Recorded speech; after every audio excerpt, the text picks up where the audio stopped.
Welcome or welcome back. Before I start sketching like I normally do, I normally jump right into sketching on my Procreate, like you'll see. Before we start doing this, I want to thank my patrons. We start the top of the show always begins with a major thank you to my patrons because you guys are awesome. I almost use the F word to describe your awesomeness, but I cannot because YouTube guidelines prevents me from cussing. I can't start cussing for at least the first. They say the first 2 minutes.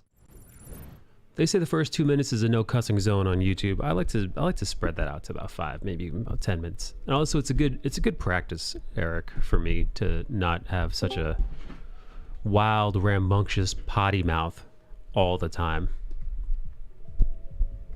Bale's joining us.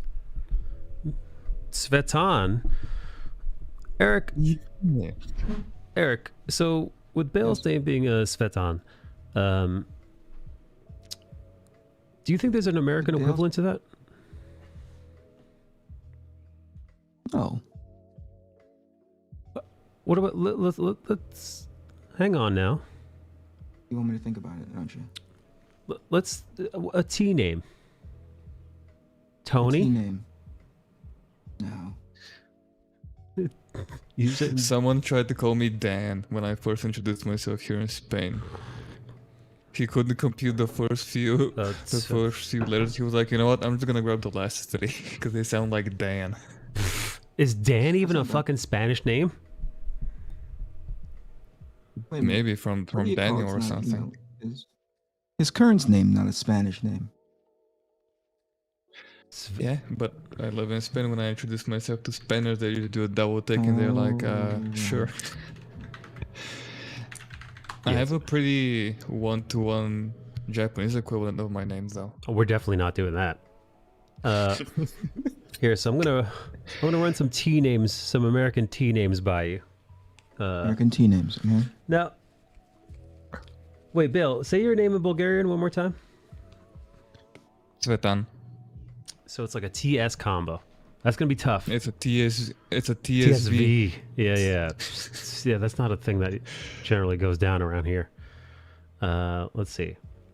You pretty much got Tom, Thomas, Tony, Toby, Tyler, Theo. Are we talking about the almost exact equivalent or just like the?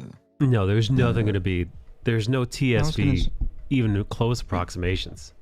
Well, Yeah, the I'm gonna say root there isn't word that. of my name is flower, so if there's any American equivalent that has like flower in Okay, let's see. Here.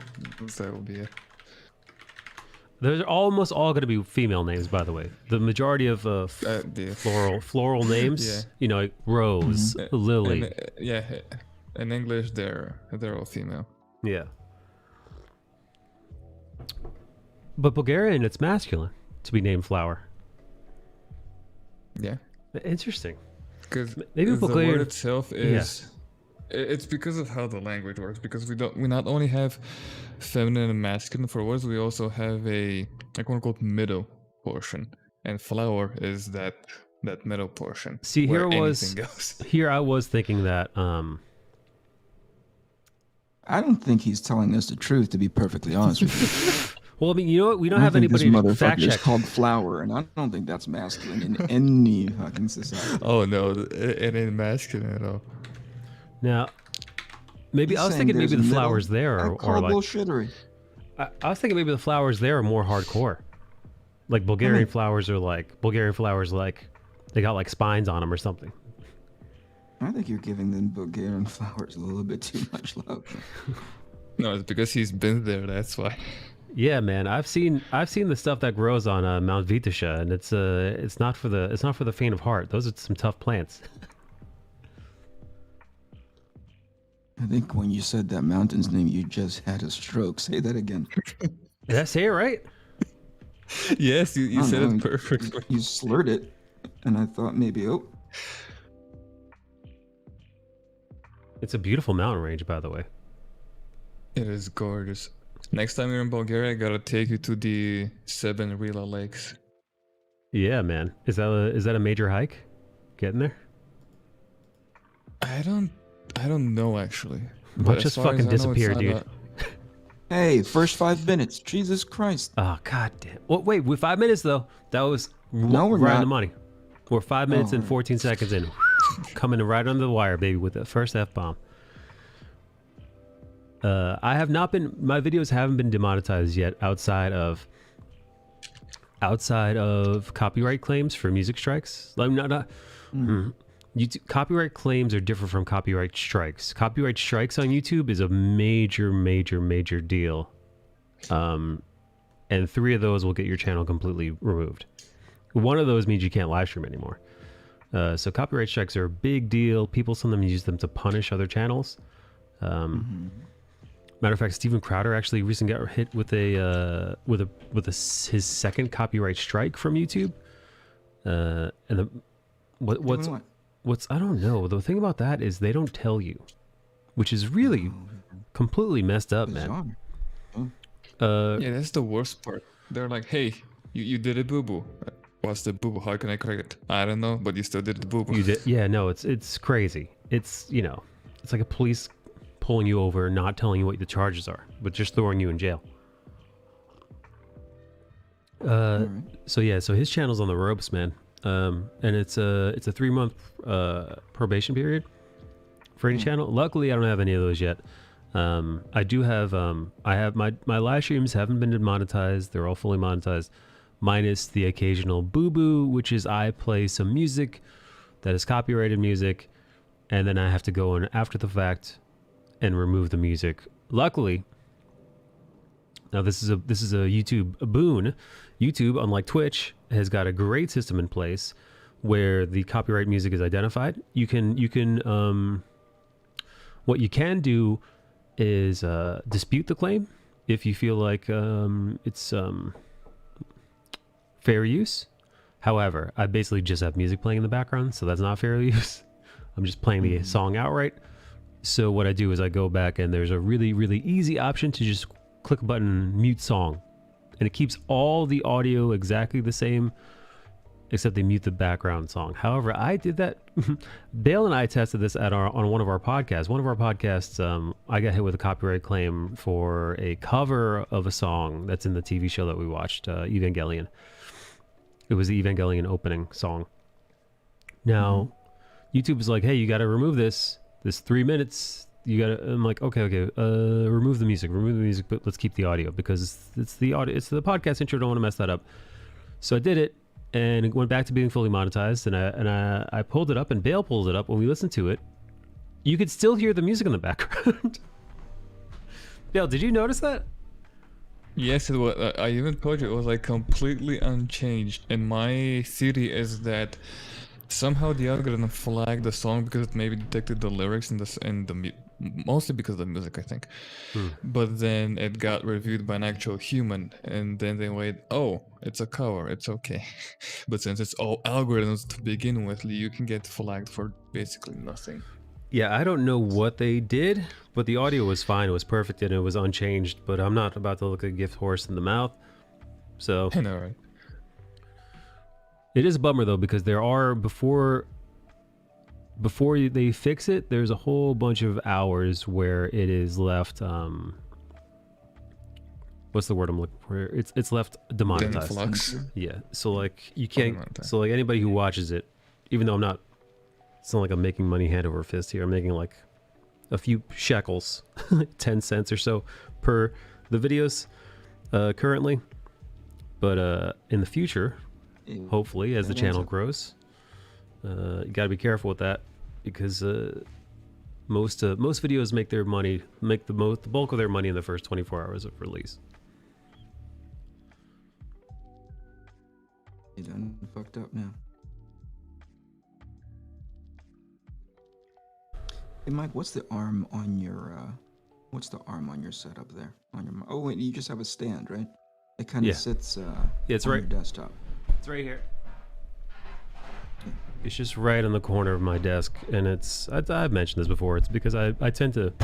You can see the camera shaking. Matter of fact, so when I bang the desk, boom, boom, boom. When I'm silly, I slap the desk.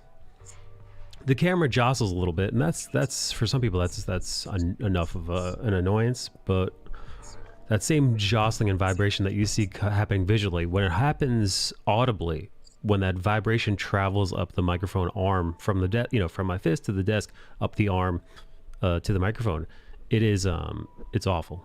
It's a boom boom brr, brr, brr, and it's a real pain in the ass. That's why I decided to get a mic stand instead. Hey, what's up, Strike Boy? Yeah, I got a mic stand in order to get rid of that, because I do get a little rowdy on the desk. What kind of... I looked at the arm that Joe Rogan has, because I was like, Yeah, that's a little too much.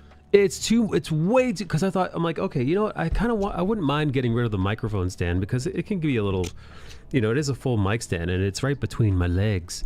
And every now and then I kind of boop the stand with my feet, because it's right in front of me. And then, it's sometimes when it's like hard to like draw, I gotta like put the mic off to the side, and I kind of gotta draw around it or angle myself a certain way. It's not the most It's not the elegant solve. exactly. So I thought maybe there's a way I could get a microphone arm that could like handle a little bit of vibration on its own. So I thought if there is a microphone like that, then it's probably the one that like the higher end one that like a Joe Rogan would have. Julia Berger. Hey Berger, what brings you to YouTube instead of Twitch today? You're more than welcome on either.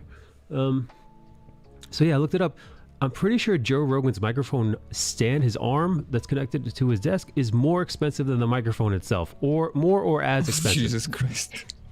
It probably has very little to do with him spending on it, right? Because he's Joe Rogan, it probably got gifted to him, and yada yada yada. But it's pricey. And the thing is, it's not very good looking, just on aesthetics alone. No, it's I'm pretty sure I found it. I think it's this what the fuck? It's an uggo of a microphone stand. It's a Pro, I think it's the Pro Boom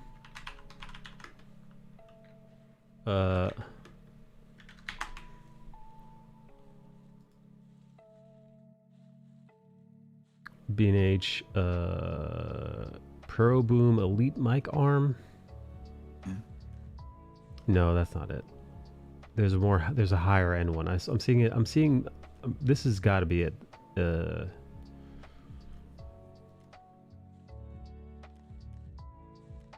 All I'm saying is I don't think it's anything special. No, it's not. It's definitely not. It's just a mic stand. Yeah. And the fact that You Joe say Rogan that is doing it, they're getting a lot of mileage out of that free advertisement, Oh yeah. You say that all your streams are up and monetized, but I'm still wondering how your last night's stream is still up and monetized, because you went from one extreme to the other in like a span of 30 seconds. What do you do? What are you talking about? Yesterday's stream. What do we do What there? happened yesterday? Remind us. For anybody who's watching, who didn't see yesterday. You were talking about that kid you went on a date with someone, and he was like, "Oh, you got a cool car. I have to fuck you just because of your cool car." And then he pull his pants down and throw himself in the backseat, and his butthole would wink at KG. Yeah. I don't think I said that, dude. I think you're making this up. Do you want to go back and fucking Yeah. Guys, can you believe what he's saying right now? This is outrageous. Because I was by myself in the room laughing alone like an idiot. Trying to draw frogs. Yo, why are you on today, by the way? It's Wednesday, isn't it? Because I realized due Friday is Christmas Eve, man. So Oh yeah. yeah, man. I you- completely forgot, dude. We got to push the podcast back, unfortunately. I was gonna ask if you want to do it tomorrow instead of Friday and push the drawing back. I don't know. Has everybody watched Arcane? I want to rewatch it. I've already watched it. I haven't rewatched it though. It's a dumb movie. Arcane the movie. Wait. No, I was gonna ask anybody in the chat, but I don't know if anybody else in the chat has got their Arc Athena yet. You got yours yet? I haven't got mine yet. I was hoping it came today. You're gonna get both mine and yours at the same time. It'd be funny if Bale shows up before mine does. I was, bounding down the stairs Hoping to see it. Rebounding. Hoping to see it in the little mail area in the lobby, but I was not as lucky. No early Christmas. Still a few more days. Yeah. It'd be great if it shows up like right in time for Christmas. That'd be perfect. Let's call Bale Daisy. Get out of here. What's up, Rogers? What's up, Abby? Oh, here I found the Joe Rogan microphone being sold at B&H. And You're talking about the boom arm. yeah, the boom arm. Here it is. For any of you curious, It's not worth it. it is literally more expensive than the microphone. The microphone itself costs around $400. This adjustable limited edition Ultima boom arm is being sold at B&H for $539. What the fuck, dude? Yeah, That's And- like a third of my PC. and I'm looking at it right now, and these are really standard. Like you see the way it connects to the desk here. Yeah, everything is box standard. That is Like, what the fuck? that is the bargain It's basement. like people buying gaming chairs, you know? Like, Yeah. Yeah. It's the Gaming chairs are useless compared to this. It's the run of the mill. There's no like special padding or shock absorbers or anything. So, my fear would be I'd spend money on this, and then my problem of reverberation carrying up the arm would not change. It'd be exactly the same. Yeah. Wouldn't it be wiser to mount it on a shock mount that's made for your shirt? Yeah. Yeah, that's available. Have to look into that.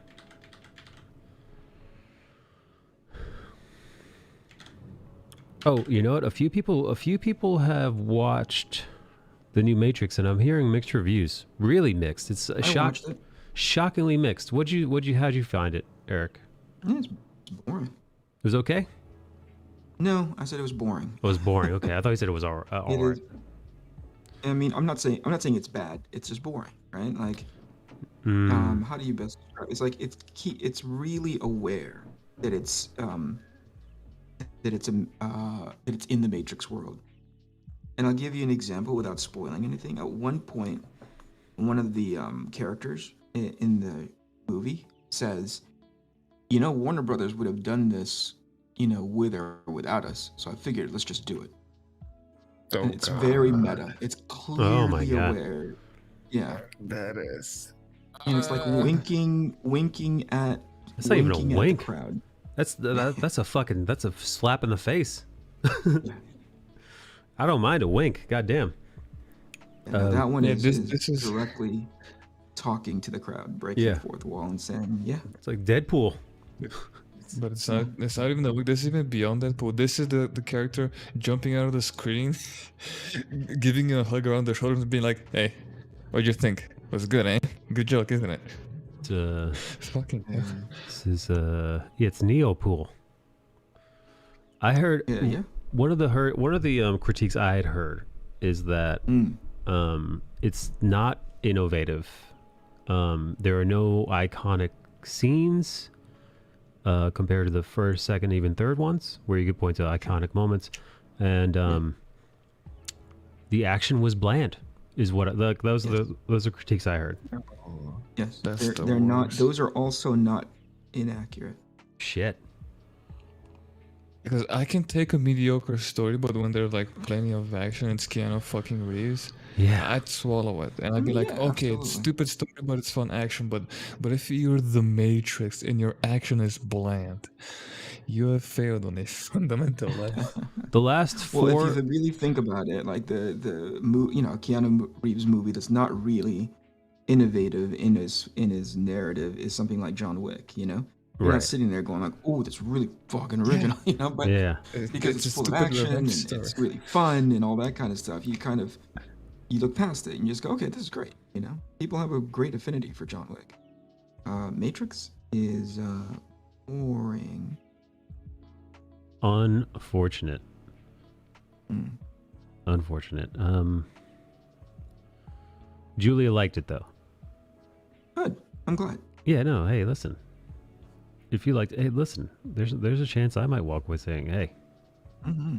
I like this. Okay.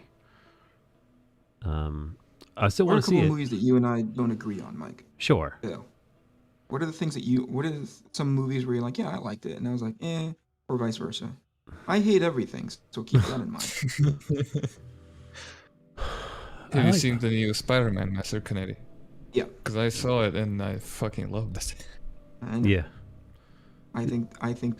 There's a good reason why people would. I'm not saying I loved it. I enjoyed it. I think it hits a lot of, and Mike admitted to this, right? Which is, it hits a lot of nostalgia bones, you know. Oh yeah. Oh, really, dude. I think that's by design, and that's okay. Yeah. It wasn't poor, you know. What do you call it? Matrix was underwhelming. Hey, Alkire, thank you for the follow. Or thank you for the YouTube subscription. Thank you. What's up? Flock says, I thought it was good but not great. Matrix or Good. Spider-Man, because those are very... Yeah, one Mike is okay with, the other one he'll fight you. yeah. It is fighting time. Now, I did say I want to watch it once more before I give a definitive answer, before I choose where the most recent Spider-Man film fits in the Spider-Man film pantheon. I want to watch it once more.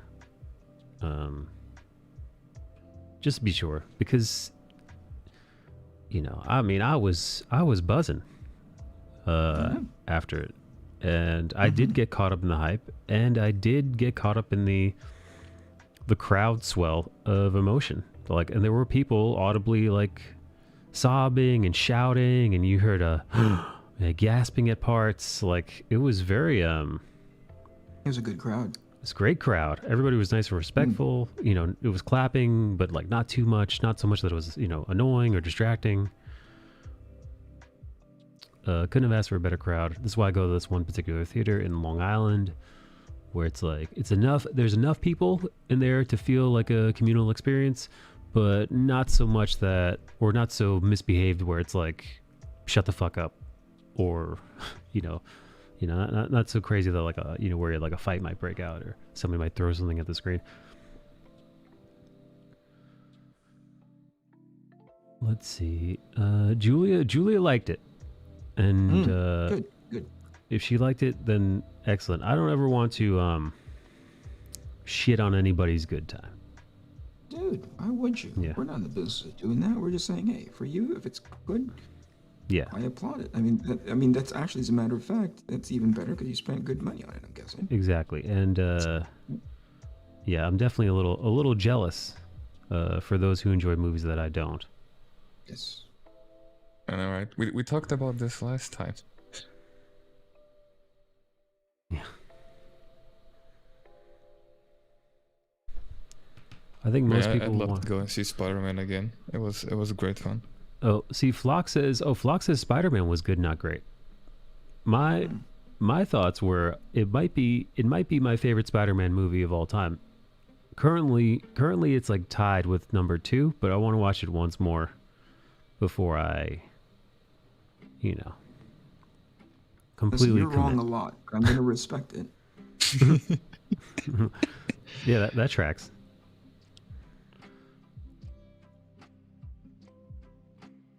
I'm not shitting on either. We mayor just talking like I like adding to the 2 cents to listening in general. Yeah, no. I think if you enjoy a movie, I think that's your enjoyment factor. Oh yeah. And I appreciate that. I'm totally into it. Never going to talk that down. Oh, you're crazy. Oh, you're bad. Unless you're talking about the most recent Star Wars movies, in which case, what are you doing? Yeah. I'm just kidding. Okay. If you like it, you like it. It's awesome that there's a generation of people can just sit there and not get hung. I think I'll admit this, in regards to something like Star Wars, right? I'll get hung up on my affinity of Star Wars and sort of like this picture in my head. Yes. Which doesn't make it legitimate, you know? It's just Right. the thing that I like, you know? Yes. So when I'm critical of Ray Wars, I think to myself, that's a me thing. It doesn't make the people can start talking about all the mechanisms why it's bad. Oh, if she has her powers right away and blah and blah and blah. Some people don't mind that. So it's just a me thing. Enjoy the things that you enjoy is what I'm saying. There you go. Yeah, you guys can enjoy the Star Wars sequel series. I'll enjoy when Luke shows up in the end of Mandalorian season 2 as himself. You know, as the Luke we all love and remember, for those of us who love the original series. Now, why do you think he's going to show up? Well, no, he showed up in season 2. Oh, right. I've forgotten about that. I got caught up in the... I got caught up more on the technical aspect of, oh, holy crap, they see she... Yeah. Well, there are rumors that he might show up in. I don't know if he'll show up in Boiler. I don't know if he'll show up in Boba Fett season 1 or if he'll show up again in Mandalorian season 3 coming up. But listen, there's a bunch of stuff we have to look forward to as Star Wars nerds that hopefully that Jon Favreau and Dave Filoni knock out of the park, like the Ahsoka series. The I don't know how involved they are in the Obi-Wan series, but I'm very curious about that. So things are looking up. It's unfortunate to hear that that the Matrix viewing fandom, the Matrix Resurrection. Why do they keep doing Matrix Revolutions, Matrix Reloaded, Matrix Resurrections? Even Keanu fucked it up during he was doing a press junket, and he's like, remember guys, he's like, make sure to go see Matrix. He said go see Matrix. He meant to say Resurrection, but I think he said Reloaded. He's like, and then he had to like stop and correct himself and laugh about it. But he's been on a tear, man. The last like 4 or 5 things that I've seen him in have been excellent. So the last John Wick films, the last thing you saw him? Dude, Bill and Ted was so much fun. It was so silly. It was definitely done in the spirit of the original. I had a good time. Him reprising his role as John Wick in the last John Wick movie. Him as Johnny Silverhand in Cyberpunk. Him as Duke Kaboom in Toy Story 4. Even him in the rom-com, that Asian rom-com that was on Netflix. With Ali Wong and... God, I forget the name of the actor. The guy who plays the FBI agent in WandaVision. He's also Asian. He also played Eddie Wong's father in Fresh Off the Boat. Man, I am totally blanking on this guy's name. Randall Park. Oof, came to me. Yeah. So even John Wick, or not John Wick, Keanu Reeves Keanu Reeves showing up in a rom-com playing himself. But like a goofy version of himself. Hilarious. So like, again, he's funny, he's charming, he could do silly, he could do voice acting, he could do really, really intense action. The guy's on fire, man. Well, the funny thing is, I don't think, we criticize Ryan Reynolds for just Deadpool almost 100% of the time, right? Yeah. Keanu Reeves isn't doing anything that's un-Keanu Reeves-like. Yeah. You know what the thing about that is? Yeah. I would argue that Keanu Reeves has much more range than Ryan Reynolds. How dare you be so accurate? I think when you listen to Duke Kaboom in Toy Story, or when you watch his, character of Ted, I think he's Ted in Bill and Ted. Yeah. And then you compare that to John Wick or Neo. Now, if you're comparing like John Wick, Neo, Johnny Silverhand, Constantine, right? Like there is some argument to that. Like he definitely fulfills a role, right? Johnny Mnemonic, Johnny Utah, right? Like whatever the fuck his character in Speed is called, there's definitely some major fucking overlap there. Yeah, like there's definitely essentially like, and almost the fact that they're all like named John or Johnny is wild as well. Yeah. But no, like I think that's by request. That's all. He's like, hey, help me out. I don't like my name. I wish I was named John or Johnny. It's like, all right, John Constantine. All right, Johnny Utah. All right, John Wick. All right, Johnny Silverhand. It's like I'm surprised people don't call him John. Di Nicola sounds even. I feel like Johnny Di Nicola sounds even more Italian for some reason. Johnny Di Nicola, is that what you're saying? I should change my name. Yes. Hello, John Amore. Speaking of Johns, hello, John Amore. Why are there so many Johns in the world? Too many of them. It's like the default name. It's literally John Doe. Like it's the stock name. It's a solid Yeah, name. imagine your parents using your stock, your default settings upon birth. Yeah, right. I guess in Hispanic countries and conquered Hispanic countries, There it is. I'm guessing Juan is the default. Yeah. It's gonna be Juanito. Juanito or Juanathan, as we. That's not a thing. That's not even a thing. That's not a thing that no one named that. It should be. Hey, John Moore, how's your family doing? I hope his family's doing all right.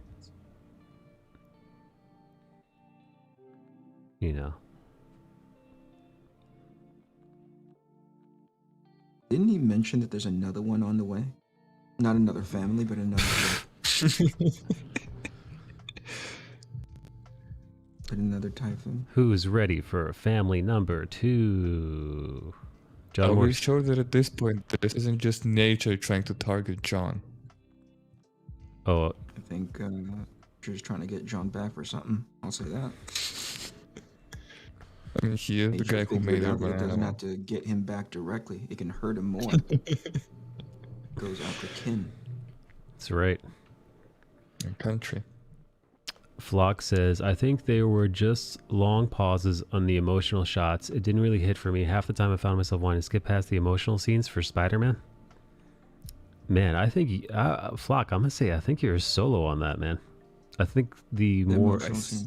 Yeah, in Spider-Man specifically, I think the emotional scenes, without... I'm not going to say what they are, how many they are, or, but the scenes that are less action and more focus on the character of Spider-Man and all its facets. Yeah, those are great. Those are actually some of the most pivotal scenes.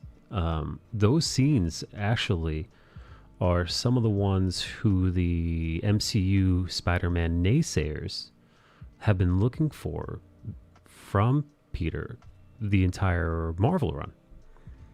One of the reasons why they've called him. You can quote me. Yeah, you can quote me on this because I was one of those. I was like, hey, he hasn't had the trauma that makes Peter Parker Peter Parker. Right. That's right. He doesn't have his Uncle Ben moment, which is extremely important. Yeah, I think for me the start was a bit slow. Like the first the intro to everything. I get that they have to do, but I think they could have made it a bit I hear you. I think shorter. I think they could. I think there's some room for improvement in the beginning. Without getting into any detail, the setup, establishing shot basically. Yeah, the setup for the movie could have been a little cleaner. All the scenes with Kirsten Dunst in it could have been taken out completely. God, could you imagine? Oh God. Eric is taking the which piss. version did you guys watch? Mine had a lot of Kirsten Dunst in it. Eric was just watching the original Tobey Maguire trilogy. Oh, all right. Don't judge. Hey, Bodum's there.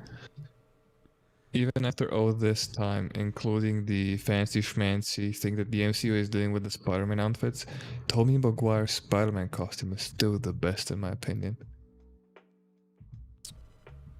I don't like the Tobey Maguire. It's so funny. Tobey Maguire has always been my favorite Spider-Man, mostly due to nostalgia. I think the most comic accurate Spider-Man to date is honestly Andrew Garfield Spider-Man. With the big spider on his chest, get at art. I think Oh, yeah, in regards to, not like, costume if we're wise, gonna go with that, not costume wise. You're talking about characterization? What's up the characterization of Spider? The quippy, silly, oh irreverent. yeah, dude, he's my favorite so far. Like, favorite suit is Tobey Maguire, but my favorite Peter Parker or Spider-Man character-wise is Garfield. He was a roast god. Yeah, I think. You know, I've always enjoyed Tom Holland Spider-Man, but this one movie, man, really. When does he grow up? Boosted him. What the hell? I think Discord is doing that stupid thing again where it's moving people into the AFK chat. You remember it was doing that with Genpai like a couple of weeks ago? Yes. It's moving. Who's doing it? Let's see. Yeah, no. So, you know, back to what I was saying. Tom Holland Spider-Man really does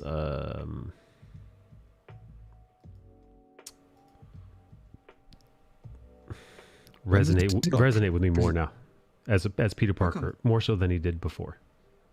Why? Well, I can't go into specifics because of the movie, but because of the events that transpire in the movie, I think he embodies the role of Peter Parker now more so than he has in the previous films. And I don't think I'm alone in that. I think I've seen some pretty harsh critics of the MCU version of Peter Parker. I've seen them kind of do a 180. The note that I gave to you, I think, as soon as I got through watching, or when we talked about it the day after, was I am not a big fan of that Zendaya girl. Yeah. Not a fan of hers. I don't think that she's all that she's cracked up to be, right? And I'm not even just... People often like pick on her looks and tell her that she's like regular. I don't care how regular or normal she looks.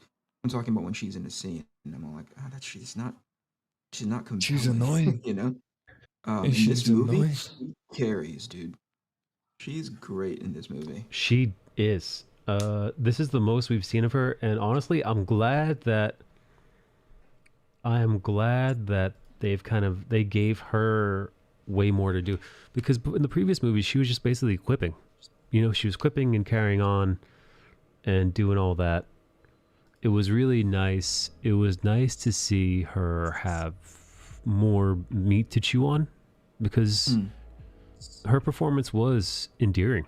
And damn, I wish I could elaborate further. I won't. Yeah, no, right? I won't. But just if you haven't seen it yet, they give Zendaya a lot more to chew on here, and she's up to the task. She nails it. Yeah, she nails it. Yeah, she's great. Yeah, no, I'm trying to think of like who's my favorite. Yeah, guys, Kiki Dunst, Emma Stone, or Zendaya. You just call her Kiki Dunst. That's right. What the fuck? Dude, you didn't know? I'm pretty sure that's what she goes by. No, I don't know, dude. I don't care about Yeah, that's her nickname. celebrities that much. But Yeah. I am Team Emma Stone. But that's because she's my favorite actress and I'm biased. So, like, she's your what do you call it? She's your favorite. Yeah. Do you hear her lisp? Oh, that lisp. Here's the I hear thing, it. though. My best friend with whom I've grown up with has a lisp where he can't properly pronounce R's, and since I've been with him so long, I can barely notice it. Like, he has to remind me that he can't properly pronounce R's. So like that's probably why I can't notice hers. But if I pay attention to it, I could probably pick it up. Oh yeah. But it's not a turn off for me. All right. I was just wondering if you noticed it, because sometimes when she's trying to deliver lines, it's gotten better than when she had first come out. You know, when she had first started, like, before she became the it girl. Back when she was doing like super bad. Yeah, she Emma Stone kind of disappeared. Matter of fact, there's a few of those actors. There's a few actors from that era of movies and stuff that you don't really see anymore. Give me an example. Emma Stone, right? You don't see her we just- nearly as stuff. That's examples concluded. And like her and a few of her actresses don't really get roles anymore. Give me an example. Emma Stone. Sure. Oh god. Oh, Jesus Christ, this fucking guy. Hang on, sorry, my mic got undone. All right, I'll give you another one. All right, but you can't say Emma Stone again. Shit. All right, how about, dude? How about one of her rom-com on-screen partners, Ryan Gosling? There was a moment Ryan where Gosling doesn't get any more. dude, Ryan Gosling was in every fucking movie. He was inescapable. That dude was everywhere. Yes. Last movie I think I saw him in was maybe Blade Runner 2049, like 3 or 4 years ago. Okay. What's up, I7?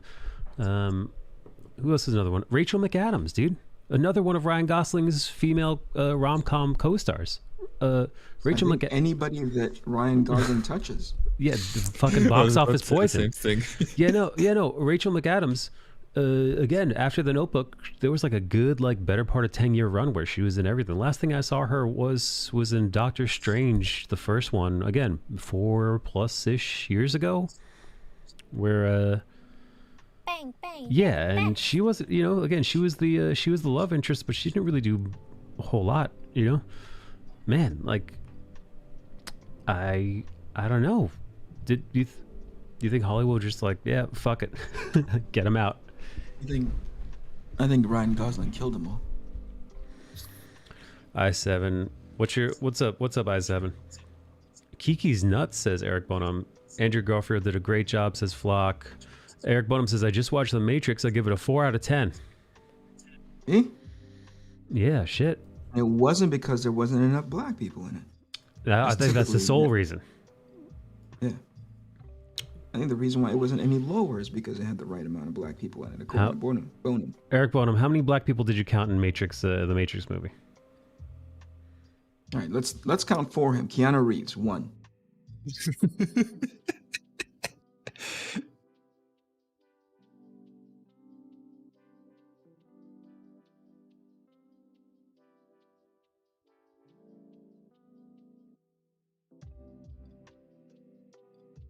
Eric Bonham counted 4 black people in there. What's the minimum amount of black cutoff, people? What's the requirements for a movie? Or maybe what's the ratio? If there are 10 characters in a movie, how many need to be of the chocolate? We'll say. Got to be 11. You got an Adderall.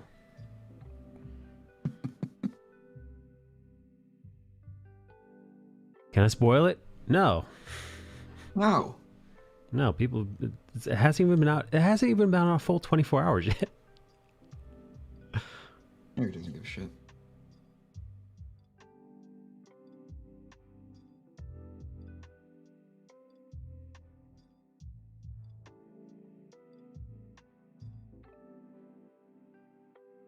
I posted in your Discord art text channel.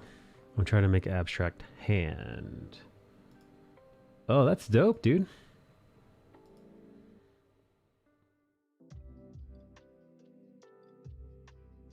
Nice work, I7. Is it a bad sign that I was thinking about John Moore's Moth Girl or Butterfly Girl today, and I was thinking about a design for a fan art to do? Wait, are you talking about the one with the bird in the back? The dragon or the eagle in the back of that that's double not true. exposure That's piece not that accurate. John Moore did yesterday? No. Nope.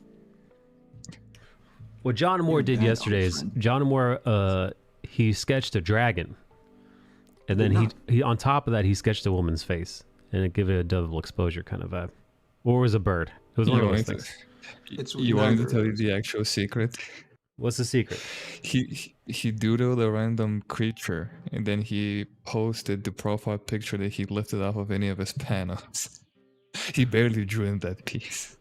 This is outrageous. I7, I appreciate your artwork, buddy. Looks good. But yeah, I didn't know what the fuck I was looking at when I saw that piece. I was like, oh, they're just John creatures. Yeah, the I special didn't either. category He when you just draw assumed it was a bullshit. dragon.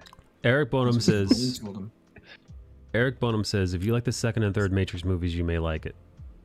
I don't dislike them. They're okay. I didn't hate them. Yes. The thing is, compared to the original Matrix, we mentioned this yesterday. The original Matrix was so revolutionary in so many different ways. I'm not going to reiterate what we said yesterday, but you know, it goes without saying what the Matrix movie was able to accomplish for its time, and it left an indelible mark on all of cinema. So that the next two movies, they were nearly impossible shoes to fill, and unfortunately they came up pretty short by comparison. It was a good try though, because they knew they couldn't outdo that first one. So Yeah. instead they leaned on narrative, right? They leaned on concepts of whether or not something is destined to be, on whether or not it's choice, and Right. it's pretty compelling, right? But not many people are going to catch on to it. Yeah, not many people are going to sit there are going to think about the profoundness of a statement like that. Right. It did get really philosophical, and I think that actually lost some people as well. People ripped on it. I remember I had to rewatch it several times to figure out what the fuck the Merovingian was on about, what the Architect was on about, and what the Oracle herself. I truly had no, like the first run, I was like, I don't know what is happening here. This is too heady for me. And like I took like three, like by like watch 3, I was like, I think I have a bit of a hold on this. Because I think at that point, I'm not exactly sure if it understood what kind of movie it wanted to be, right? Was it a sci-fi movie that was wrapping itself around something deep and, like you said, heady? Or was it a heady movie that was trying to wrapped around a sci-fi movie? No idea, man. Because the action was to me was pretty not like it was pretty standard, right? Sure. They do bullet time again? Not again. They never did it again. Did they do bullet time in this one? In a way, but in the most unimpressive way imaginable. Oh no. Poop.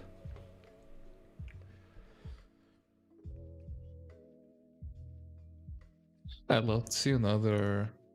I think it's called Small Soldiers movie.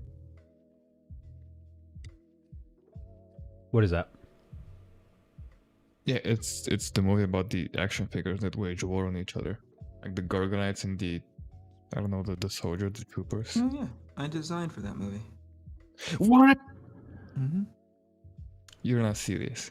I'm pretty serious.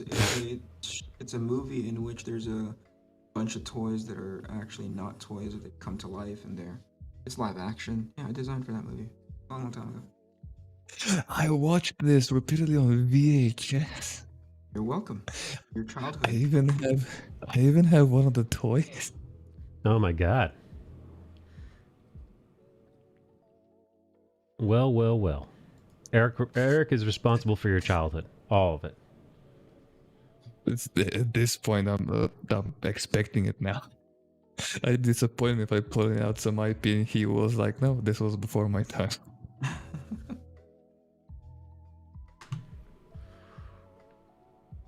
What did you design for it, Master Kennedy? Oh, my stuff never got used, right? But they had a slew of artists that took a pass on all of the. Isn't it that the twist on it was that the military boys were the jerks, right? The bad guys. Yeah. Antagonists, and then the ones that are more creature based are the protagonists. So they had a bunch of different designs for those characters. I had something similar, but not.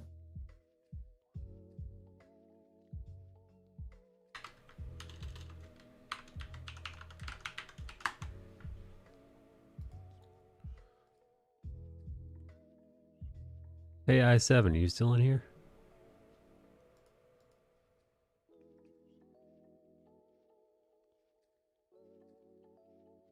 Eric Bonham doesn't want to spoil it. All right. I'm good.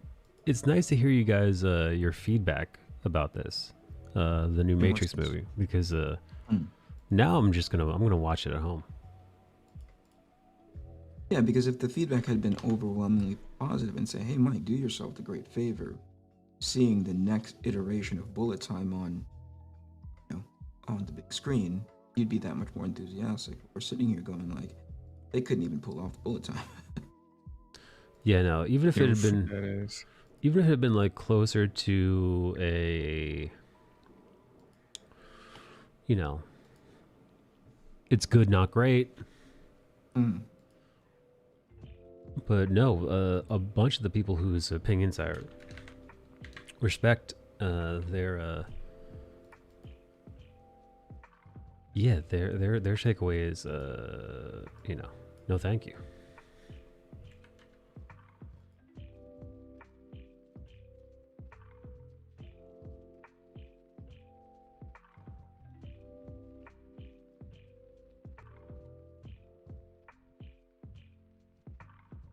The new Matrix was like Coming to America. It wasn't needed. Well, no movie isn't needed, right? Didn't they make Coming to America too? That was definitely unnecessary. Yeah. But I've never been one where it's like, I need this movie. The world needs this movie. Now you could argue that this definitely wasn't wanted or desired by anyone, which I think holds true.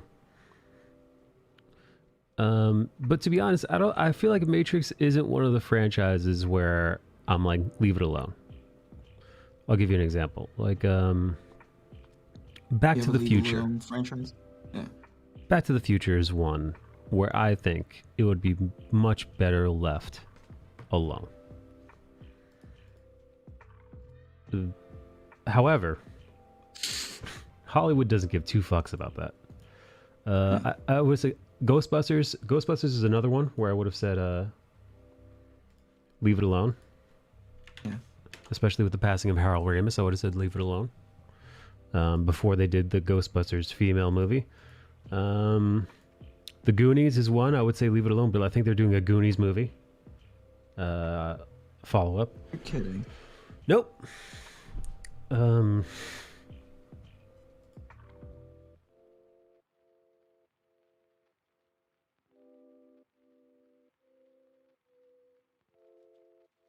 on, Hollywood. You okay? Well, they don't want to. Their lack of ideas. It's not that lack of ideas. There are plenty of excellent ideas. There are plenty of new writers. New writers move to Hollywood all the time. New writers, they show up to Hollywood. They come up with amazing concepts. However, they don't want that. They don't want to make a movie like whatever. Think of a new concept, Inception, right? Where this is a brand new thing. Chris Nolan had to do all those Batman movies in order for them to believe in him enough to make Inception. Is that what he said? You heard that somewhere, Mike? Yeah. I think that's part of the reason why he did the third Batman movie after not wanting to do it after the passing of Heath Ledger. That's the rumor, that he did that because they were like, you do this, you have money to do whatever you want. So yeah, Hollywood doesn't have any interest in that. Matter of fact, there's that rumor that the Joker movie wasn't a Joker movie. It was just a movie about a guy falling through the cracks, but they turned it into a Joker movie because people, they needed that shell in order to get it greenlit by Hollywood executives and perhaps even watched by audiences en masse.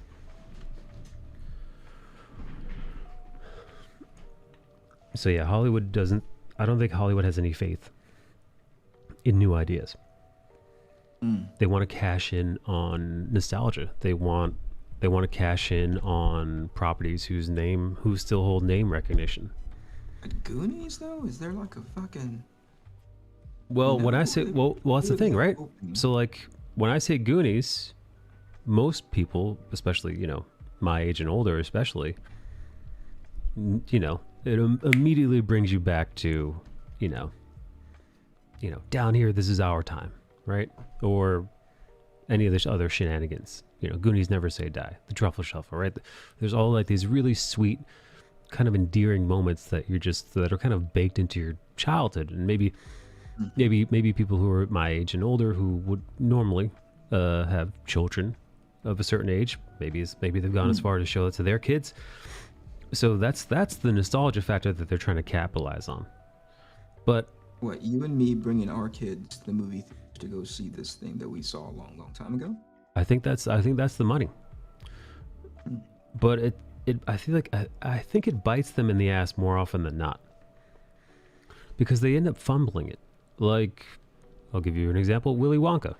When they rebooted that with Johnny Depp, it was pretty fucking bad, pretty damn unwatchable. No. Oh, sorry. And you just go, why? You know, Gene Wilder knocked it out of the goddamn park. It's weird. It's hilarious. It still holds up. It's still weird. You know, it's still wonky and crazy, oddly scary at some points, and it's kind of iconic. It's like, now it's not as iconic as saying we're just going to redo Citizen Kane. Hey, we're just going to, guess what? We're rebooting Gone with the Wind. But perhaps because they're children's movies, they just feel like let's just do it again. Matter of fact, I believe they're doing a new Willy Wonka, except instead of Johnny Depp, they're doing it with Timothy Chalamet. Oh, wow. Right? Good for them. Everything we know about Timothy Chalamet's Willy Wonka prequel. My God. It's a prequel. Ugh. We get to learn all about him because we were really curious as to who he was Oh my God. before he became a psychotic sticking golden tickets and everything. Child murder. Yes. Or child torture, matter. I think Licensed child murder. Yeah. It's so wild. It's so wild where they're like, this is what the people need. This is what the people are shouting for. Willy Wonka prequel. Man. Anyway, so I don't think it's that Hollywood is bereft of new ideas. I think there are plenty of new ideas. I think there are new ideas hatched all the time. And I wouldn't be surprised if there are some amazing screenwriters, script writers out there who have or sitting on amazing scripts. Hell, the scripts might even actually be owned by Hollywood itself as we speak, but they just don't have any faith or don't have any interest in funding any of them. Because how do you know that there isn't a new Goonies, a new Ghostbusters, a new, maybe not Willy Wonka because that was based off, the works of Roald Dahl. Hey, KG. Hey, What are you Pink. asking? What are you saying? How do you know what? I'm just assuming. Because I like to He's a think. psychic. I like to think that just because Hollywood stopped producing new scripts, that the creativity of people just didn't stop. You know, I'd like to think that there are still creative writers out there doing their thing, thinking up all kinds of fun new ideas, and it's Hollywood that just doesn't have any faith in them. Well, we'll think about when was the last time, I think that's what Bill was saying, though, man. I think you guys are saying the same thing. He mentioned Hollywood, not that people were incapable of writing new things. Just Hollywood is just out of ideas.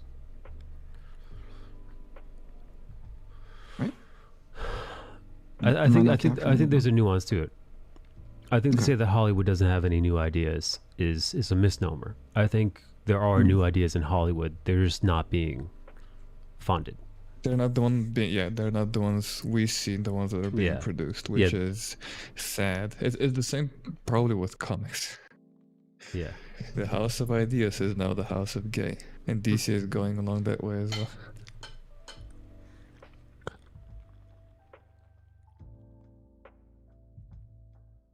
Nerd says the industry I is. think I'm a JoJo's fan. Nerd says the industry is in full business mode. New ideas are less valued than what is known to sell. I would hope that I would hope that Hollywood is more in the business mode right now. And I say that because so many movies have lost money this last couple of years. And yes, partially due to the pandy, right? However, Spider-Man shows us the monetary success of the new Spider-Man movie shows us that people are still willing to show up, still willing to fork over cash, still willing to support movies and projects that they believe in, that is entertaining, allows them to go have fun with themselves, their loved ones, their family members at the movie theater. People still love movies, which is excellent, but they love good movies. People don't want to be preached to. People don't want movies that make them feel bad. People don't want movies where it's just 1 2-hour lecture about modern socio-political nonsense. It doesn't hurt that Spider-Man is a known franchise. Yeah. Here's Sure. Yeah. I have 2 questions. One is very obvious. Like, would people have turned out if the Spider-Man movie wasn't the movie that it turned out to be? What if it was like the previous 2? And the more important question is how did this movie turn out to be so much more different, and I want to say mature, than the previous 2? Is this like Sony stepping in more with the script and the dialogue? Well, I still think the previous 2. I still think it's a creative endeavor between both Marvel and Disney, or doing a creative dance. Now we can only speculate. We can only speculate now as to who's doing what. Now, my takeaway is, I believe that this is more Sony's jam than an MCU. It feels more like a Sony film than an MCU film. It still feels like a hybrid, right? With Doctor Strange, but with all the... it does feel like a 60-40 Sony film, because there was still a little bit of humor that kind of got on my nerves. It was just once though. But if this were like more of a Disney film, that XD humor that I hated in Thor Ragnarok would have showed up more often and would have probably ruined a couple of moments for me. Yeah, no. They definitely toned the humor down. Like, the humor is where the humor still was. It's still the thing is, Spider-Man is still funny. Spider-Man is meant to be funny, but it's also meant to be. Spoiler alert: anybody who's a real Spider-Man fan knows that as endearing and as charming and as funny as Spider-Man and Peter are, at the core of a Spider-Man story is tragedy, is heartbreak, is sacrifice, and is honestly at some points torturous, which is why there, at the surface level, you see this friendly neighborhood Spider-Man, and you might think very easily waivable. Well, you could wave him off as a character for kids, just a 2-dimensional thing, and people do the same thing with Superman. But that would be a mistake. There is much more depth to this character than what you see on the surface, and in that depth is, like I said, severe trauma, heartbreak, torment, loneliness, heavy drug use. Don't forget the drug use. That'd be dope. I'd love to see that.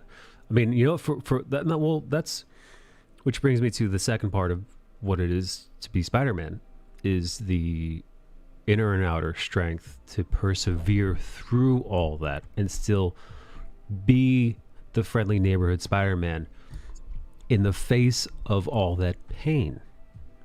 That's what makes him special. That's what makes him, this amazing hero, is that rather than give in to the pain, rather than give in to the negativity and the depression and the sadness of a broken person, he perseveres, because at the end of the day, he still has responsibilities. And that's it. At its center, that's what it is to be Spider-Man. And I think Sony. The thing about Sony is, man, they it's a 50-50 on whether or not they fuck up the movie or the movie's awesome. Yes. You know, for every Spider-Man 2, you got a movie that's like okay, you know, like an Amazing Spider-Man, which is okay, or you know, even the first Spider-Man film, which was good, but what made it special was kind of that it was the first of its kind. And then you get some shit ones, you know, Spider-Man 3, The Amazing Spider-Man 2, and then they'll serve up like a Spider-Verse, which people love, which I think is good, not great in my opinion, good. Oh, hey, you shut your filthy. You didn't need to throw that last part in there. Is what I'm getting at. But yeah, but no, listen, I like what's happening right now between I like the partnership between Sony and the MCU. I think they hit a kind of balance between the two studios in regards to their shared custody of Spider-Man, and it's nice. I really like that Spider-Man now exists in a world where you can see other Marvel characters, right? Spider-Man lives in a world where his island is shared by Avengers and Doctor Strange and other ground level characters. You know, even the Fantastic Four, that again, I'm not spoiling anything. The Fantastic Four definitely do not show up in this movie. But they do. Not in, come on, Mike. I wish. That was a bad, what do you call it? Spoiler? Mike spoiled it. Man, I would love nothing more to see Spider-Man join the Fantastic Four like he did in that one Future Foundation run. But he puts on the white suit because it's the multiverse. Yeah, maybe. Does he hit on Sue though? Oh, MILF? Sue the Milfy Storm? Yeah, here's hoping. I was reading like the super old Spider-Man when he first, that's years ago, when he first met the Fantastic Four, and he was like sending Sue Storm like flowers and shit, and she was very obviously a married woman.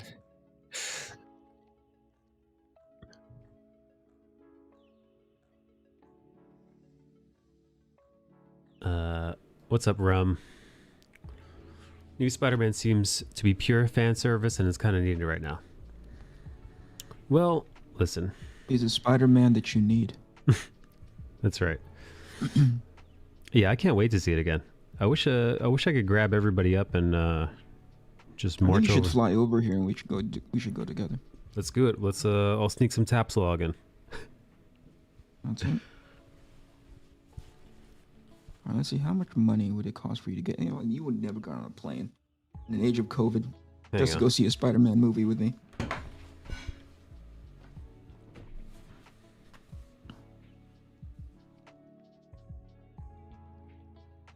Never be able to convince Mike to jump on a plane.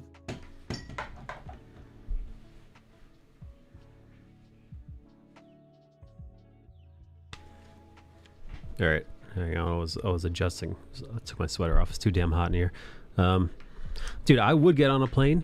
If I got COVID and I had, people who get the vax and get COVID and after the fact, those people are like You're fucking immortal, right? They're fucking invincible, man. Like if just standing in front of buses at that point, you're like, no. Dude, if you get the right now, the most immune person walking around are those who had it, got the monoclonal antibodies, and got the vax and the booster. Those people, like, you could have a COVID person spit right in your butthole and nothing would happen. Yeah. Well, Right. that's not the most infectable part of you, but I get what you're saying. All right, spit right in your mouth then, rummy style, right, as they call the it. butthole one is don't have anybody with COVID spit in your butt unless that's your thing. Unless that's your thing. Somebody call Fauci up. Ask him if you could get it that way. Yeah. And butthole COVID infection. That's a Dave Tran thing, I think. That's how Dave Tran got it. Wait, Dave didn't have it, right? Or did he? Not through the butthole. Through the pee-pee hole. Yeah. Yeah, Dave had a homeless guy spit in his urethra, and that's how he got it. Oh, Jesus.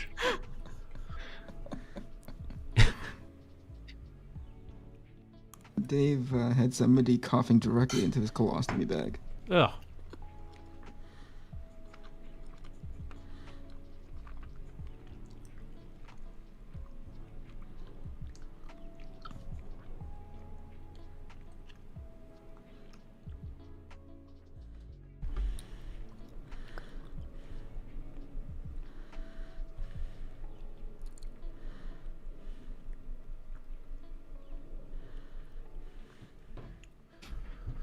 Remo, what's up, Remy? Hey, I'm redoing the. Did you know that I have an A and B cover for every book, right? Yes. It's kind of fun. Mm-hmm. I Yeah, finished it's both not of much. them, right? On our box. For book 2, right? I'm redoing it. I'm redoing one of them. Myself. Wow, how come? Because I think the first set of covers, cover A and cover B for book 1, set such a great precedence when you look at them and you're like, damn, those look. You're excited by them, you know. That the most recent offerings for book 2, Arc Athena, are not as exciting. I just kind of look at them and I'm like, okay, those are serviceable, but I want it to blow my skirt up, you know, and it didn't. So I'm redoing it. Now, be frank with us here, Master Kennedy. Did Rob give you the idea? No. Oh, they found the girl who was doing the lap dance for her. That cop who was doing a lap dance. She What is a happened? nice rack. All right, so here in New York City, there was a holiday party, quote unquote, held by some precinct, and the captain was getting a full-blown lap dance by one of the NYPD rookies. Oh, by an actual cop. Yeah, Okay. and it was Found pretty raunchy, but they identified the officer who did it. Did they give her a raise? Let's see here. I mean, I think she got raised doing that lap dance. Yeah, the captain was probably definitely raised. The NYPD rookie filmed giving her lieutenant a raunchy lap dance at their Bronx precinct holiday party has been identified. And she Let's see describes the girl. herself as a What's her highly name? motivated and determined individual.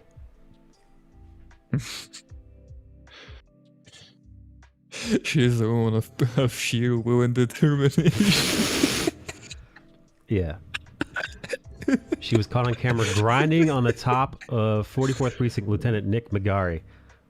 So his wife probably, I'm sure his wife loved seeing that. Here's the Oh God. here's some of the shots of her in a very provocative holiday outfit, just riding that lap, baby. Just really just grinding on that lap. What a holiday party. You know, I've never been to a holiday party like this, especially not where police officers were I should become an officer then. Anyway, so here's it goes. Her now deleted LinkedIn profile. I tend to go after what I want, and I don't stop until I get it. Oh boy. She's not lying. Yeah, no, that is motivation That is incarnate. living up to your potential. Shows a lot of character. Yeah, I'm seeing a lot of character in this photo too. Hey. Wait, where are the photos? Show me the link. Here, I'll drop the link in the chat. If you saw his wife, you'd know why he was so happy to get a lap dance from her. Oof. Oh. Got a wife probably looks like 'cause Quasimodo. He was all touchy-feely with the rookie as well. I bet he was. So yeah, I reckon the wife is probably like the final boss of a dungeon. In other news, Chinese city locks down 13 million residents to fight COVID outbreak. Who did? China. Over 13 million people were ordered to stay home from the Chinese city of Xi'an, I don't know if I'm saying that right, which imposed a strict lockdown on Wednesday and dramatically tightened travel controls to fight a growing COVID-19 outbreak. With Beijing prepared to host the 2022 Winter Olympics in February, China is on high alert as it fights local outbreaks in several cities. Speaking of the outbreak, The NHL, according to this ESPN story, the NHL is skipping the Winter Olympics. Here we go. NHL not going to Winter Olympics because of COVID-19 surge. The NHL and NHL Players Association have come to an agreement to not participate in the 2022 Winter Olympics men's hockey tournament in Beijing. What else we got here? What do you think, Mike? You were looking forward to that. I know how big of a hockey guy you are. I forgot the Olympics was a thing, and I also forgot hockey was a thing. So as you can tell, I am devastated. It's Yoji's just ripping on Rummo here. Yoji's like, Rumbo slice. Rummo Rama. Rummo O'Rooney. All right. Cleveland area hospital battling latest COVID-19 surge. Put ad in local paper that reads help.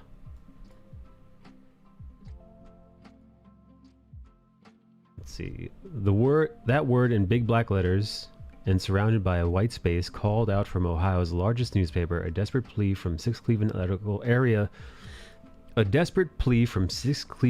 area medical systems facing a crush of COVID-19 cases. We need your help, read the bottom of the ad.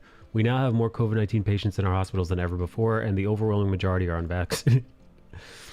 I would love to get a fucking camera in there, see how bad it is. Yeah. Because I'm so jaded from like the last go around. That I'm like, yo, show me pictures. Show me I want to see what it looks like in these hospitals. Prove it to me at this point. Just stop talking about it.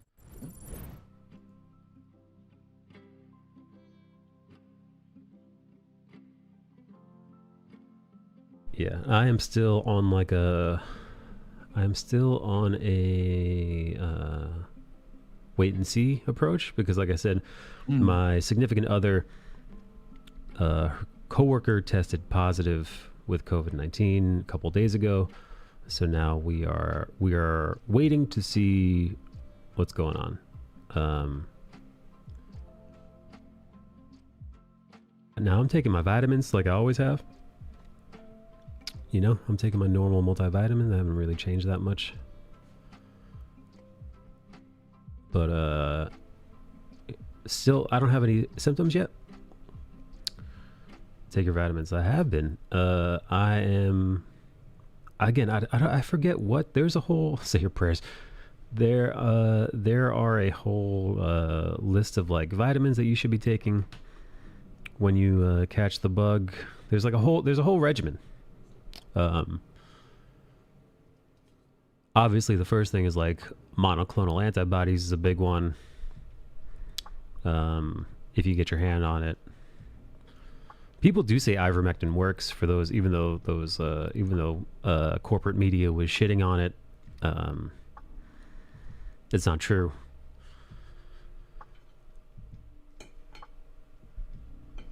God, I still can't believe, man. The last shred of respect I had for any kind of corporate media truly went out the window when they started ripping on Joe Rogan and calling him saying he was taking horse medication. Yeah. For ivermectin. It was absolutely clear what that was about, Mm-hmm.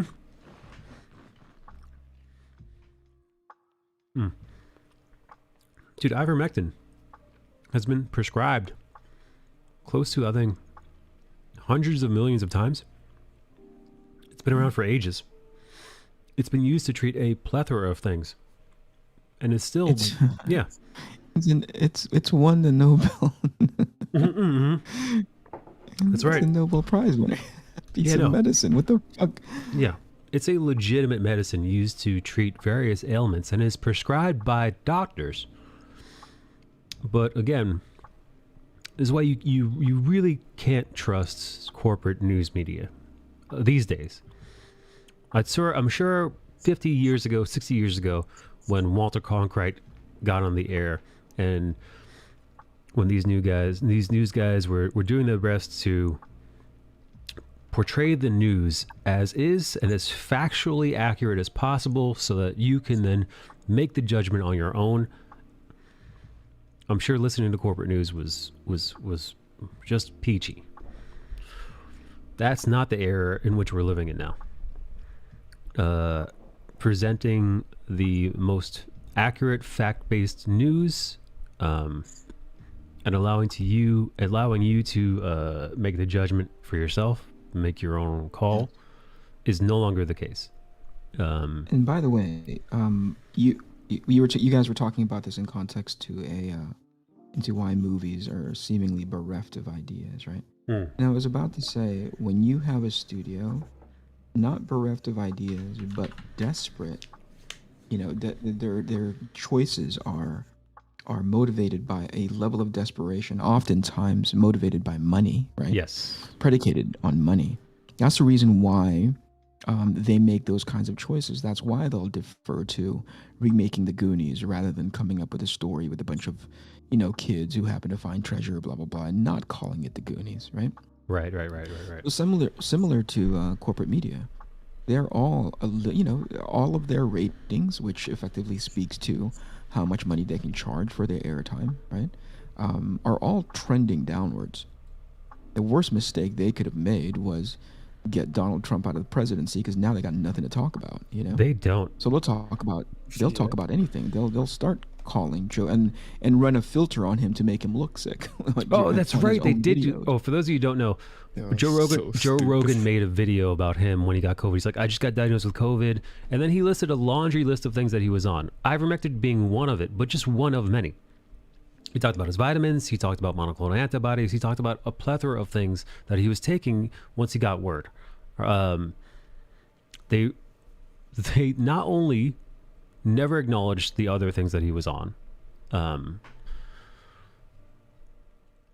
only did they disregard that, they took the ivermectin thing, ran with it, started calling it a horse dewormer. Mm-hmm. They actually ran a filter on his very video to make him appear sickly. They made his skin, instead of like being lush and normal, which it was in the video, they made his skin look peaked and gray. Because yellowish and because he was fine. According to him, he was up and running within a handful of days, which would make sense because he's a perfectly healthy dude, especially for a guy who's like in his 50s, is in phenomenal shape. He takes better care of himself than so many other people currently, youthful people or otherwise. He truly treats his health about as precious as a human being can. So of course, a guy like that, who also has access to things because he's a very wealthy man, very successful man, he has access to all kinds of medication.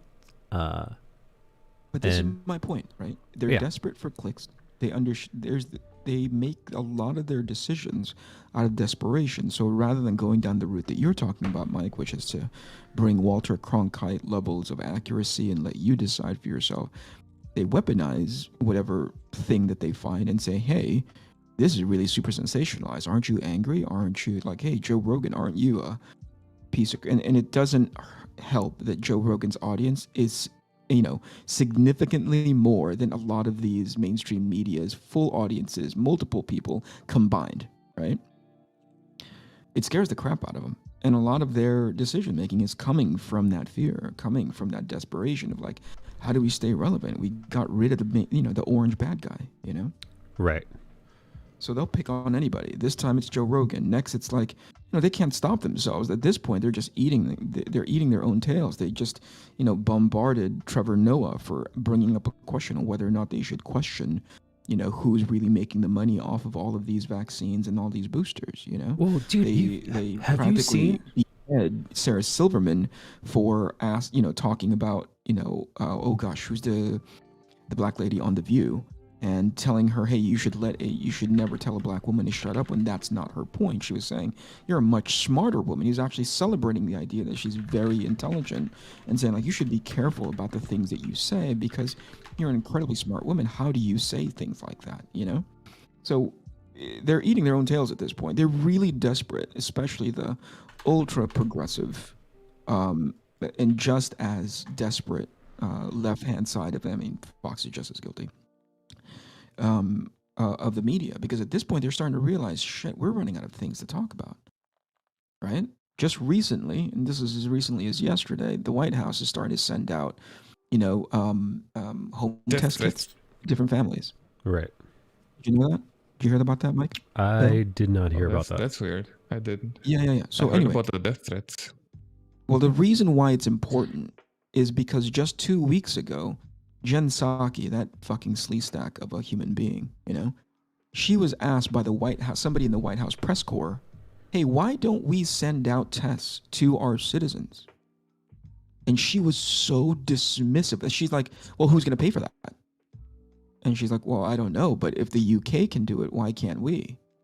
And she immediately tries to shut that idea down, only to fast forward 2 weeks later, which is yesterday or the day before, when the White House says, actually, we're going to start sending that out. This is how discombobulated this version of reality is right now, including the news media. You ever see that? And it's so disingenuous when they were talking to Joe Rogan about the horse dewormer. I think he made fun of it on his show. Oh, what's even worse is who is CNN's doctor on staff? I think it's something Gupta. Sanjay Gupta. Yeah, so he was on Joe Rogan. I mean, all due respect and credit to him, Yes. And Joe grilled him and said, like, why do you guys say that? Why did you guys say that about me when you know that's not the truth? When you know that, he broke down what ivermectin has meant, like you just did, Mike, which is, it's all of these things. Why was there a concentrated effort to make it seem like, and the CDC did it too, they put it on their website at what point, stop taking horse dewormer. The CDC. But on CNN and mainstream media, they kept focusing on the fact that Joe Rogan took, horse dewormer. Like, do you guys think I'm stupid? Like, I had a doctor apply that medicine to me. That's as disingenuous as somebody saying, guy who takes fluid that is meant to cool cars. That's also called water. Yes. That's really disingenuous that you guys brought that up. And he didn't have a very good answer. As a matter of fact, he said they shouldn't have done that, right? He did say that. Don Lemon. Huh? Yeah, no, you're right. Sanjay Gupta agreed that it was bullshit. Next time that Don Lemon is on, Gupta is on Don Lemon's show, he basically says, hey, we didn't lie, Joe Rogan, right? And I don't understand why he says that we did. And any time that Sanjay Gupta would come in there and said, I think this is what Joe Rogan's trying to say, Don Lemon, that fucking NPC, cuts him off. Jesus Christ. Because they can't go outside the narrative of, hey, nothing except the vaccines are going to heal the world. Dummies. Yeah, and they had That's another why you can't trust these failing idiots point. anymore. Yeah, their other failing point when they pulled that story on Joe Rogan is that his audience is not only vastly larger, it is on average more informed than CNN's audience because they've been listening to all the people Joe Rogan's been talking about for years. Is that true? I mean, what are they basing the more informed on? No. This is just my thought, let's say assumptions. Because if you've been listening to Joe Rogan for all this time and all the different people he's been talking to, from sleep doctors to nutritionists to psychologists and psychiatrists to evolutionary biologists, like all these types of people that he's been talking to, if you haven't picked up an iota of informational intelligence further, then you failed as a human being. I mean, I'm not in the business of telling anybody to believe anything and everything that Joe Rogan says or the guests that he brings on. What I like is that he will bring on people and let them talk about their expertise. And rare is it all about, to confirm Joe Rogan's bias. There's plenty of guests that he's on where he's like, I don't believe in what this person is saying, but I'm going to give him the platform to do it, Yeah. I mean, he talked to Kanye West for 3 hours or something. Yeah, and there's plenty of things that he does not align with. Plenty of things that he does not align with Kanye West, but he brought him on anyway. Just so he can have the forum to be able to talk to him. So basically understand his perspective. And enough so where he's like, I still don't believe where you're coming from, but at the very least, I have a better understanding of it. Yeah. Whereas a lot of the people that are trying to drag him often don't want to hear him at all. Don't want to hear anything that he's saying. Yeah, that's a true failure. I mean, mainstream media just showing their true colors. Not that the people weren't somewhat aware of it, but now, if it's not obvious to people now, I don't know what the fuck we gotta do. Wait, Yeah. did you guys see this? Somebody did a little. What was it? Let me see. I'm gonna show you guys. This video I found. I'm just gonna play a few seconds of it so you guys can see. Let me sure you can hear. Here, it's somebody did a montage of clips from all the various corporate news media, and Yeah. here you'll see. Wait, matter of fact, let me unmute this site. Pfizer. CBS Health Watch sponsored by Pfizer. Anderson Cooper 360. Brought to you by Pfizer. ABC News Nightline. Brought to you by Pfizer. Making a difference. Brought to you by Pfizer. CNN Tonight. Jesus Christ. Brought to you by Pfizer. Early Start. Brought to you by Pfizer. Friday night on Aaron Burnett Out Front. Brought to you by Pfizer. This Week with George Stephanopoulos is brought to you by Pfizer. Weather report brought to you by Pfizer. Today's countdown to the royal wedding is brought to you by Pfizer. And now a CBS Sports Update brought to you by Pfizer. Brilliant. Meet the Press data There's download. just a few brought more. to you by Pfizer. This portion of CBS This Morning sponsored by Pfizer. On how to find the hidden sugars in the American family diet. Sponsored by Pfizer. Oh, you fucking bitch! How fucking dare you? Brought to you by Pfizer. Pfizer. Oh, Right. the kiddo's How is gonna that? call out the Who plot. posted that? Is that something you found? I just That's found fucking brilliant. found that on the internet. If you want, I can share the link with you. Yeah, please. Absolutely wild. Fucking hilarious, man. Yeah, no, dude. But again, no, and the fact that you would even like buy someone trying to question it, just saying, hey, people are getting paid. People are making a boatload of money from all of this. Maybe Yeah. we should like take a step back. Maybe Ask a couple questions. yeah. Yeah, no, man. Just yeah, Here's question. another one. So 2 days ago, 3 days, well, sometime last week, let's say, right? Definitely recent. The CDC releases it's some stupid national holiday. You know what I mean? Coins for free day or whatever. But in this particular case, it was, National Dipping Day, right? In which case, they were showing somebody dip pizza in chocolate. Oh, I saw that. Oh my God, I saw this. Yes, go on. And it made me laugh because here is a governmental sponsored body that says, yeah, go ahead and do this, but also for your health, wear masks.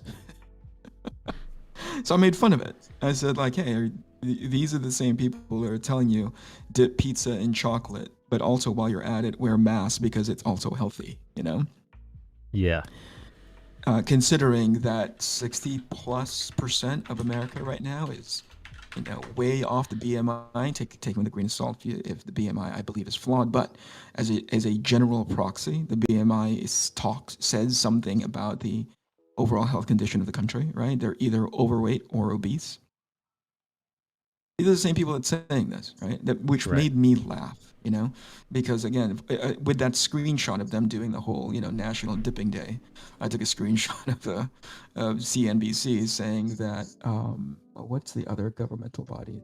Not WHO, somebody else. Saying that 60+ Americans are currently registering as overweight based on the Right. BMI. Some idiot jumped in and said, hey, can you not talk about, can you not spread misinformation, please? Oh, and by the way, the other thing that I took a snapshot of is the fact that 70 to 80% of the people that they found who have COVID are also morbidly obese or overweight. Yeah. Yes. Is that correlation or is that causation? I don't. When you have 60% of your country is over, and 60+% of your country is overweight, then yeah, it's not unsurprising that people who have had COVID are also going to be overweight. That's not the connection that I'm trying to make. The way this guy was positioning his "don't spread misinformation" is that, being obese or overweight, gives you COVID. And I'm like, that's not the point that I'm trying to make, you dummy. Yeah. And that's why he was saying I was misinforming people. But I didn't say anything, and I said, like, what do you all I said was like, hey, I'm taking a screen. I think the fact that a governmental body is telling people to stay healthy about wearing masks is also telling them to go dip pizza in chocolate is ironic, and that went way over your head. Yes. Yes, it most definitely did. Man, the fact, dude, people are so goddamn brainwashed. Like, just don't. That's what I'm talking about. Don't think critically. Don't ask questions. If you're asking questions, you are essentially the enemy. Yes, and you're apparently, according to this guy, I was spreading misinformation. Right? Yeah. That's right. And people were saying, like, you know, I don't know what happened because I muted that thing. I often am just like, I can't spend time on any more of this bullshit because obviously the thing went way past his head. But I would still get notices or notifications on Twitter when somebody is telling this guy to go shut the fuck up because, you know, it's been proven that people who are on the overweight scale, right, have a tendency to get more sick, especially with COVID. That's all that the data was saying, ultimately, right? Hey, going back to the whole Joe Rogan thing, that it's conceivable that the reason why I didn't stick around his system for so long is because he's incredibly healthy. So healthy. The guy takes care of himself, right? No. He got sick off of COVID, but he's not going to get ridiculously sick off of COVID. That's what the data was pointing out. Hey, these guys who are getting profoundly impacted by becoming sick by COVID are in that obese scale, or on the obese side, or on the overweight side. These guys can't accept it. This guy in specific, anyway, could not accept it. Right? Now, the thing that he said that made me laugh, I'm like, oh, he said out, I don't know what made him say this. He said, there is no cure for obesity. Wait, this is a person in your fucking Twitter comments? Yeah. And I no think cure. that's when he opened up the fucking hornet's nest of, that is the stupidest thing you could say out loud. Yeah. No, it's absurd. I mean, that is... Because people said, like, yeah, it's called a calorie deficit. You know, it's actual science. Yeah. And also, like, mental, obviously, like, mental health help, right? Because it's not always just physical. It's not always it's not always, it's not just about diet. It's also the mentality of it.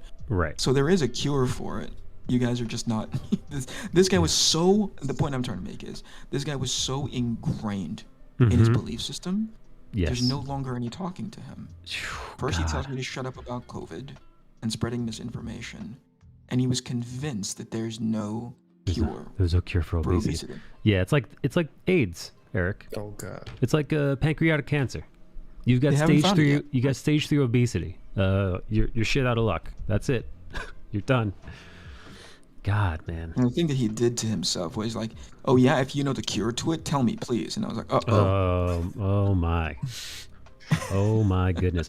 Now, don't get me wrong. There are certain medical conditions that do make it impossible, which is what the argument that so many people use, where it's like, well, what about somebody with type issues? But it's so minute a group of people. What you're doing is leveraging a conversation based on the exception and not the example.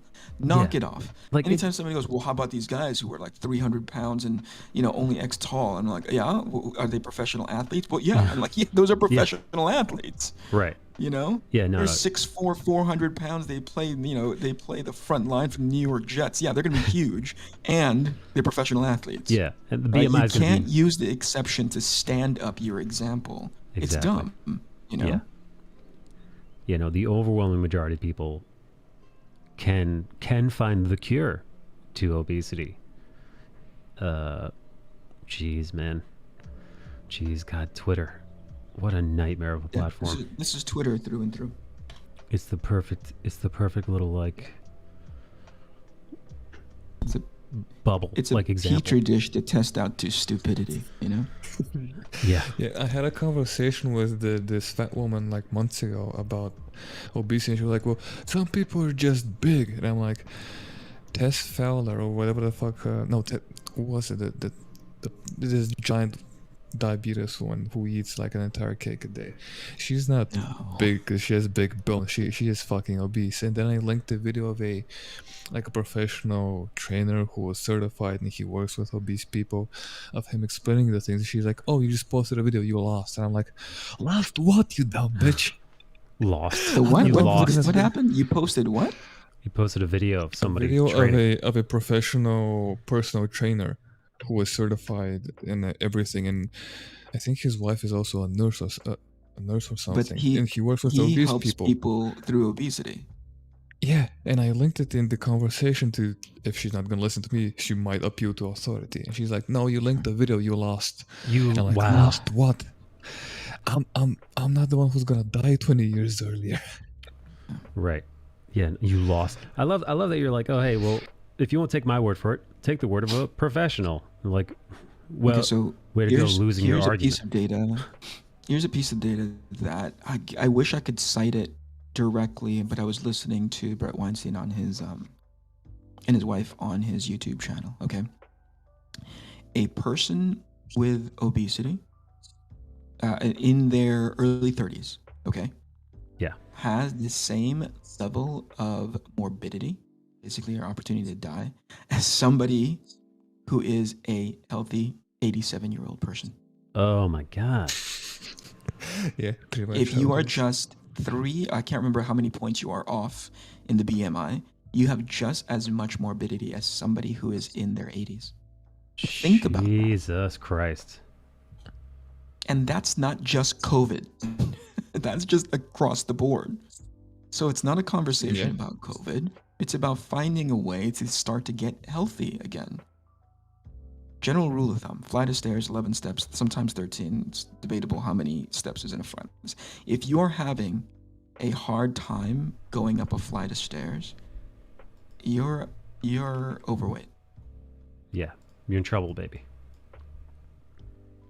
I don't know why that is. As a matter of fact, they read something from the moment they started talking about obesity being a factor into how much somebody is impacted if they get COVID.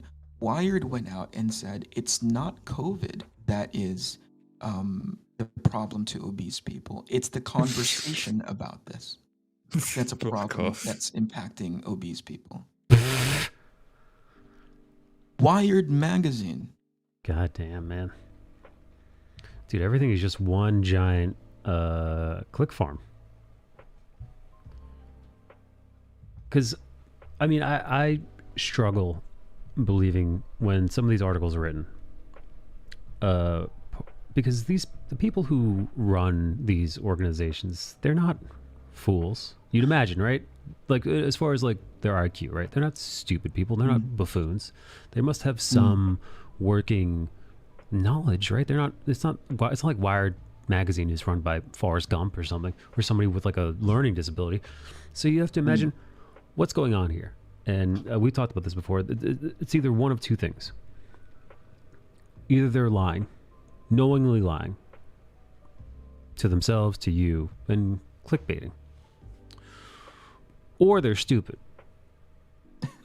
Now that's one or two. Like, yeah. Now either you go to the offices of Wired magazine, and in there you just find people with some real. It's a real rough crowd in there. You're like, wow, man, I didn't know this was a special needs corporation. It's good to know. So what's more likely, that, or that these intelligent people are actively lying to the general populace in order to get clicks? They know what they're writing is bullshit. They don't buy it, but they want to piss people off, and they want to piss people off and pander. I'll push back on that. I don't think it's there to piss people off. I think it's perfectly captured by that video that you were just listening to, which is they are being funded by powers that are so much more, has so much more financial resource than they do. They need to keep the lights on, and so they'll say whatever the hell they need to say in order to keep income. It's not evil, and it's not, it's probably stupid and evil, right? I think it's just because these guys are fucking trying to make money. They understand that they're as far as their quote unquote reporting, they're on the low end of the totem pole now, as opposed to being at the top. And when you're desperate, you'll say some really, really stupid shit. Yeah. Yeah. No, I think I don't know. I mean, it could be what you're saying too, which is, yeah, these guys are just dumb or uh, evil. old media is dying. Like all the Yes. numbers are there. It's been a slow death. You know, some companies have been able to stave off the complete and utter decline of their papers through subscription-based services and other forms of monetization. But there have been so many published former magazines, newspapers that are just no longer around, or are just practically bankrupt, or bought out by tech companies, or bought out by even BuzzFeed itself. Is BuzzFeed no longer brings in the kind of revenue that it used to, right? In the early aughts, BuzzFeed was everywhere. Everyone was taking quizzes and doing this, and it was the organization of BuzzFeed was it was bought for hundreds of millions of dollars. There was plenty of venture capitalists who couldn't wait to get in the BuzzFeed game, and similar websites. That's gone out too. That's no longer in favor. Forget about old media, print media, which is all but dead. Now, currently, even websites that it kind of usurped them, those websites are also now going under. So I think as far as relevancy, as far as the monetization aspect of it, these companies are struggling. They're clawing to stay in people's minds. They're clawing for clicks. And I think you're right. They are doing whatever they can to stay afloat. Yeah. I agree. Which is to the detriment of people, like the active Detriment detriment. to people. That's right. Yeah. Yoji brings up a good point. Yoji writes, there is no money in facts. Yeah, Right. because if you're a paper or a website or both, and what you write is just the most accurate, factual, non-biased version of events, that's not going to get a click. That's not going to get the headline that reads the most detrimental thing to obese people is talking about their obesity. Like that article is going to be shared. That article is going to be brought up. People are going to talk about that. Even if to rip it apart.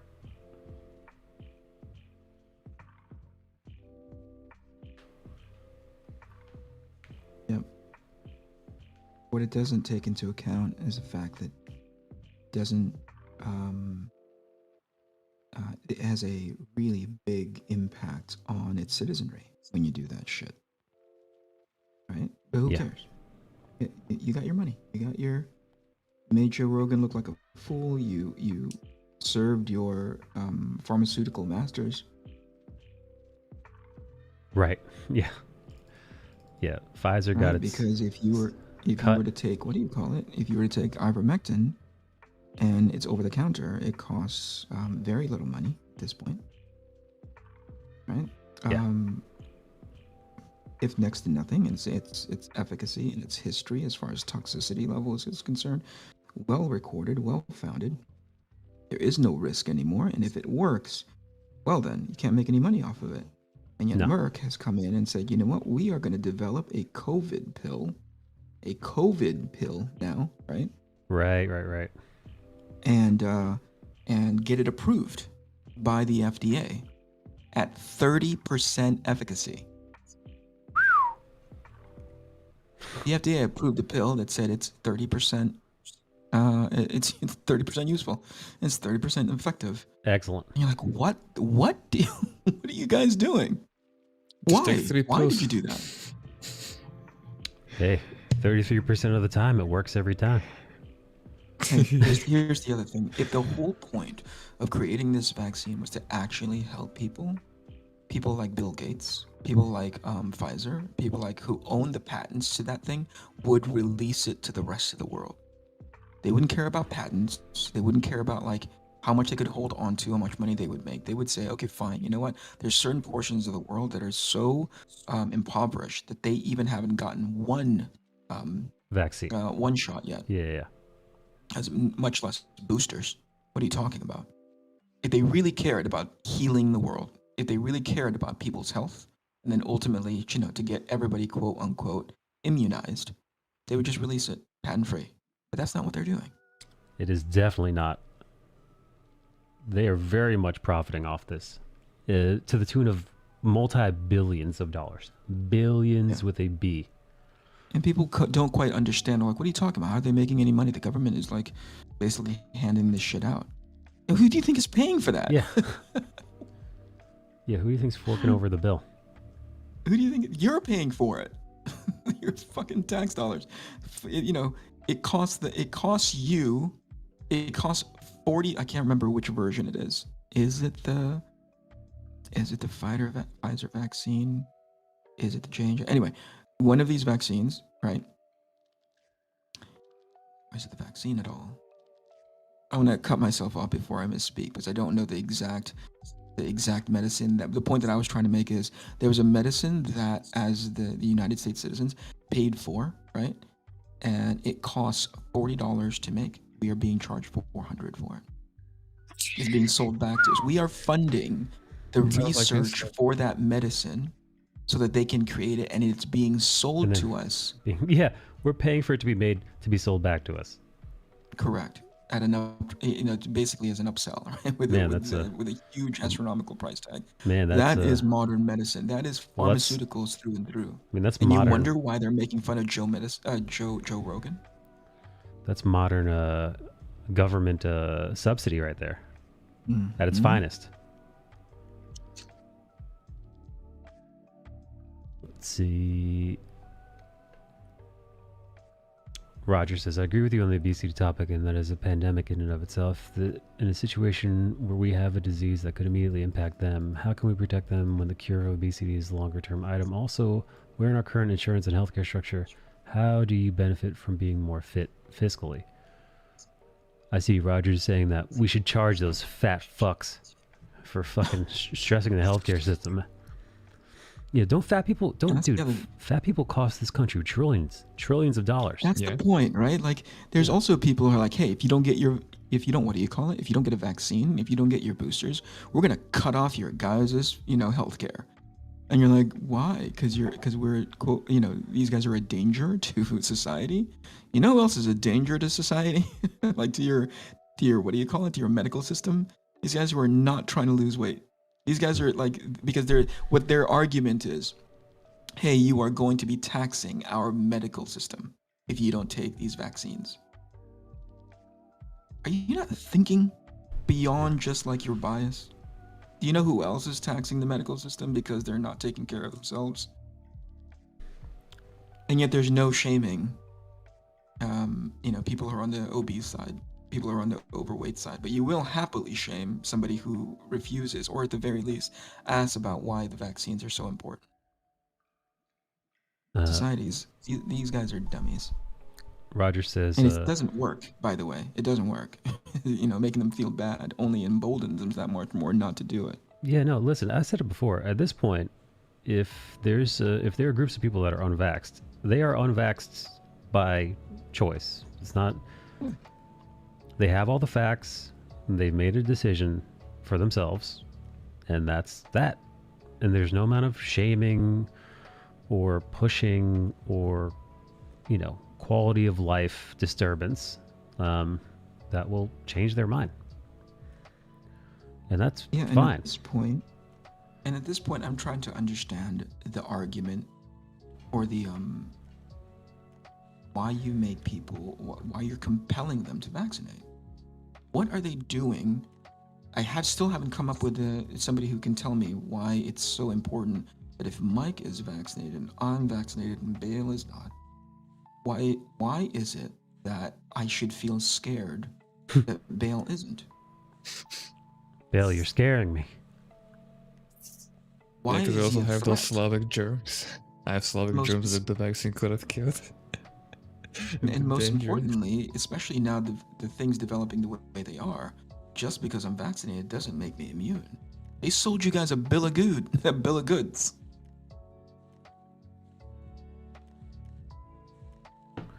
think that's why people are mad.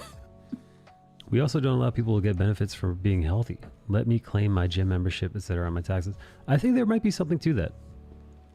I don't know if it's punishing the fat people with a fat tax, but you know what, man? In a country where you are charged out the ass for insurance,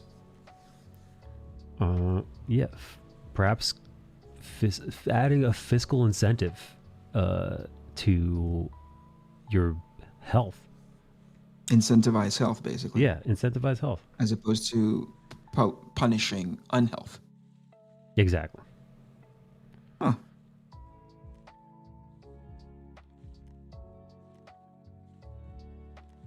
But Mike, feelings. Listen. That's why I said let's not. I'm not sold on making fatties pay, even though like that would be the right thing to do. You know, you fat fuck. I fucking am. You fat fuck. Pay up, fatso. It's gonna cut into your McDonald's money. But well, because you know, pay me and I'll get them to slim down. Well, because you know, who are they paying? They're probably paying the government or health insurance companies.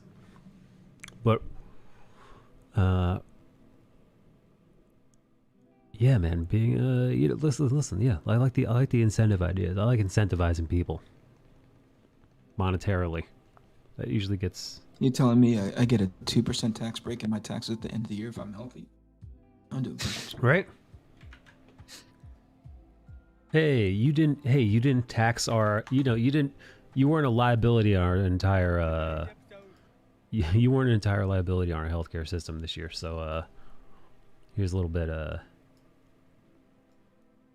Here's a little kickback. Was it in that memes channel that I saw some guy call into a radio show or a podcast to a doctor, and he asked him, "Doc, I don't know exactly why I need to go take this vaccine," and the doctor said, "Would you have sex with somebody who had syphilis knowingly? Would you have knowingly have sex with somebody who had syphilis or some kind of venereal disease?" And the guy's like, "No." He goes, "Well, why wouldn't she use the protection that is the vaccine?" Oh, what? Jesus And fucking what the fuck? Christ. Yeah, it's in the memes channel. I think I saw it, and the person who posted it on Twitter actually thought of it as the perfect clapback to people who are anti-vax. Wow, that's the perfect clapback. That perfect argument makes no fucking sense. Exactly. At all. This is a medical profession. This is a doctor. This is a guy that's helping inform people on their health using that analogy. That's terrible. Equating vaccine protection for COVID to wearing a condom against venereal diseases.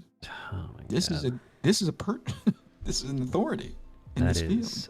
That is insane. That's crazy. Yeah. Because we all know especially in regards to the efficacy of the vaccine, it's about as effective as the flu shot. Yes. Don't say that out loud, Mike. YouTube's going to come after you. Which again, I'm fine with. I take the flu shot also.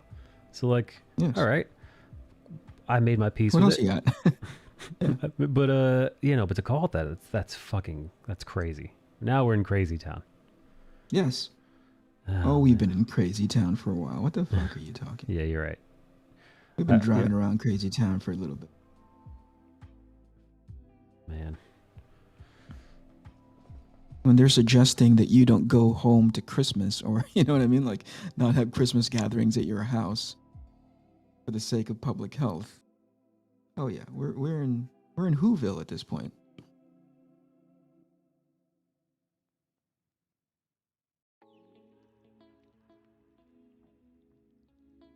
When they're saying, "Hey, yeah, no, for your health, you should wear that mask unless you're eating." Holy fucking shit! Man. I love that. Hey. Yeah, people. The movie theater is packed.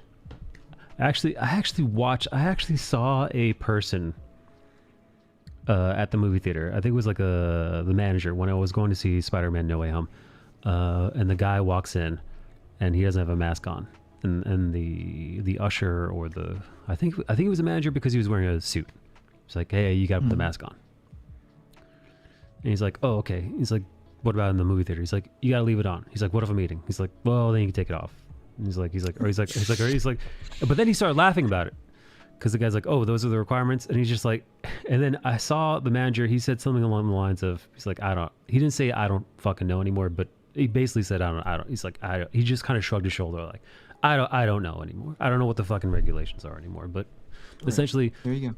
If you have your mask off, if you're eating, you can do that, which it makes no fucking sense. It makes no fucking sense. Yeah. But hey, man, the government tells you that's what's acceptable, so you just follow along.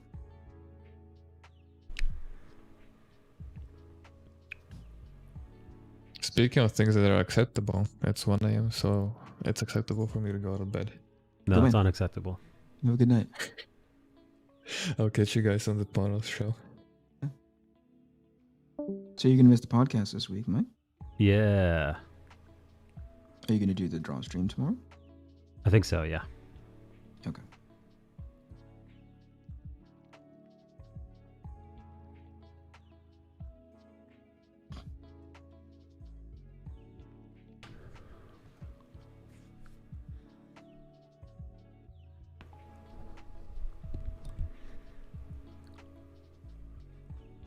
The better argument should you want one is, if I was willing to give you 40 to 60% of the answer in an exam, would you take it? Why wouldn't you take it?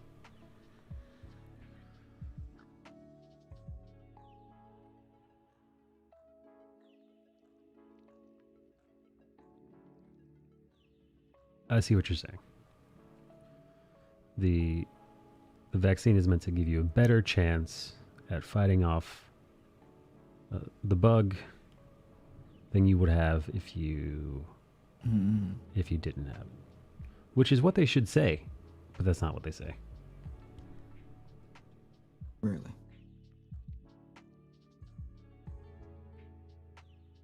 You know, what are I'm assuming this, I don't know if it's true or not, that the people, I'd imagine the majority of people that are passing around the Omicron are vaccinated people. That's just my guess. I mean, it has to be, right? Because they're people more who are getting hospitalized are unvaccinated. To what degree, nobody says. Everybody just thinks hospitalization is immediately like, oh, they're coughing up a lung, or you know what I mean? It's just fluids coming out of every hole from their body. But hospitalization just means like I walked in there because I'm feeling sick, you know? So that's been overly dramatized and really sensationalized, right? But it's what are you talking about? But why is it so inconceivable that the people who are passing on the Omicron are vaccinated people? I don't understand why people don't have that conversation.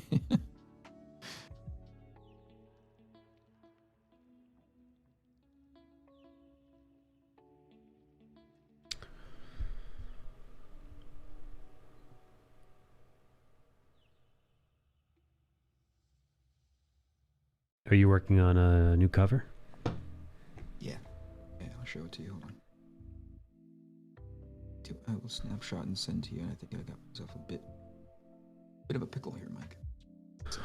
Rogers says, I don't believe in mandating these things, but I feel the same way that they should incentivize getting it versus it be punitive. Right. Because mostly it has been punitive, right? If you don't get it, you get shunned and yelled at and called names, and it's actively worse. The White House makes you feel bad. Yeah, the White House says that you're going to die, you're going to kill your loved ones this holiday season, and you if you live in a big city, it actively makes your life less fun. You know, hey, you want to go out to eat? No, can't do. Chicago mayor literally said it. Hey, we're making it difficult for you by design. Yeah. No vax, no fun. Which isn't, again, you know, you upset. All of this is it fucking bums people out, man, and it makes people don't like being pushed to do something they don't want to do. Like, that doesn't. I've said it before, man. You never win an argument with somebody who disagrees with you by calling them an asshole and like a piece of shit and like a scumbag. Like, That's not how you change hearts and minds. Oh, this is excellent. Love the lighting here. It's land the lighting. That's all I'm worried about. Well, I've obviously got to render it. Yeah. But land the lighting. This is tricky. Shit. Because it's going to be casting a shadow on the on what do you call it, right? On the cyborg. Mm-hmm. Yeah, she definitely is. So it effectively is going to just cast that entire part of her chest where, where she's closest to it into black. Yeah, it's gonna be all but black in but that I don't middle want to do that. Yeah, I don't want to do that. Maybe, is there any lights on the cyborg? I think what I need to do is probably just fake a secondary light that's coming off of the upper left hand side. Yeah. That'll work. A little ambient occlusion should do the trick. Mm-hmm. Or that, I don't know, through some trickeration, the reflective chest plate is like creating enough of a separation between the two. Something like that.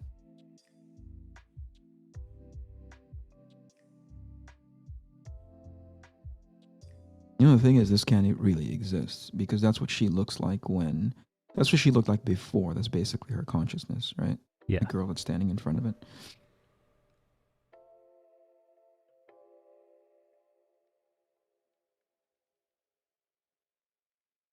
But I think that cover's going to pop. Me too. It's good. The angle is solid. It's got everything. And the rendering is all I'm saying.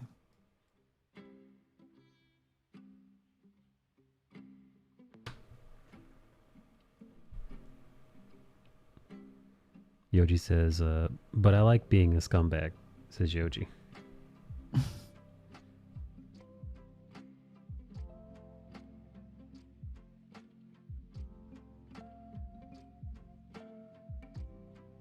Yeah, Yoji, were you in Bernie's stream last night?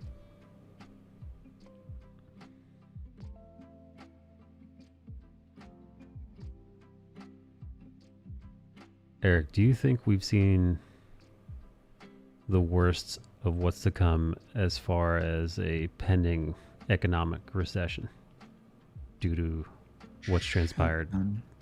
That's really scary to me to even think about. Because the midterms are coming up and then ultimately the elections, right? Mm-hmm. So I don't know what these guys in government are willing to do. You know what I mean? Yeah. Like, all of these politicians scare the fuck out of me. Because what happened previously in order to get Orange Man out are viable. Not necessarily that they worked, but they're viable. Not the least of which, just like shutting down the entire economy. They did do that. Scares the crap out of me. I don't think they can afford to do it again. So I don't think they're going to. Matter of fact, I'm pretty sure, isn't that what Biden said the other day? There will be no shutdown. I mean, there would be no shutdown as far as what? Well, dealing with because people are like, the Omicron numbers are up again. Some hospitals are being overwhelmed. Yada yada yada. The same old talking points before. I hope he means that in earnest, and not just because he's looking at his polling numbers. Right. Let's see.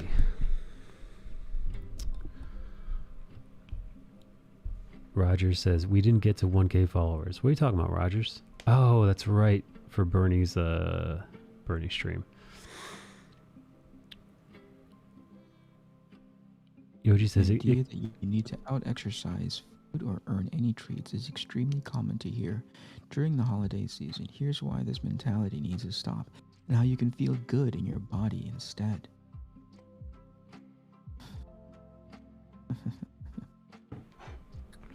Looking at exercise as punishment rather than beneficial activity. Shut up, Huffington Post. Yoji said it could get worse. It's very unpredictable. Cage says, you think we'll hit a higher than 9% next year in inflation?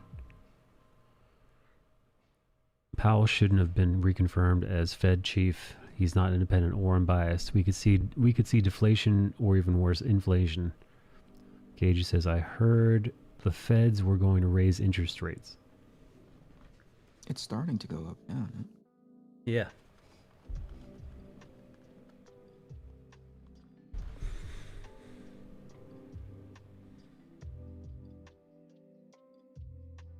And listen, I'm not an economist.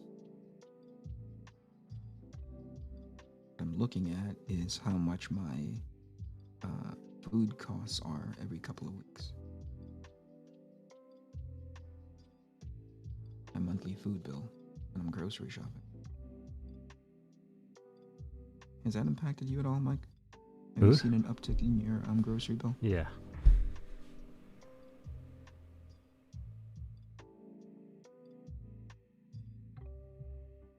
Well, that's intimidating to me.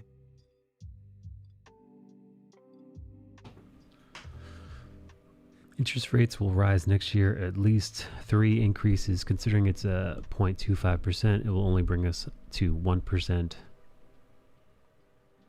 Keiji says, you think we'll hit 17 like in the 70s? Yoji says, there is a possibility. I mean, this is something I know absolutely fuck all about. Really not an area of expertise for me. It goes over people's heads because people are not, the reporting bodies are not in the business of giving context. They just say, oh, it's going to go up, right? Right. And if you ask, like, the thing that you should include with each and every single one of those articles is like, okay, so what is it, last year, 2 years ago, 3 years ago, right? Without assigning blame, because oftentimes that's what happened. Oh, the reason why it's so high because of Orange Man. Not the point. The point is it's going up, right? And so to even contextualize that, it is to say, like, how you to give you an understanding of how many, when it goes up that many in percentages. You know how you paid this much for a gallon of milk? This is how much you're going to start paying. You know how you paid this much for gas? This is how much you're paying now. People used to buy houses, and it costs, by the way, people are rarely able to afford to buy a house, but that's neither here nor there. If you were to buy a house this much back in the day, this is how much it costs now for that same exact house.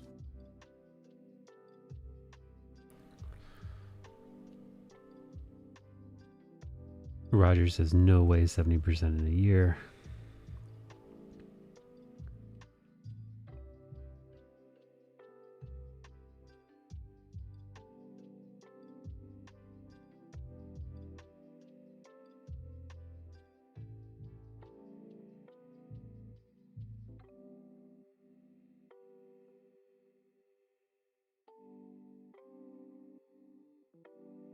So what's the book report about this week, Arcane? What's up? Yeah, Arcane. What's the book report about this week? What a massive waste of your time. I don't even understand that sometimes, dude.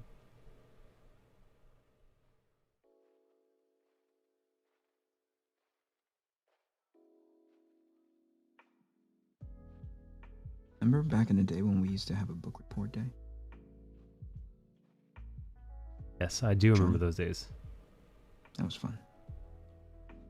It basically compelled me to read books based on your guys' recommendation. That was a lot of fun.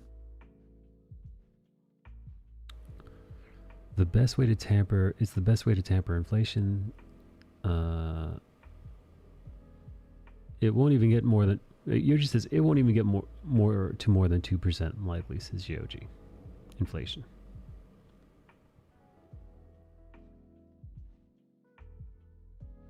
Have you started loading up Christmas movies yet, Mike? Or no? Oh yeah, I've been watching Christmas movies. Have you really? Yeah. Ask a couple. What are the most recent ones you watched? Let's see. Actually, we've been running through the Harry Potter franchise. That's what we've been watching. What? I thought I said Christmas and you come back with Harry Potter. What do you? Yeah, I consider those first few Harry Potter movies Christmas movies. Really? How I come? do. Are there Christmas scenes in them? There's a bunch of Christmas scenes. Well, you know what it is each year. Really? Each movie goes through an entire year at Hogwarts. Oh, right. So there's lots of so like there's usually definitely some holiday scenes. However, the movie gets darker and darker as it goes on. So the holiday scenes, as the series progresses, the holiday scenes get less cheery and more like more morbid, to be honest. Yeah. Dour and really down. Yeah. Yeah, really dark, lots of death. But those first few ones definitely heavy on the Christmas stuff. When they're kids and it's all cutesy. But I've watched Jingle All the Way, watched Elf, watched 8-Bit Christmas is one, watched The Grinch. We watched The Holiday. The Holiday is a Christmas movie? Yeah, with The Holiday with Jack Black, Kate Winslet, and Cameron Diaz. Yep. Jude Law. Yeah, man, that all takes place. That takes place during Christmas, New Year's. Did you know that way back in the day, my friends and I would play this game of like, if we ever, it's weird how it all comes back to the Matrix, but if and when you go to the Matrix, you're right, the avatars that you use in there are effectively like the personifications of how you perceive yourself, right? So conceptually, it's not what'd you say, limited to just like, oh, it's gonna be Eric, but now with blue hair, Ooh, by the way, the girl in the most recent, this Asian girl is on the most recent Matrix movie. Yeah. Super cute. Ooh. Adorable. Good Not to know. supermodel cute, but just her features. I'm like, wow, I would love to draw her. Anyway, Nice. real pretty girl. But anyway, conceptually, the avatar that represents you in the Matrix isn't limited to just you with a bit of, how do the kids say it? Like with a bit of glow up. It could be anything that you want, right? Oh yeah. And so we would play this game like, hey, if you ever go into the Matrix, who would your avatar be? And my friend, she said, I'd be Ariel from Little Mermaid. Oh, that's hilarious. And I said, my avatar would be Jude Law. I would just walk around the Matrix and be handsome Jude Law from like one of his earlier movies when he just didn't have a weird Charlie Brown tuft of hair on top of his head. Yeah, he's got that weird tuft. Matter of fact, he's got the one tuft of hair is separated from the rest of his hair. It's starting to, for sure. I mean, he's holding on to it as hard as he can, but yeah, he's got that the front part of the center of his head that's almost completely isolated from the back part. It looks like the Bob, the big boy. Yes, yeah, it looks like the big boy tuft. It's a little like he's not too. It's a little swirl. It's not too far away from now where he's gonna have that little private island right there. Yeah. At the top of his head. I'm surprised he didn't start going for plugs. A lot of Hollywood guys either do plugs, or if you're old school like William Shatner, you just get the hairpiece. You get the wig. Get the hair. Yeah. But most of these guys get still acceptable in Hollywood. Definitely not recent. Definitely not. No, it's an old timey guy thing to do. Okay. You get a hair system, but no. Most guys get plugs. Like there's a few examples of guys who are definitely doing the. You could see it. Jeremy Piven. Jeremy Piven has plugs? Jeremy Piven, the dude from Community, Joel McHale, that's his name. Definitely, he got plugs. And the thing is, Elon Musk plugs. The thing is, these guys, because of their popularity, because they were, famous for a certain amount of time, it's almost like their hair ages in reverse. They go from, like you see them in their 20s, and the forehead gets bigger and bigger and bigger, and as they get older, the forehead gets smaller. It goes like the hair starts to grow back miraculously. And yeah, they go from having. LeBron James has paints in his hair. You know that? No, I didn't know that. He grew it in. Yeah. Oh, I see. Oh boy. He paid for a little bit of that head youth. You know who tripped me out? Do you remember the very first episode of The Office with Steve Carell? Steve Carell. Yeah. You remember that first episode? Guys look like he's almost completely bald. Thinning, dude. Big time. Right? And in every episode thereafter, he's got this thicker and thicker, vibrant, full set of hair. Yeah. That has to be. He definitely got plugs, right? Yeah, big time. He was. You could see his hair was so thin you could see his scalp through his hair. I remember that much. Yes. Yes, I mean it wasn't the slickness of whatever product that they were putting in it to Yeah. make him look a little bit scummy. You know, his hair super thin. All right, hang on. I'm going to take a quick pee break. I'll be right back. Eric, feel no pressure too. to entertain these lunatics. Leave them to their own devices. Take your pee Me break. too. I'm gonna go right along with you. I'll be right back. Enjoy chat. Keep yourselves occupied. Do you ever wonder why he doesn't take a pee break before he sits down to stream? Remember when that was taboo for you to do that as a streamer? You'd think about all those things that would cause any sort of disruption to your streaming time. Mike does it pretty liberally. And yet there's some of you that still pay him money. Subscribe to this level of unprofessionalism. Unprofessionalism a word?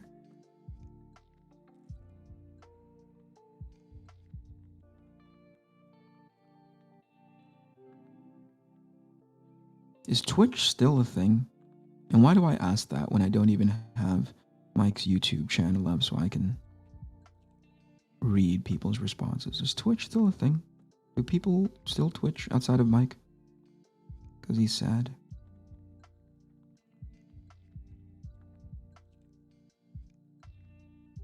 Hold on, let me actually bring up his channel. Stand by.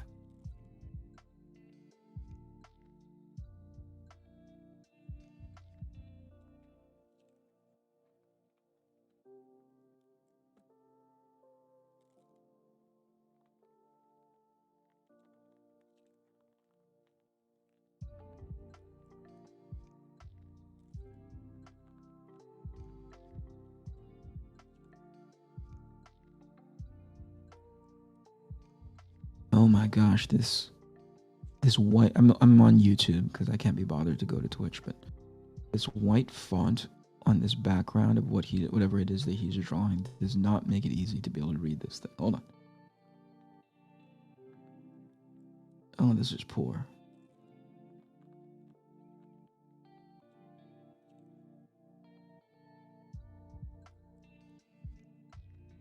It's because streamers are always hydrating. How dare he? Yeah, I don't think he should have pee-braided. I think he should have sat there and clenched. Where's Eric Bonehome when you need him? Eric, I summon you.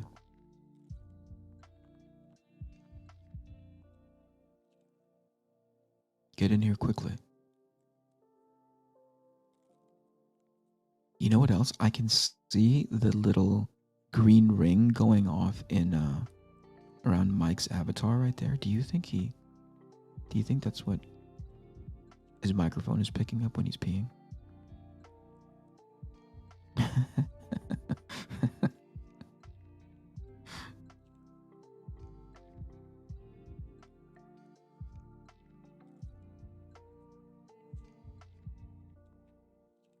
All right, my kid's gonna run into the room in a second. Stand by.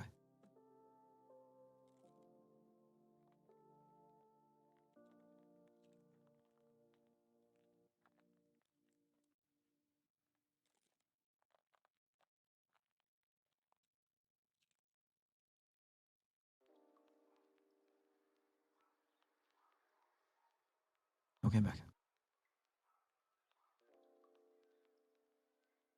Anybody answer that question? Is Twitch still a thing? Is it still relevant? Are streamers getting fewer and fewer as the years go on?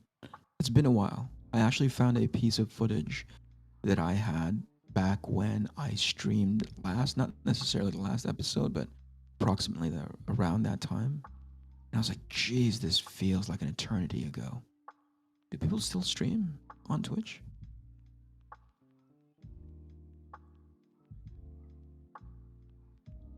I didn't know if it was still a viable place of streaming because what I hear about, and there's this one guy, what is his name? Something, is it Harris Heller, the guy that offers free streaming music that's DMCA free? Like all I hear about in his videos are that people are leaving Twitch in droves to try to go to YouTube, and super popular streamers too. So I was thinking, I wonder if not as popular streamers are following suit and going to YouTube. I think one of the main things that they cited was discoverability, and that YouTube does not favor discoverability, or is it vice versa? I can't remember. But definitely there was something about people leaving, and people leaving, a lot of people leaving all at the same time.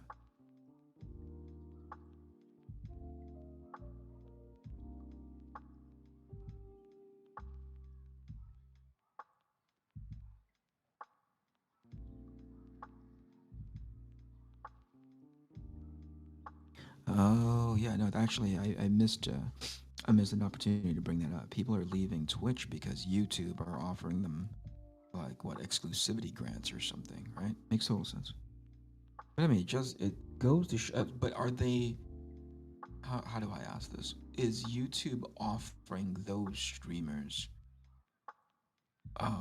advantages on YouTube outside of just the initial money that they get? I guess it is to say that there are functionality things that are happening that Twitch has, and I think I'm regurgitating what Harris Heller has said, but I'm regurgitating it poorly. That there's functionality things on Twitch that YouTube has yet to match. And are they offering to build those for these big name streamers, or are they just saying like? Because I don't know why YouTube would offer them money. Like, what's the benefit of bringing over big name streamers on YouTube if YouTube is not inherently a streaming platform? They are a content platform. Are they hoping that these streamers now start making content instead? Right?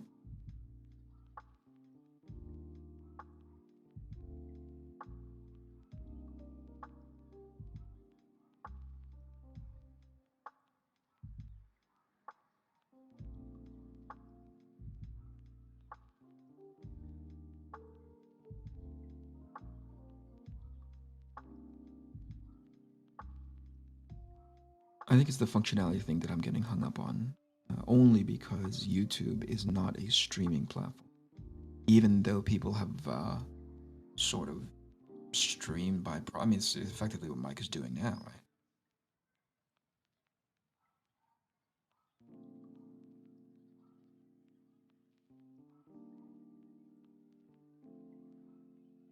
YouTube is stupid, like other tech companies offer money and try to gain traction. Oh, so they didn't have anything built in right off the bat. Yoji, hey, you streamers, we have these infrastructure things already built into our platform. Come on over. They just offered it to them for the sake of getting them away from Twitch. That's kind of dumb. I guess when you have Google money, right? Tons of money dumped in and dying a slow, agonizing death. You mean from a streamer end, right? Not from YouTube's end, because is YouTube actually, that's a great question to ask. Is YouTube still thriving as a platform, or is there something else now? Is there something that's sort of on the horizon, or at the very least, is it showing its age? They were stealing Twitch features, but not much people live stream. Huh? Interesting. Well, that's a poor business plan. You're asking people to come over and not giving them, if not bettering, the thing that you're taking them away from.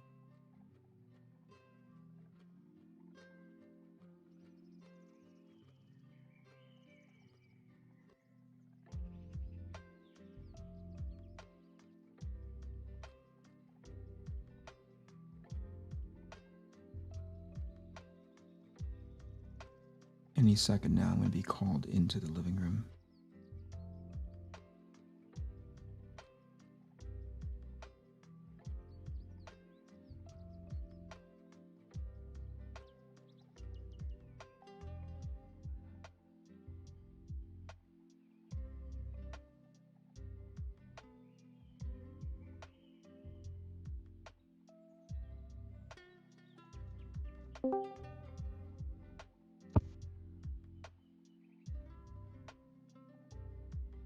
Who walked in here?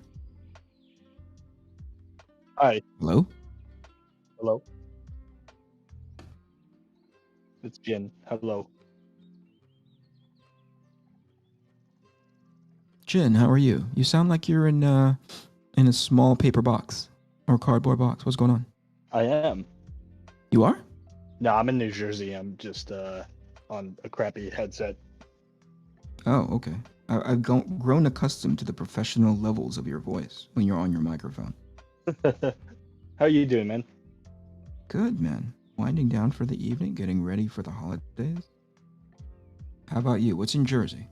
Yeah, happy early Christmas, man. My grandfather's up here. Oh, right on. In good health, I'm hoping. Yeah, he's doing what he can, you know. Goodish health? Goodish health. He's like 95, so. Yo.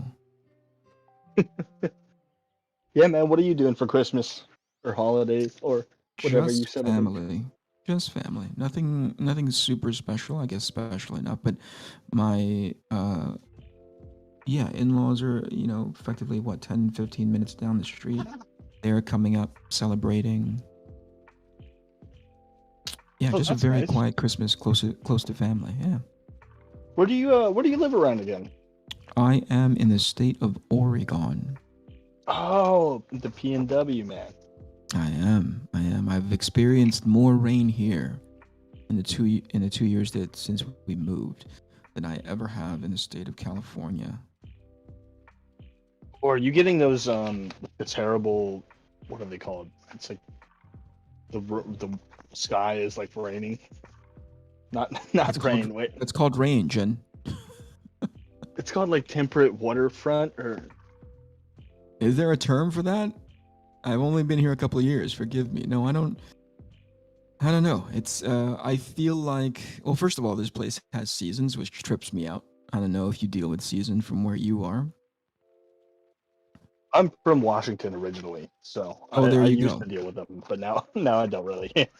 Yeah, no, I deal with seasons now, which is fascinating to me. I see leaves turn a color. I see temperatures change. I see what else? Just the whole thing, And if there's one thing that trips me out about Oregon, because there's a great chance, if not an inevitability, that it's going to snow this weekend, especially on Christmas Day. But there's one thing that I've seen in Oregon which trips me out is the people here don't know how to deal with snow, inasmuch as Southern California doesn't know how to deal with rain. Really? Yeah. In Oregon? Right? Huh. Right? There's no it's like, when it rains in Southern California, people drive like idiots, right? Oh yeah. Similar to here, they don't necessarily drive like idiots, but they don't have the sort of it's not even an emergency. It's almost like people are just like, oh, it's snowing, let's drive off the road. And people are aware that there's patches of ice, but rare are they ever prepared for it, Really? So that's something that so I've had to weird. get used to since moving up here. Jin Pie. Hello, Jin Pie. Hello, Michael De Corona. Jin is on a headset, Mike, and that's why his voice is suboptimal. I'm in a box. You're in New York, right, or New Jersey? I'm in Jersey. How are you liking it? Pretty good. Yeah, I mean, I'm just chilling at my grandfather's house, hanging out. Now, does your grandpa consider you less of a relation because you're adopted? No, not at all. He doesn't refer What to does you. that mean? What does it mean that he's less of a Does he put him in the bonus room where all the boxes are? Is that what you're asking? Yeah, does he? I'm assuming that he calls the other grandchildren, his grandchildren. Then Jin Pie he just calls the Korean. There are no others. It's just you? I ate them all in the womb. Yeah, no, it's just me. Do you give him flashbacks of the war? What the fuck? He was actually in Vietnam, but not in Africa. Oh man, not Vietnam. In the now. Does he ever wake up screaming? Not that I know of. Do you ever wake up screaming, Mike? Yeah, I wake up. How much? How long are you planning on being there, Jen? About 2 weeks. I was gonna go visit Mike, but Oh, dude, I told changed. everybody. Yeah, my lady was exposed to COVID at work. One of her coworkers tested positive, so we canceled. But We you're canceled. Not sure that the missus is. She doesn't COVID have any positive, symptoms right? yet. It's been a couple days. No symptoms for her. No symptoms from me. She has Does been that wearing. mean she doesn't have to go into work? Well, no, I mean, I don't think so. She has been wearing her mask at work, but you know, man, listen, this stuff, masks, you know, they provide some, but not. It's not like the mask protects you completely, or even close. So we don't know. We're waiting. Haven't got tested yet. We don't have any symptoms yet. Also, testing is damn near impossible over here because well, it's crazy. Any of the urgent care places or the lines are practically down the block. I was looking at Oh my god. I was driving past the testing facilities, the COVID, like the City MD and the other urgent care places, and there is no short line. Matter of fact, Oh my god. Are they testing because they think that they're sick, or what's the deal? I'm thinking that the numbers in the city are really high. So my best guess is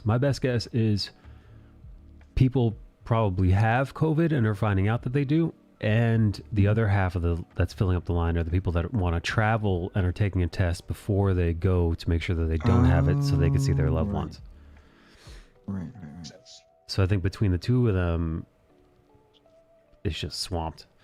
So I'm not going to wait 2 hours to get tested if I don't have it. Smart. If I don't have any symptoms, especially. Yeah. Isn't that advisable though? Isn't that what everybody says? Yeah, I'd imagine. Can't you get home tests? We do have a couple of home tests. They're less reliable than the what do they call them? PCR tests? PRC tests? I don't know what they're called. EOC tests? Yeah. You're certified brown. Oh my god. So You came up positive for brown, Mike. hot damn. Yoji says they gave out a couple of 100,000 free tests in Maryland, all gone in a matter of minutes. Yeah. So no testing yet, no symptoms yet. If I do wake up, I don't even know what the fuck the symptoms are for the Omicron. Probably the same thing, dude. Like Why would it be any different? coughing. Remind me what they are again. Yoji, what are the symptoms? Coughing? Erectile dysfunction. Wait, why does Yoji know? Oh no. Yoji knows everything. Erectile dysfunction is a part of it. I'm sorry. I got some news for you. No one's There. gonna take my boners from me. No one. Wait, is ED a symptom, actually? Of everything, man. Oh. Boys, I got news for you. I've had corona for a long time. He's had corona the last 2 years. You're, what do you call it? Jen, you're the AIDS you're monkey. the AIDS monkey of corona.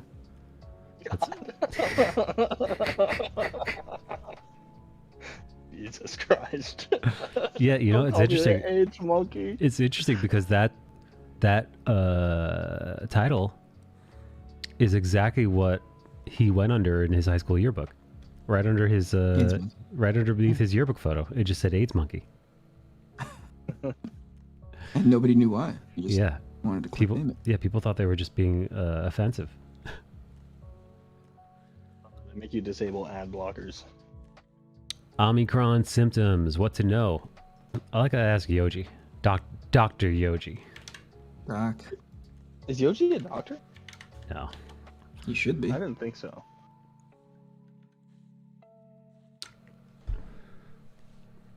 Hey Yoji, remind me again how you found this stream. Dr. Yoji. Was it from Crease, right? I'm assuming? Why do you assume that it's from Greece? Because Yoji likes comic book art. And Yoji's been a friend of the comic book art community for ages. I Why ordered couldn't you have just I ordered randomly noodles for found it? takeout. Noodle stream. That's so strange because Yoji's this big comic book art guy. I would have put any money on it that it was one of the comic book artists who used to stream on Twitch, whose streams I would frequent. And yet it was a hot Asian girl stream. Hot. What was she? Vietnamese? I forget what ethnicity she is. Lesser than Korean. She on the totem pole. Yoji was. Where is she now? I don't know. Yoji was debasing himself by being in her stream, but he's a generous man. Sam. She refused to tell anyone. Really? So you don't know any inclinations? Yoji, you're a smart guy. Were you ever able to piece it together? You know, like she ever like, you know, like in her exuberance or something like that. She ever like a, you know, and a Chinese exclamation go. Racial epithet. Well, yeah, a little something, right? Nope. Yeah, no, she never let like a ni hao slip or something like that. A little what now? Little ni hao. What? Mm-hmm. Bruh? I guess not.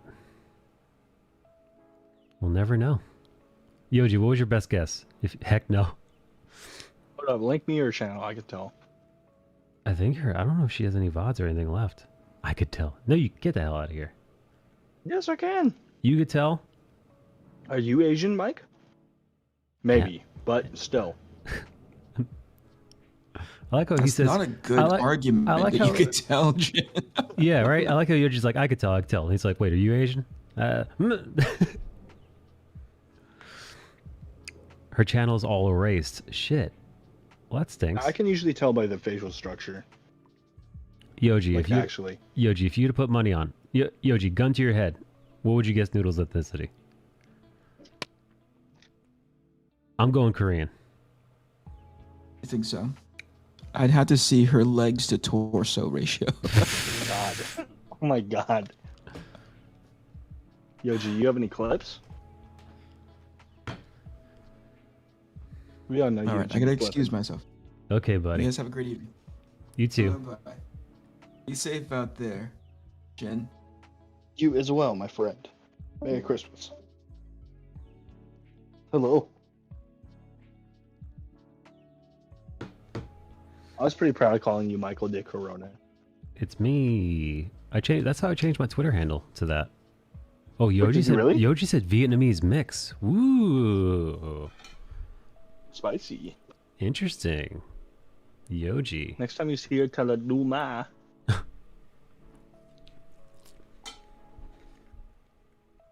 That means fuck your mother. So rude. Hey, I'm feeling spicy today. Hey, too. Okay, Melee. What part of Jersey are you in? Or what if you want to say that? What part of Jersey are you nearby? Fanwood. Fanwood? Yes. Click, click, click, click, click. Fanwood Township. Let me see. I'm gonna see the closest place I've been to in there, because wherever I go somewhere, I mark it in my Google Maps. You do? What? That's some psycho shit. It is. It's so I could like trace where I've been. So if I ever go back to a place, I could be like, I could look on the map and be like, I've been here once before. Oh, that's kind of cool.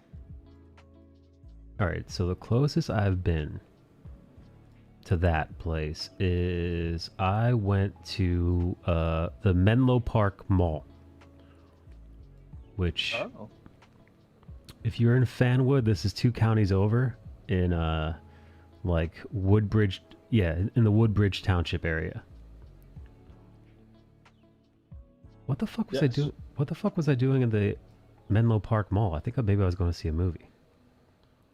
Oh yeah, I was at the AMC. 7528 New York Street, right? That's what you talk. Oh, oops, we're on stream. Uh-oh. Ooh, we're driving to Jin's house. Oh, you're only running like, I'm just gonna overestimate, 40 miles from me. It's not bad. Okay, yeah. So Jinpai, the movie theater is 10 miles away, the AMC one. So we could totally fucking party there, dude. You, me, and Spider-Man. It would take me 12 hours to walk. All right. Yeah, it's an hour 40 on the train. And this is me overestimating or underestimating, so you can't tell where Mike lives. Okay, Yoji.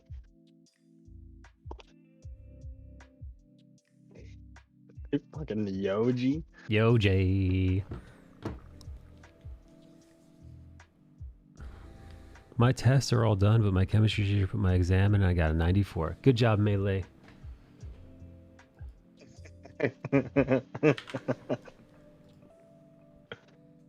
That's very threatening, Yoji. Yoji, who's Yoji gonna find? You. Yeah, he could find me. Wouldn't take that much. All right, let's see. So if I were to leave right now to get to you, it would take me an hour and 10 minutes to drive there. Yes. Yas, yas, yas. See, I wanted to make a big trip up there, but everybody I know is getting corona. Like my friends' kids got corona. Oh shit. Yeah. How'd those little were exposed? One or the other. How'd those little fuckers get it? Well, I guess if they go to school. Yeah. Oh yeah, his kid tested positive. Yeah.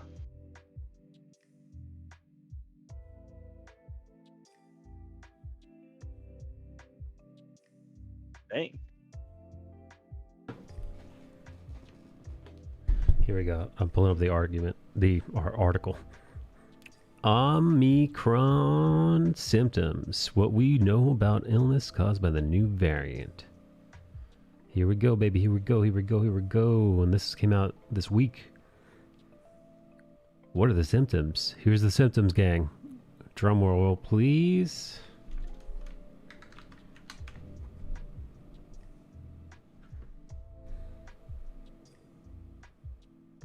So I got my booster today.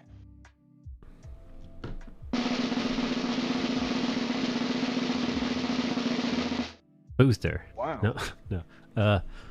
Here are the symptoms. Here are the symptoms. Cough, fatigue, or tiredness, congestion, and runny nose. Unlike in previous variants, the loss of taste and smell seem to be uncommon. Oh, thank God, dude. Yo, some people who got the first one, 8 months they haven't been able to taste or smell anything. There was one girl who I was watching. Who to this day can't taste her food, and she said everything tastes. She said everything tastes disgusting.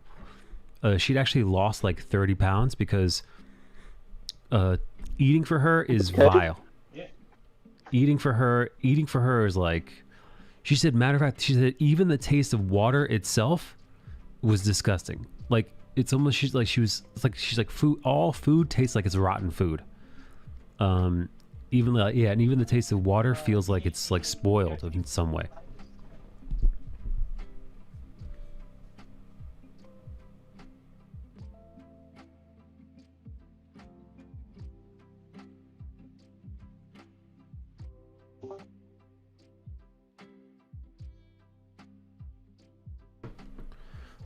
And yeah, no, she looked like for my father. I'm not sure if you heard that. No, it's okay. Your dad seems assertive. Yeah, listening to this girl actually was really sad because she was actively. You could tell she was in a bad way, right? Like imagine. I guess you don't. I guess you know. But you'd probably take it for granted, right? The taste food. You imagine your favorite food.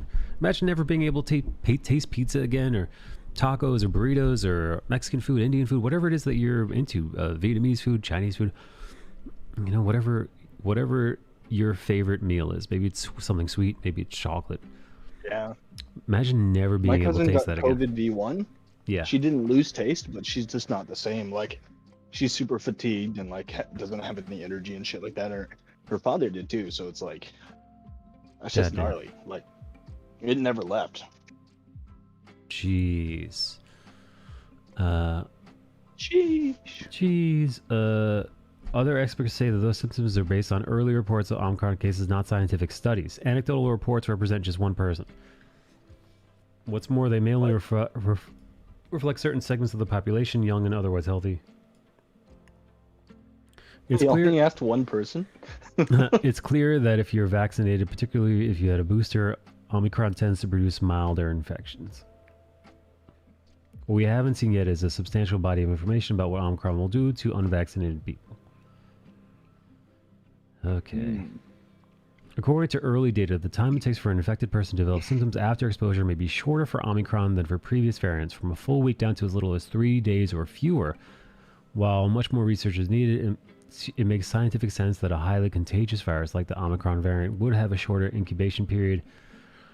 Its goal, after all, is to infect as many people as possible, as quickly as possible. That's why the spread occurring at a much faster pace.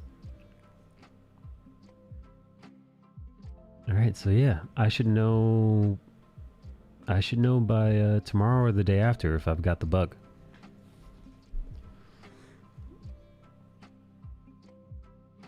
Oh.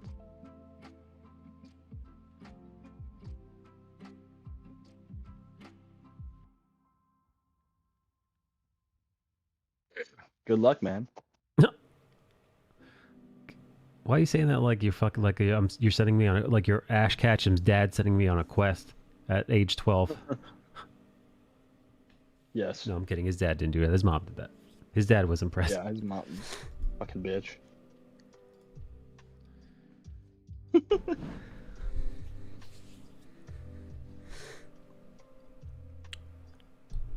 What's that? What's that little thing that you posted, Tuvok? It looks like a fucking... Oh, dude, I thought that was a maxi pad. With wings. The Band-Aid, right?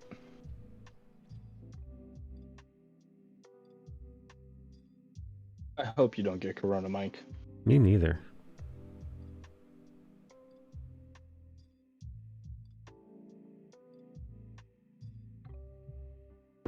Oh, I'm getting a call. Who's calling you? Yo mama. My mom doesn't know how to use the phone.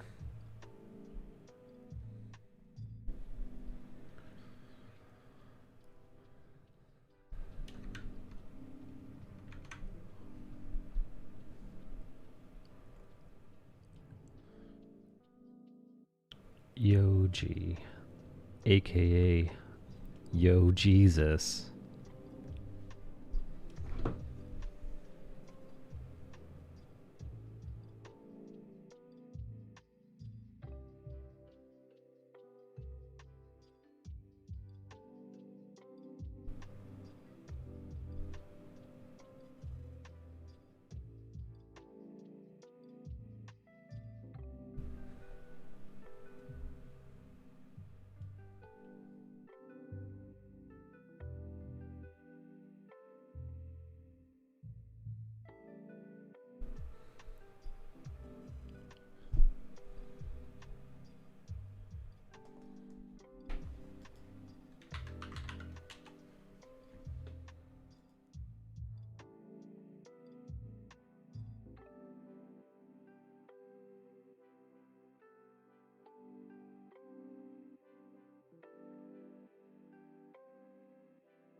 Yo, is HBO Max down?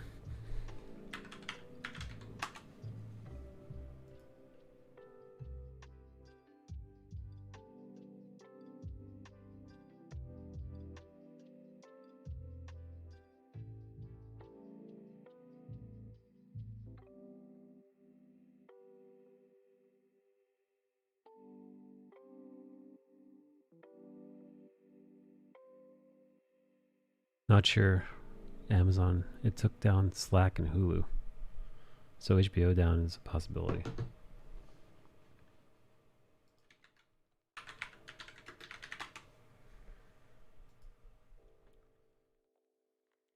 Oh shit.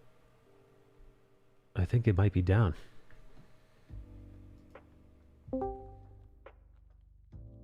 Mid-dream, I'm in here with your favorite.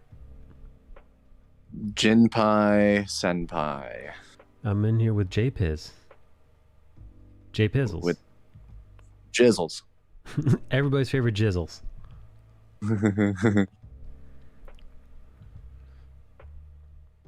I'm in here with jizzles. Good old Jizzo. What are you guys doing?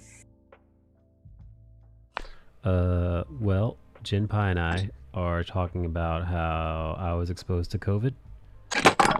Ow, sorry. You were exposed to COVID? Yeah, my lady was exposed from her coworker. Her coworker got sick. Oh yeah, that's right. I remember you talking about that. How are you feeling? You feeling okay? I'm feeling A-okay. Cool.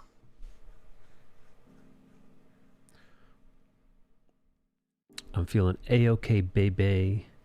Jin's back to being muted and deafened. Yeah, I don't know where he ran off to. His dad was yelling at him, so now he's gone, I guess. His adoption dad?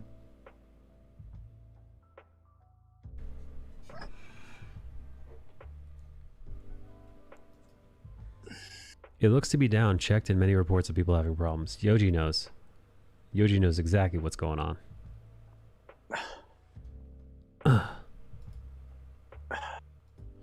Where are you at right now? Tennessee? Yeah, I'm in Tennessee. I'm in bed. It's really comfy. What are you doing in bed so early? I'm just vibing out, man. You smoking weed? No, I did last night. I smoked a bunch of weed last night.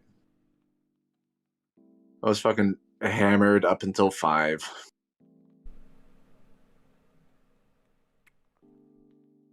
It's a good time. Man, what kind of shenanigans are you getting into, man?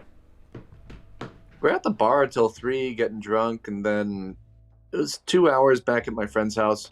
We did like a gift exchange, and we were just kind of vibing. We were chilling. A gift exchange? What'd you get your friend for Christmas? I didn't know we were having a gift exchange, so I had nothing because I'm also really fucking poor. Yeah, I can't even afford anything. Yeah. Yeah, so nothing. But they got me a bunch of cool stuff, and I was very taken aback. My baby little heart was warm. That sounds that sounds touching, actually. Yeah, it was really sweet. How did you show them your thanks? Blowjobs mostly. Just fucking BJ's on the house. All right, you guys, this mouth is an open runway. Let's get some cocks in there. KG's probably like, sign me up. Let me toss my cock in there.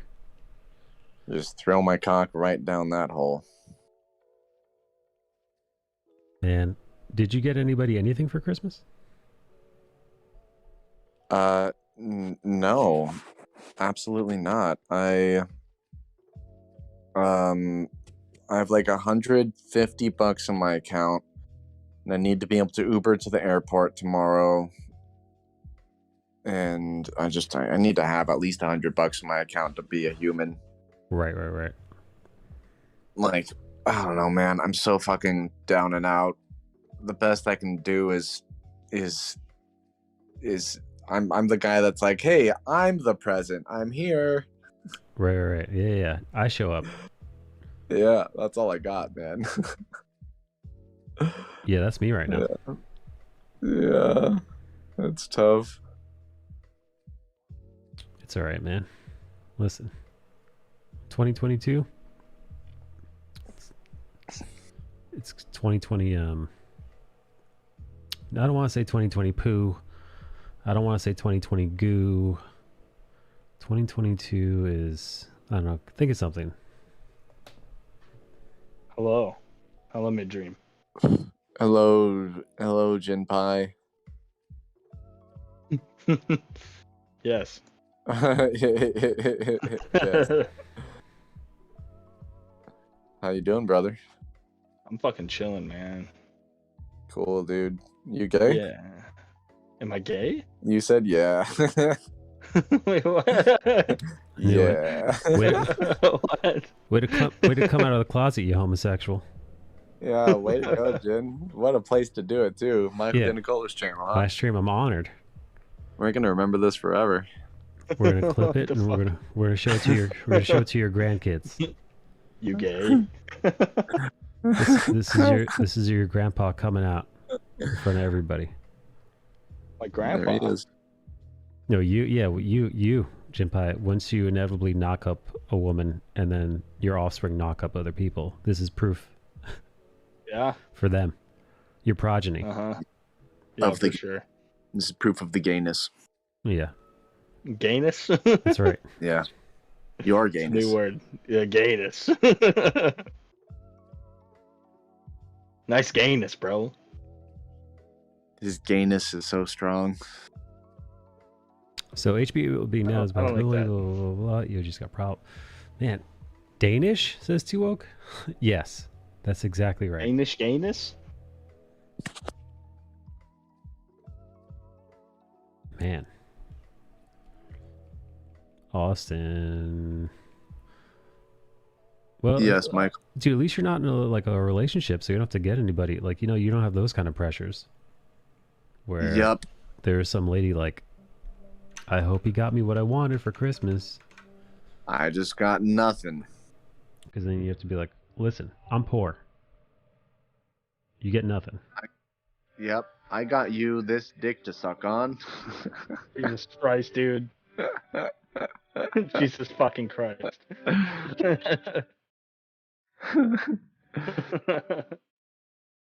Yeah, sucking my cock for Christmas is what you got. That's what Santa left under the tree. Yeah, put some whipped cream on my nipples, you feel me? Yeah, I get you. Yep. Jinpai. What up? Did you get? Is there a special lady you got a Christmas gift for? No, I was maybe gonna hook up with a chick down here, but nah. What happened? Dude, were you gonna show her your penis? Yeah. Well, what happened? Nice. Everybody got corona. Really? Her too? No, but I don't trust her. Oh, she's a hoe? Why you want to hook up with her? You don't trust her? Because your boy needs some fog, dude. Your boy needs Your some. boy needs some. What'd you call it? A log? Some flog, dude. Some flog? Some fog, dude. Some okay. Some fuck. Some fuck, right? All right. Yes. Okay. Is this the same thing as when you were talking about that guy that we had to look up? Tugok, is that a real word? No, some fog, dude. All right, Jen. I can't, yeah, it's not, sometimes I can't tell if Jinpai's making stuff up. I can't tell if it's a real thing. Fog, dude. All right. Okay. Some fog. Come on. What you mean?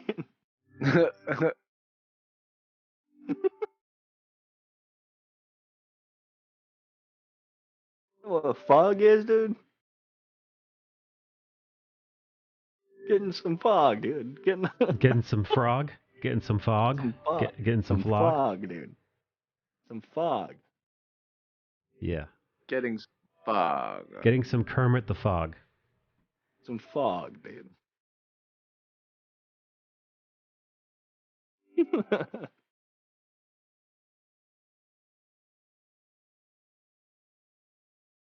Come on. You know what I'm talking about, right? No, I don't. I have no idea what you're talking about. But I find it very entertaining. Getting some fog, dude. You keep saying it. You keep saying this word. You keep saying this word over and over again, exactly the same way. And you're like, hey, you know this, right? And I'm like, no. And you're like, what if I say it at the same time? I'm about to go get over some and over fog, again? dude. Come on. You come on. Listen. When are you gonna go visit Austin? He misses you. Dude. Eventually. I've been waiting, brother. I'm dead. I got all the fog you need right here. Yeah, man. No. No. Jin's not about it, dude. No. He's so I hot look and like cold, the fog man. of your mom, bro. You just came out of the closet, and now it's like I'm not good enough for you. Damn. Yeah, bougie. Look who's a bougie queen all of a sudden. Yeah, I feel like the gay dudes like me too. So it's like, Yeah. I don't know, man. I don't know. I'm feeling kind of down on myself right now. You're kind of hurting my self-esteem. Yeah, make his self-esteem better. It's fucked, dude. Say nice Get things wrecked. about Austin right now. I got the Yeah. fog for you. Yeah, don't treat him like we're in a Call of Duty I lobby. ain't getting no fog, dude. I got the fog. Hey, Tuok. Did you get anybody anything special for Christmas? I wonder what a Tuok Christmas present looks like. A very too woke Christmas. Maybe. What'd you get? Have yourself a merry little Tuok Christmas. It's just gonna be sound effects, dude. It's just a fart machine that he shows up with. A merry little too woke Christmas.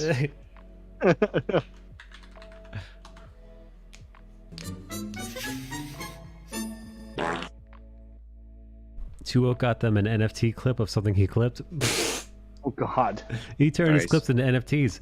Nice. Nice, real nice.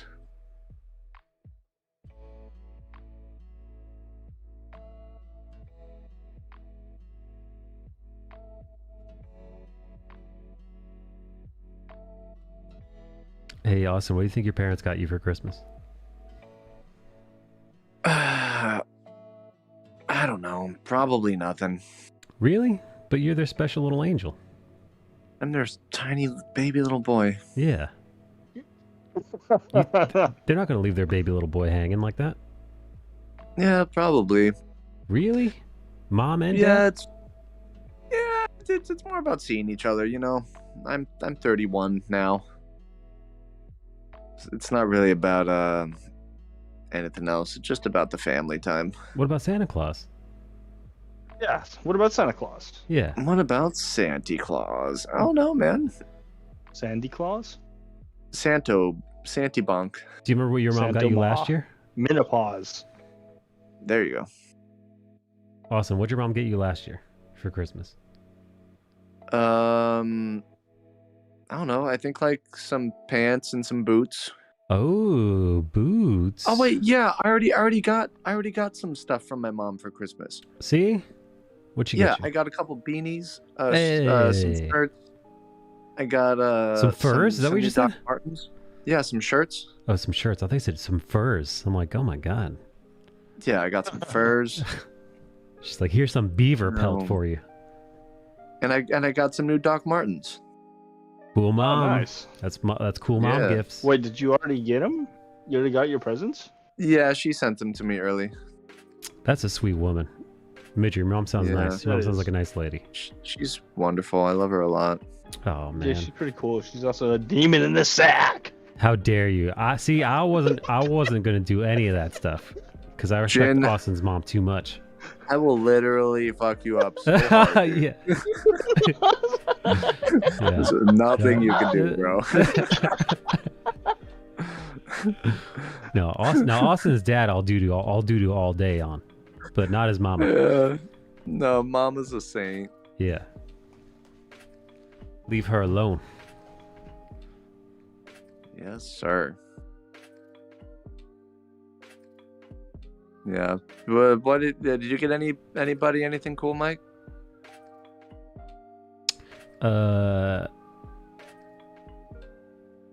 I got the lady a couple cool gifts, Nice, dude. but that's it. What'd you get her? I'm not telling you. I'm not telling you What? nothing. She's been asking Why? for this thing for a while, and yeah, I'll tell you. Who's a shit? It's not like you guys are gonna tell her. She's had these like Bose over the ear headphones for a while, and Oh. what ends up happening is with some of the wireless headsets, like the one I'm holding up right now, what ends up happening is like this part that touches your ear starts to like the fake leather starts to crumble. You guys ever see that? Totally. Yeah. Luckily, these are okay, and these aren't doing that. These will last me a couple of years. But for some reason, the bows, which were way more expensive than like these are Sony ones that were maybe like $150. The Bose one that were close to $300. The fucking the like pleather ear part is like completely deteriorating and crumbling. And she'd only wear them to like walk to work and stuff. Like she barely used them. So she's been looking forward to getting like another pair of headphones for her walks and stuff.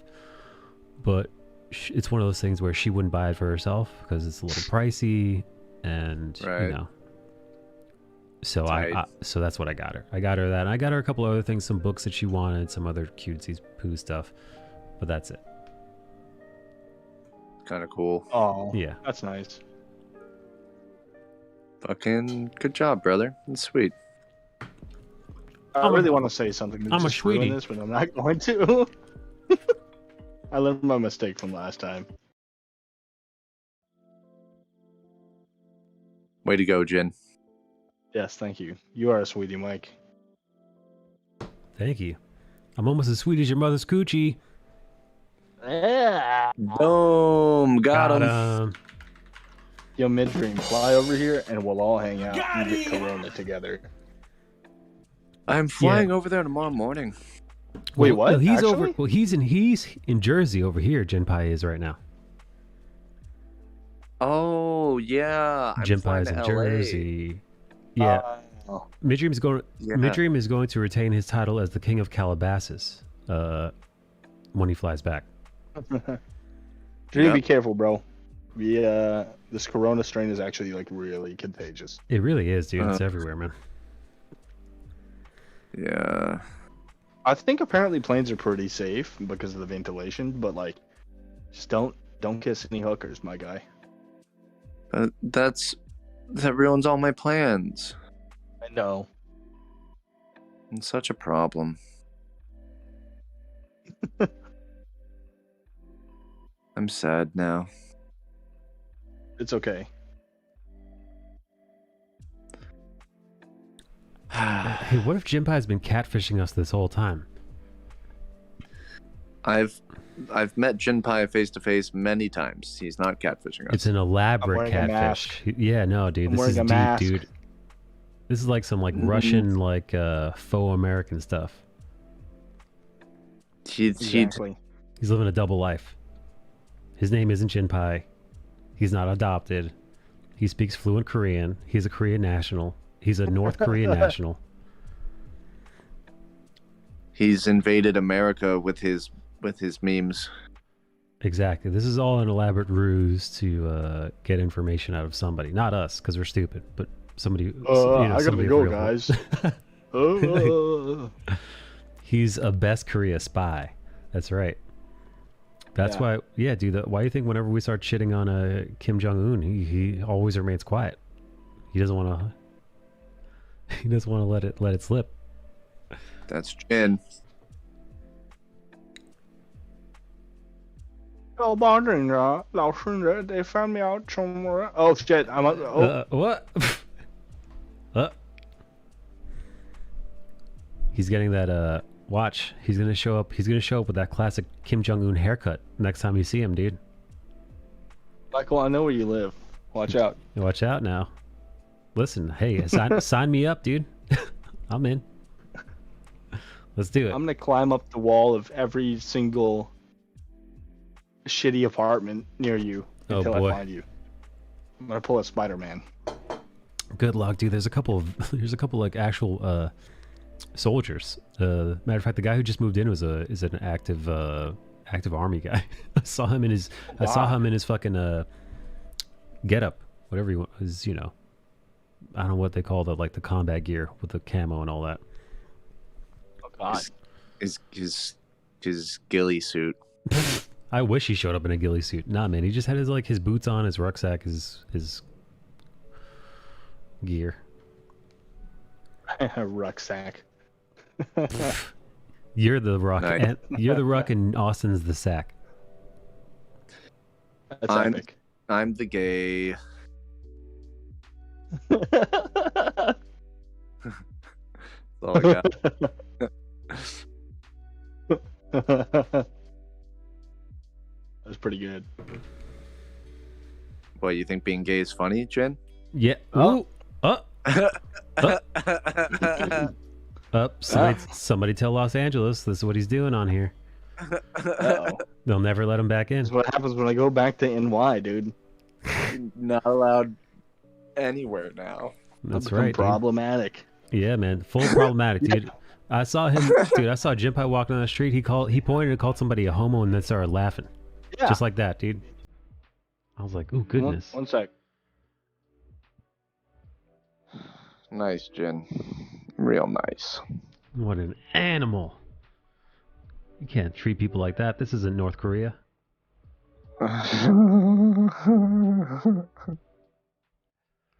Nice.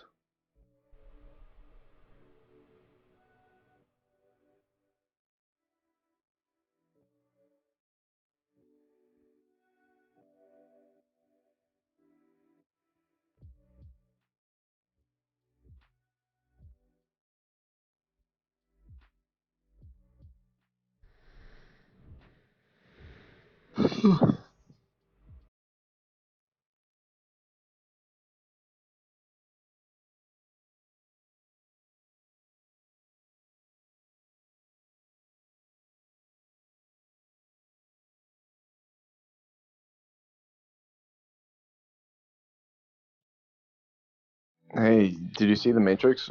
I didn't. I heard it was shit. Did you see it? No, I'm probably going to see it with my dad. Your dad likes The Matrix? Oh, well, of course. He's got that duster. He's got that. He's got the duster, dude. Dude, you should have him wear the duster and take pictures for your boy, Mike DiNicola, when you do it.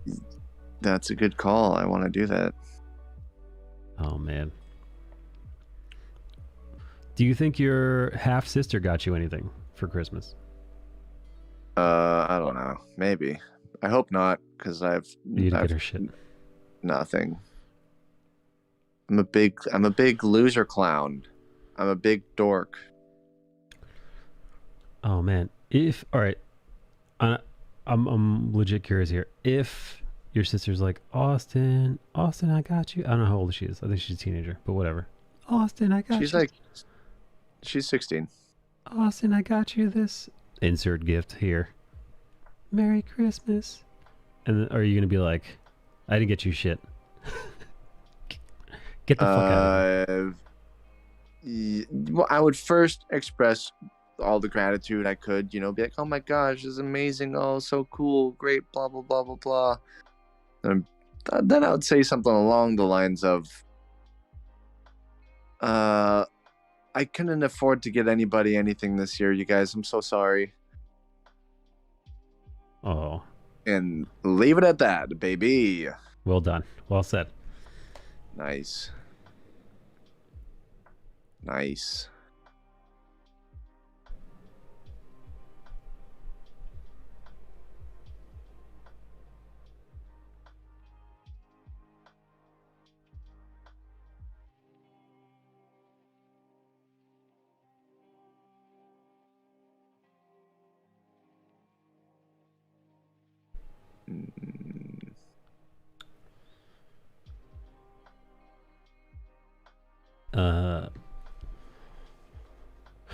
Man, Yoji, did you get anybody anything cool? I wonder if Yoji got his parents' stuff. Ooh, I wonder what KG. I wonder if KG got her folks anything. I should have asked this when people were hanging out earlier. Curious. I never know what the fuck to get my parents. I always just get them like such standard like mom and dad bullshit. Like alcohol for my dad. Like scarf, mittens, and like perfume kind of shit for my mom. Yeah, I mean that's cool. That's sweet. Well, nothing crazy. It's all pretty standard stuff. Yeah.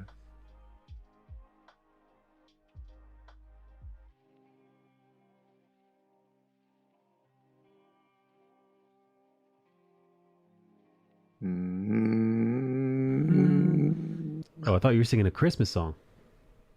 Nope, I'm just being a guy. Da, da, da, da, da, da, da, da, da, da, da, la, la. Michael Dennis Jacobson. Do you know I love Christmas music? Did I ever tell you that? No, actually. I fucking love that shit, dude. Dude, when I'm off stream, I'm I'm playing that loud in the car. What I do is all my Amazon Echo devices. Oh shit. Okay, she didn't react.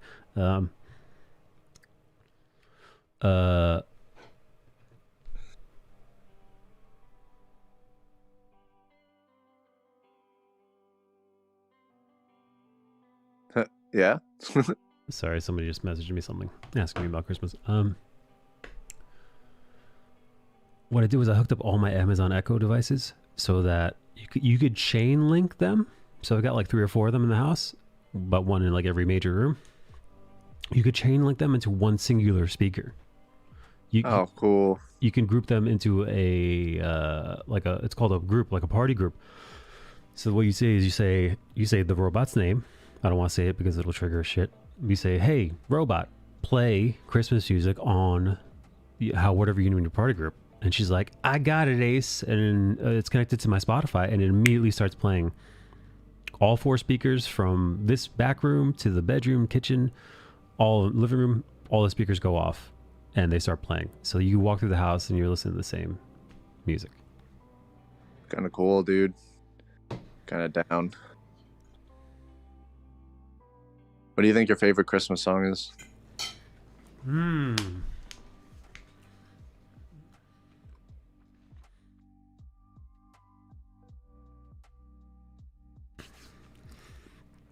This might sound crazy coming from me, but it might be like one of the Christian ones, like Noel or something like that. No idea what that is. You know, the one where it's Noel, Noel, Noel, oh yeah, Noel. Yeah. Born is the.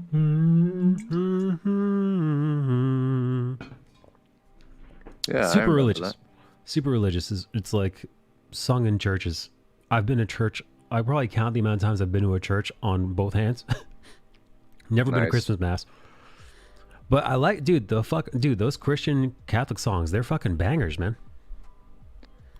Yeah, they really nailed down the music. I mean, that's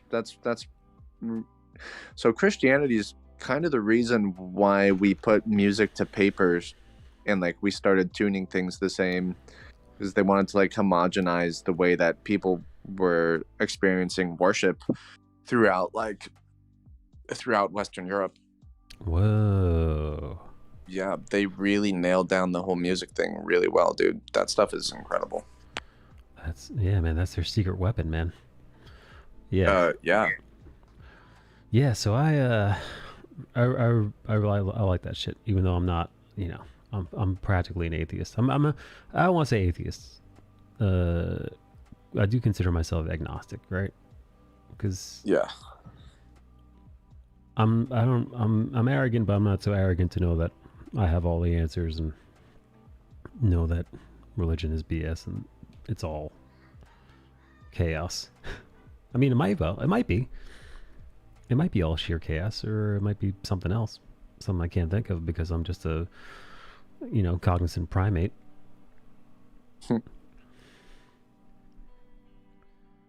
Where'd Jinpai go? Jinpai's probably catching a beating right now for talking. I'll be masturbating. You'll be masturbating to men. Him? Well, he did just come he's out. probably masturbating to men.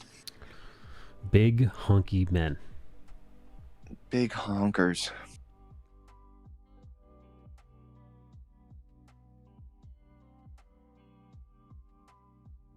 Give me those honkers.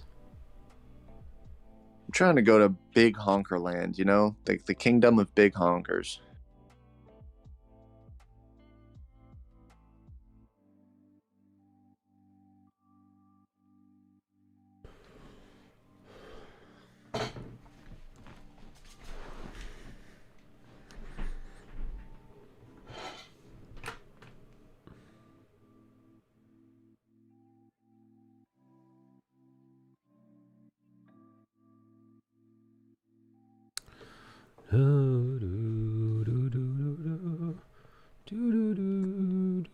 Yeah, I wonder if I could play that stuff. No, you probably can't play that stuff on stream. You probably get a copyright struck playing that. Somebody probably fucking owns that song.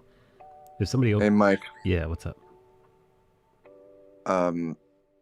What do you think? Would you rather have a penis that was 4.5 inches and worked perfectly normally, got super hard, was awesome, or would you rather have a penis that was 8 inches long, had some good girth to it? It was like just a big fucking porn star cock, and Bang, bang, and you're the best. but a quarter of it, 25% of it, could not get hard, but the rest of it was like perfectly hard. Which 25%? You can choose. You can move it around. Probably have to be, if it's the middle, that's weird, right? Because then your dick would be like bent, like, you know, like it'd be hard and then bent and then hard again, like a fucking flesh nunchuck. Now 25% of the top, that's where all the sensation is, you know. 25% of the top, I mean, Jesus, that's a nightmare. But 25% at the base, your dick is, you know, you're just swinging your dick around, you know. Like you got no solid base, dude. So it's just like, imagine a tree with a slinky bottom, you know, just bouncing around, dude. You can't get any torque. That's a toughie. I'm gonna have to, you know what, man? I'm gonna have to go 4 inches. You know, I'll just have to find a girl with a small pussy and like low, you know, like a real shallow pussied woman who can handle it. Yep, I feel you, dude. Yeah, I'll make up for my small dick. I'll make up for my lack of inches in like cunnilingus and other stuff. You know. Yeah, man. You know, toss a butt plug in there, right? Toss a little plug in there. Toss a butt plug in there. Make the coochie a little tighter. You know, take out the portable Hitachi magic wand, whip that out in bed. You know, while you're pounding away, just have that thing going on the clit while you're pounding with your 4-incher. Okay, you can make it work, I think. So what if instead of 25% of it couldn't get hard? What if it could only get in total 75% hardness? That I actually might consider, man, because we saw Ree's potential, not her former lover, but one of her suitors. We saw his dick. His dick was big, but it was soft. You know, it didn't look like his dick was like fully engorged, but not hard.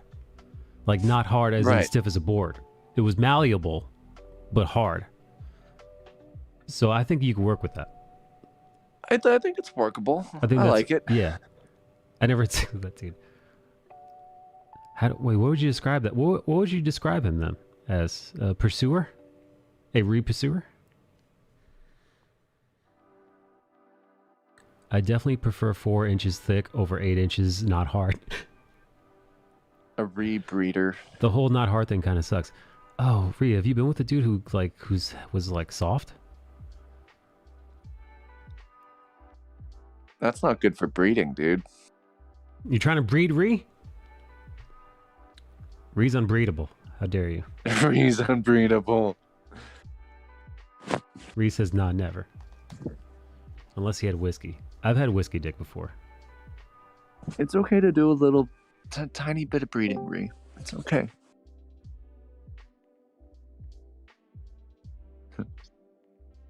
Hello.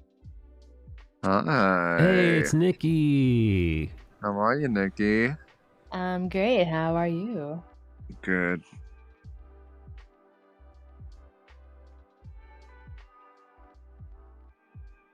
Why so quiet? What are you guys talking about? We're talking about Rhee's vagina.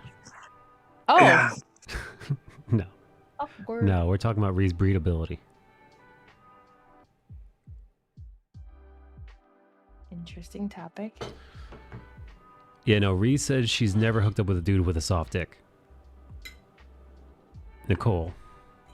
Huh. Yep, that's right. Rhee makes the dick hard, dude. Rhee is like... Dude, Rhee's chocolate booty is like Viagra. Talk to your doctor if you're hard for more than 4 hours around Rhee.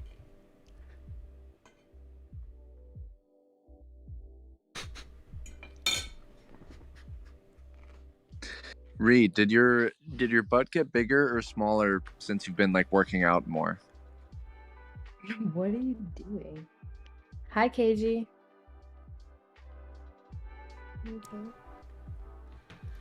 Nikki actually lost her butt a little bit. Ugh. You're gonna have I to start doing did. squats. I know. I told you what my plan was, right? Bringing I got my sit to stand desk.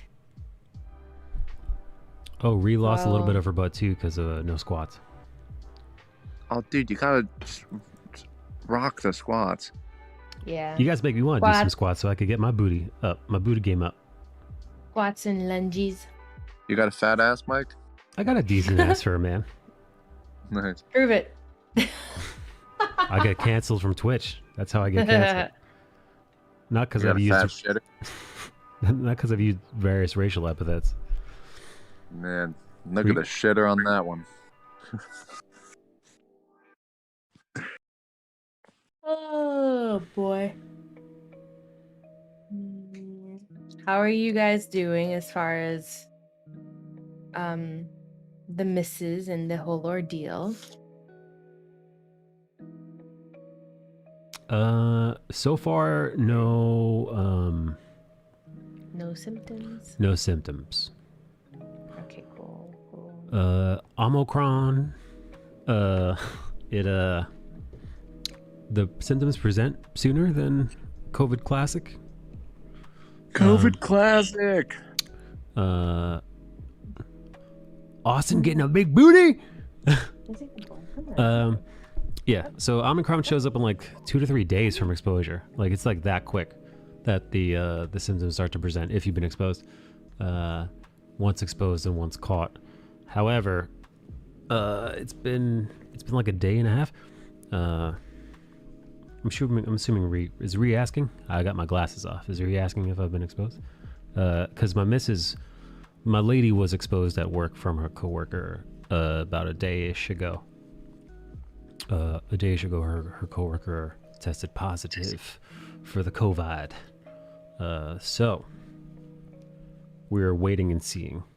We've got some at-home tests that we're saving up should we get symptoms.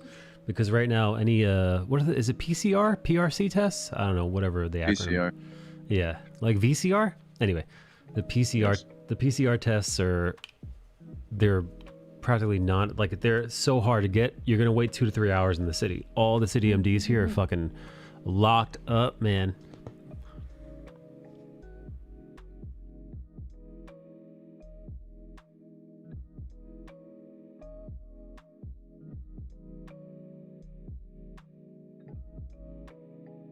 I saw the new Matrix movie.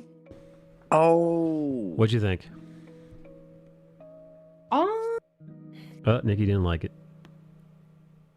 You know, Eric was in here earlier and said he didn't like it. And then Eric Bonham, both Erics. Matter of fact, yeah, take that and bring that to both Eric. Bonham and Knete said, no, thank you. There wasn't a true storyline. I felt like I felt like they could have made this this whole movie into just like maybe a quarter of it and actually do something with the film. Yeah, they said the action was boring, which is It was bummer. like the same thing. And somebody else said that it reminded them of Marvel, and I was like, well, that's just because we're used to all this stuff right now, right? Whereas before, when the first three came out, especially the first one, we weren't used to movies like that. It was a sequel. I need someone who I can frequently bone, says Ree. Oh, is this because your current lover is long distance?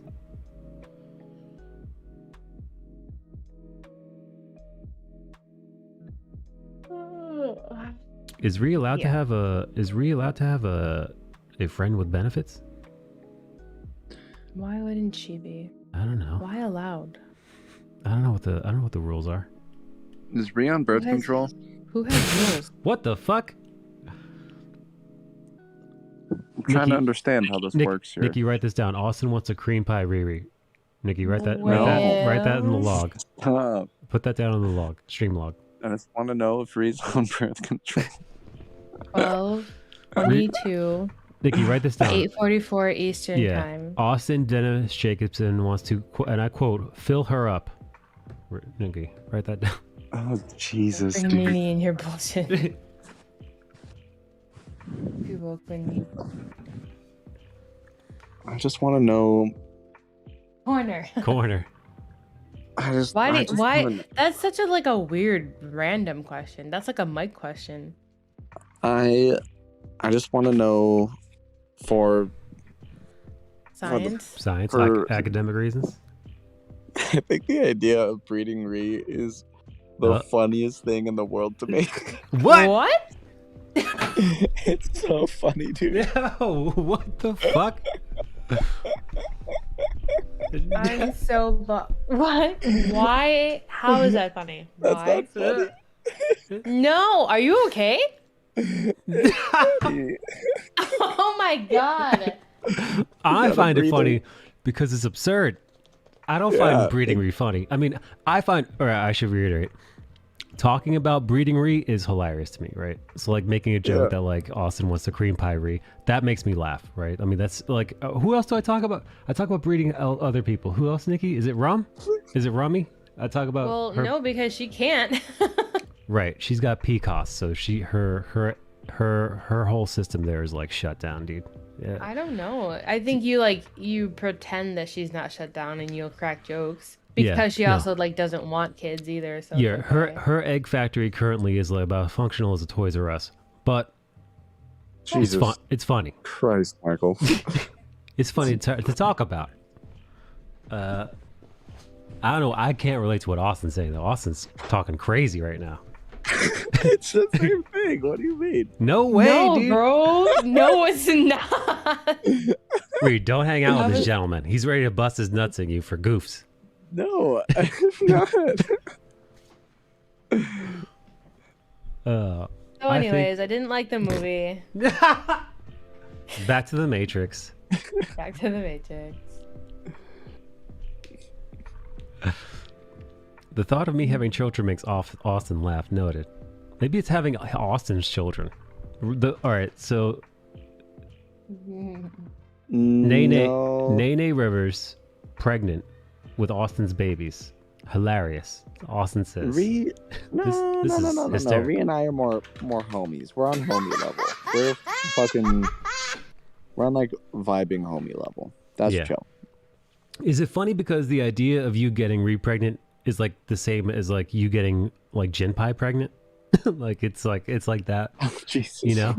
No, it has nothing to do with me. Because that if you said it like that, that's funny. That's funny to me. What? No, it has nothing to do with me at all. What do you want? No, I'm not doing that.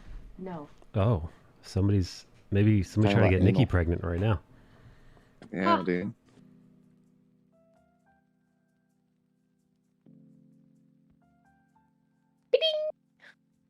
It was fucking 17 when I woke up this morning.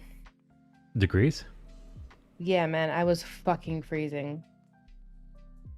What the hell?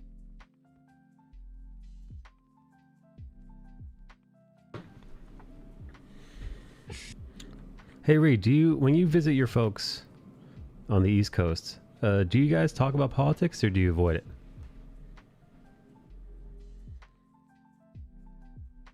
Oh, Ree says she's not letting anybody come inside of her vagina until she's in her mid-30s. Austin. Fair. God, dude. You gotta Damn wait. it. You gotta wait your turn. Shit. Okay, all right. Oh, Ree says I avoid it because I have some police in my family. Yeah, my dad being an ex-cop, those guys lean pretty right. What was the question? I asked Ree if she talks about politics when she visits her family.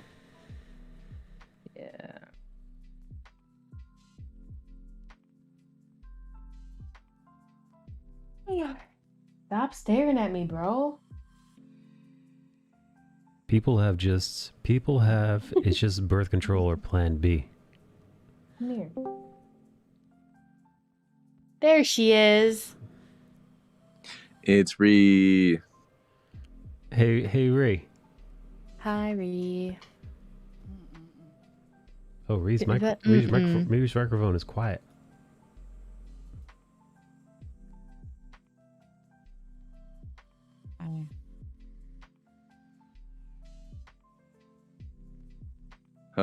What? Quiet. Can you hear me? Oh, there it is. Oh, hello. Yeah. Hey, Reed, does Austin get this raunchy when he's with you in person? I haven't been with him in person in a long time. Oh, I see. Yeah, but like he said, it's like homie level. He just like started doing this breeding joke recently, and I'm just like, dude, if you want a cream pie, like I don't know, like I can set you up with someone. No, I'm actually not into the cream pies at all. It's kind of like a source of huge amounts of anxiety. Oh, I can definitely tell why. Yeah, yeah, not really into the whole having kids Pie? thing. Oh, interesting. I hate how I said pie. Pie? Pie? Gin pie? There was this one guy who he was like, yeah, I'm gonna cream pie. Like he had already planned it and everything. He's like, I got the plan B. Oh my god. Oh jeez. I was like, what the hell? Why are you planning this? Jesus, God, that's weird. That's a fetish. He's trying to breed. That's a real breeder right there. Oh my god. Do you gotta go outside again? You gotta go potty? You gotta watch out, Reed. They're after you. He had like option A, plan B, option B, I keep the kid. And I was like, bruh, what are you okay? It's crazy. Jesus, dude. Man, that's wild. I don't like that. Some dudes in their 30s are just like, I think like if they don't have kids, they're just like, I'm like, let's just do this. Shit. No, that's wild, man. Yeah, it was really, really weird. I did take the plan B though. Well, at least, hey, plan B. Plan B was that dude's plan A.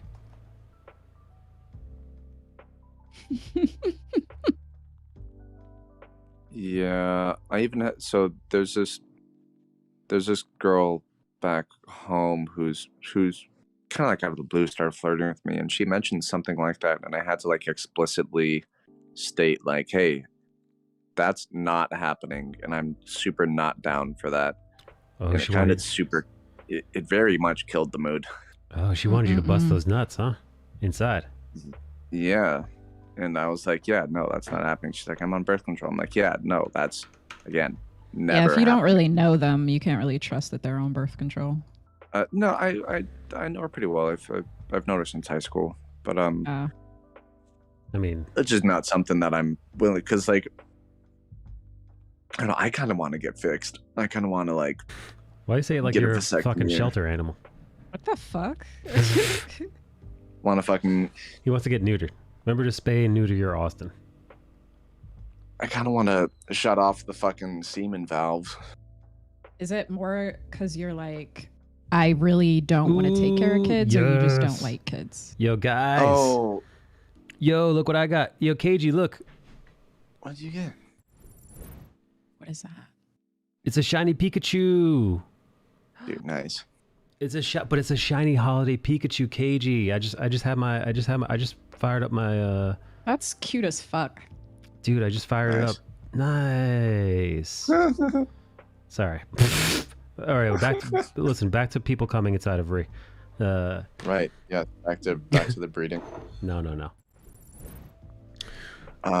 No, Ree, it's more about, because like I think that honestly, I think I'd be an all right dad, and I think I'd really enjoy it, and I think I'd take it very, very seriously.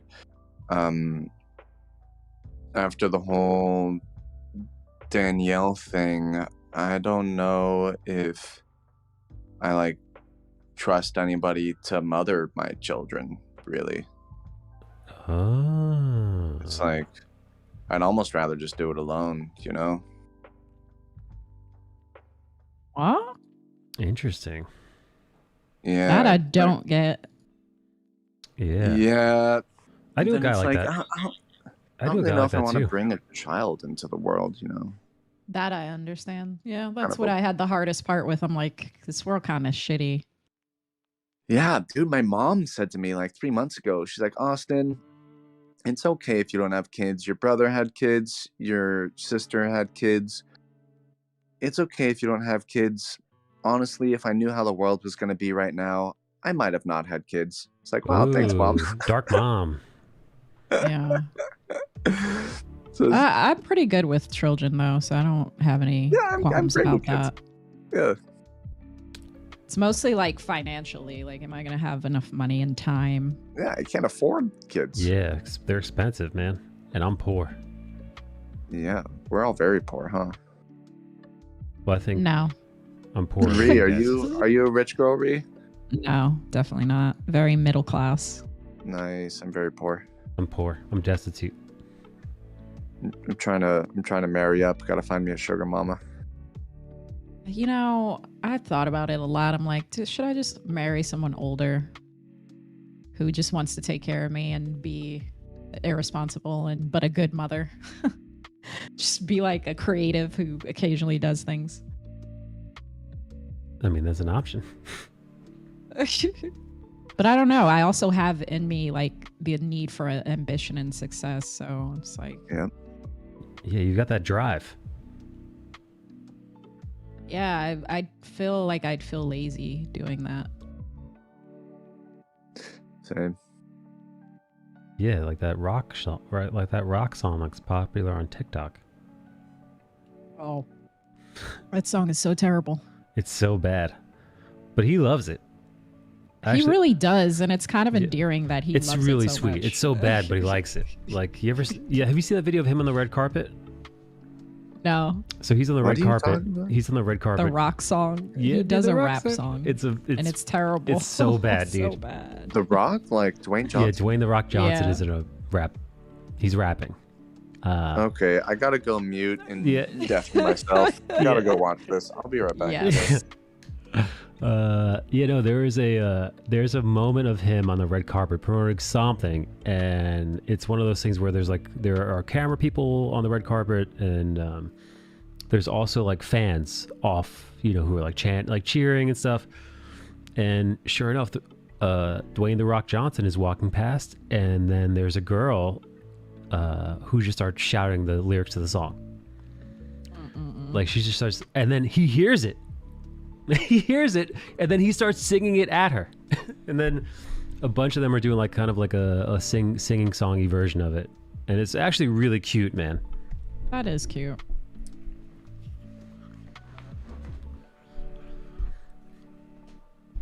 Yeah, I liked it. But yeah, no, I think it's nice because he's The Rock. But if he wasn't The Rock, it would just be really bad. What is that with certain celebrities? They got to do music. I don't know. Like Eddie Murphy. He used to rap like a lot though. He did? I didn't know that. Yeah, he has like other raps. Oh boy. But I don't know what that is. Yeah, who else? Jamie Foxx. Remember he was singing for a while? Well, Jamie Foxx always could sing though. He's good. He's good at it. Yeah, he has a nice voice. And he's good at comedy, and he's good at acting. Yeah, he's kind of good at everything, which is annoying because he's good at stand-up. Well, he's pretty decent at stand-up. He's good at like impressions though. Mm-hmm.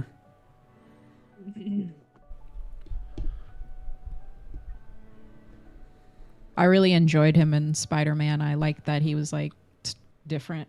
I like that they changed it up, but Amazing Spider-Man 2 was so bad that it was really bad. That like I don't think anybody minded that Jamie Foxx was. It looked like Jamie Foxx is more or less playing a version of himself. Yeah. But I'm okay with that because the Max character was really, really, really shitty in that second movie. Terrible. It's like I didn't buy that character at all either. No. So I'm like, yes, make him not blue. Make him like feel like a real human being. Make him kind of silly and funny, but like kind of cool. I'm here for it. Because now I'm like, yo, I would see more of that. They found a way to redeem that whole thing. So now I'm like, yo, I will. I'm I don't want to spoil it, but I'm down for more. I'll say that much. Don't spoil it. Ree, who'd you see it with? Ow. I saw it with a group of people, and we were all really excited by it. Well, how was the movie theater crowd? Oh man, they were freaking hyped as hell. Love it. Yeah, that's the great part about the movie theater that I miss. Is just hearing people like laugh and like gasp and shit. Yeah, I miss that. Yo, I haven't been in a theater like that since Endgame, so it's been almost shit. Oh, really? Endgame came out. What about when you saw Spider-Man? No, that's what I mean. Like, so people were clapping and cheering and tearing up and like gasping. It was really awesome. It was amazing to be a part of. But like, I haven't felt that same camaraderie in a theater since watching Endgame, which came out March 2019, and we're headed towards March 2022, right? So that's what, 3 months away. So like, yeah, man, it's been almost 3 years, right, since that movie dropped. If I remember correctly, maybe my dates might be screwed up, but it's been a while.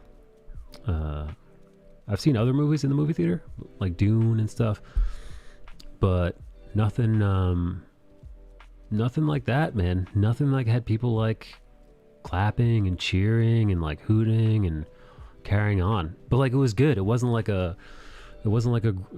groaning. Because I was right there with them, man. Mm-hmm. And I love that. A lot of different emotions. It's so beautiful because, you know, listen, man, we're just talking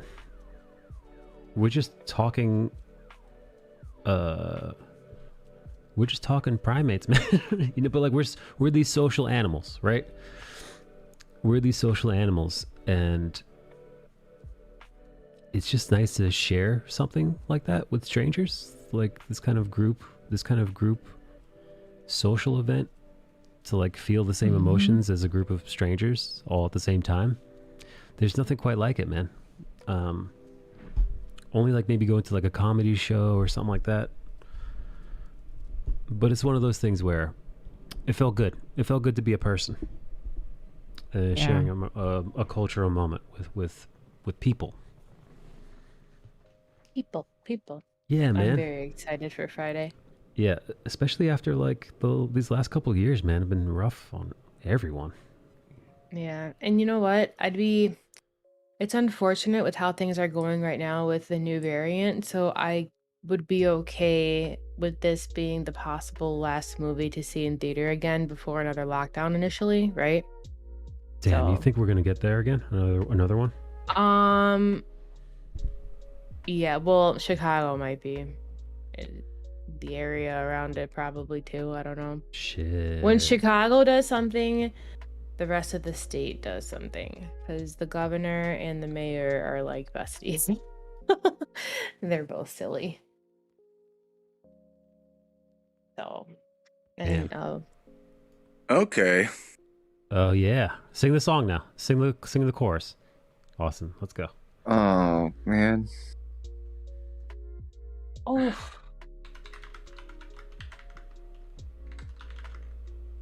Yeah, I don't know what I expected. Come on, Austin. It's about drive. Go on. It's about drive. It's about hunger. It's about power. Okay. No more. No, don't do it. You're making me. You're making my body cringe. I hate it. Oh. There's the N-word is in this song, I believe. Oh, it's in there a lot, actually. I was kind of surprised. That's right. Does The Rock say the N-word? He's got the pass, right? No. His dad was a... No? Ree, you're the expert. Does The Rock... I would say no, because he has not identified with his black side, unfortunately. It's about drive. It's about power. We stay hungry. We devour. Put in the work. Put in the hours. Yeah, but the line after that is black and Samoan in my veins. So he is acknowledging his blackness. I remember him also saying like years ago, though, he was like, "I'm not black, I'm the Rock," and I was like, "Huh?" Like, what are you talking about? Yeah, I want to say that about myself when people ask me what ethnicity I am. I'm not black. Like, I get what he's trying to say, but like at the same time, I'm like, come on now. Yeah, no. I guess the question is, in America, would they have sent him in the back of the bus if he got on the bus in the South in the 50s? Probably, I don't think right? anybody would be The Rock to do anything. I know. Doesn't want to do. That's the thing, seriously. Right? Who is going to tell him to do anything? If he got on the bus, I feel like the whole bus would the weight of the bus would shift to his weight once he got in, And the bus driver wouldn't say shit to him because he's about the size of a mountain. But the bus driver was like almost 300 pounds. No, but the bus driver would probably anything. want to say something. He'd probably be like, "Get your ass to the back of the bus, boy." But he wouldn't. He'd shut his fucking mouth because he's scared. Yo, this comment section is 100% positivity. I'm wondering how much like cultivating of that they've done.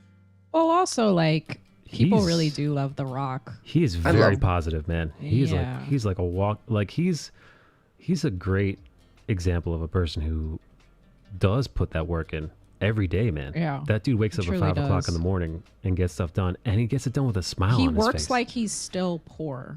Yeah, man. He's got a mentality of like that of an immigrant who still hasn't made it yet. He's got that drive. How dare you? I mean, literally. He really does. It's though. not. I don't think I could ever.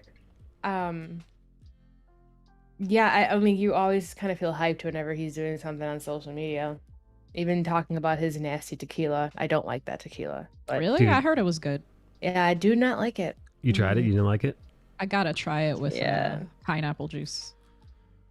Nice. Pineapple juice. Yeah, when it Yeah, first came I heard out. it was good with pineapple juice. Okay, maybe I'll take another gander with pineapple juice. But yeah, Joe is a pretty big fan of The Rock, and he brought both of them. And I don't like brown darks. You know, like that tequila doesn't sit like well with my brown stomach. I fucking knew it this whole time. Nikki's got don't like So- them. Nikki's got internalized. But the other whatever. one, the like the silvers, like they taste better, but they also sit well with my stomach. So like I don't, it's the You only like one black it's the only one I tried. I want to clip Nikki saying I don't like brown. Why? How would that make sense? I'm brown. Exactly. You got the internalized white supremacy. Supremacy. Nikki got pineapple juice for Joe. What does that mean? Oh, you don't know what that means? Pineapple juice means- for Joe? Cum is gonna taste good. Oh, duh. I forgot that cum makes your... like, I was about to say cum makes your pineapple juice good. Yes, Michael. There you go. Exactly. Don't let him make you a cocktail. Yeah, you mix your cum with a little bit of pineapple juice, you can't even taste it, man. My Yeah, friend nasty. just sent me a YouTube search history of someone's Airbnb, and it says rain, erotic music, sensual sex music, ride Oh, and sand. wow. Jesus. Damn. What is that? Cryptocurrency. Oof.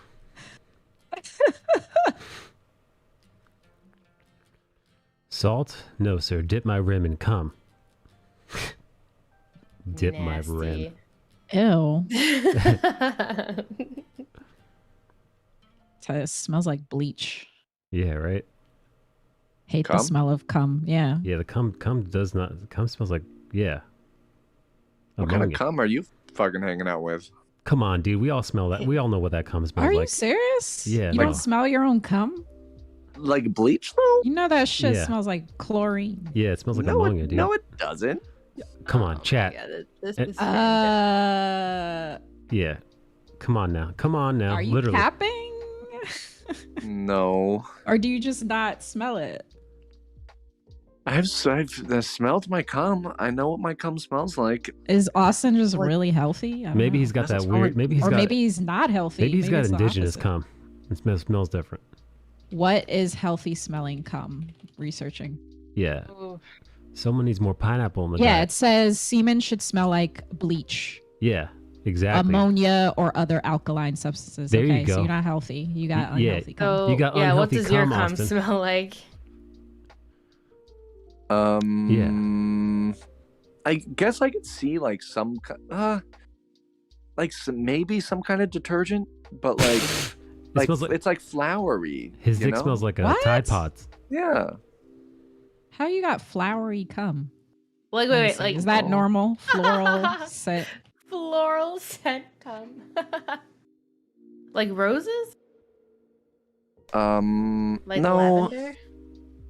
closer to lavender, but not lavender. Lavender.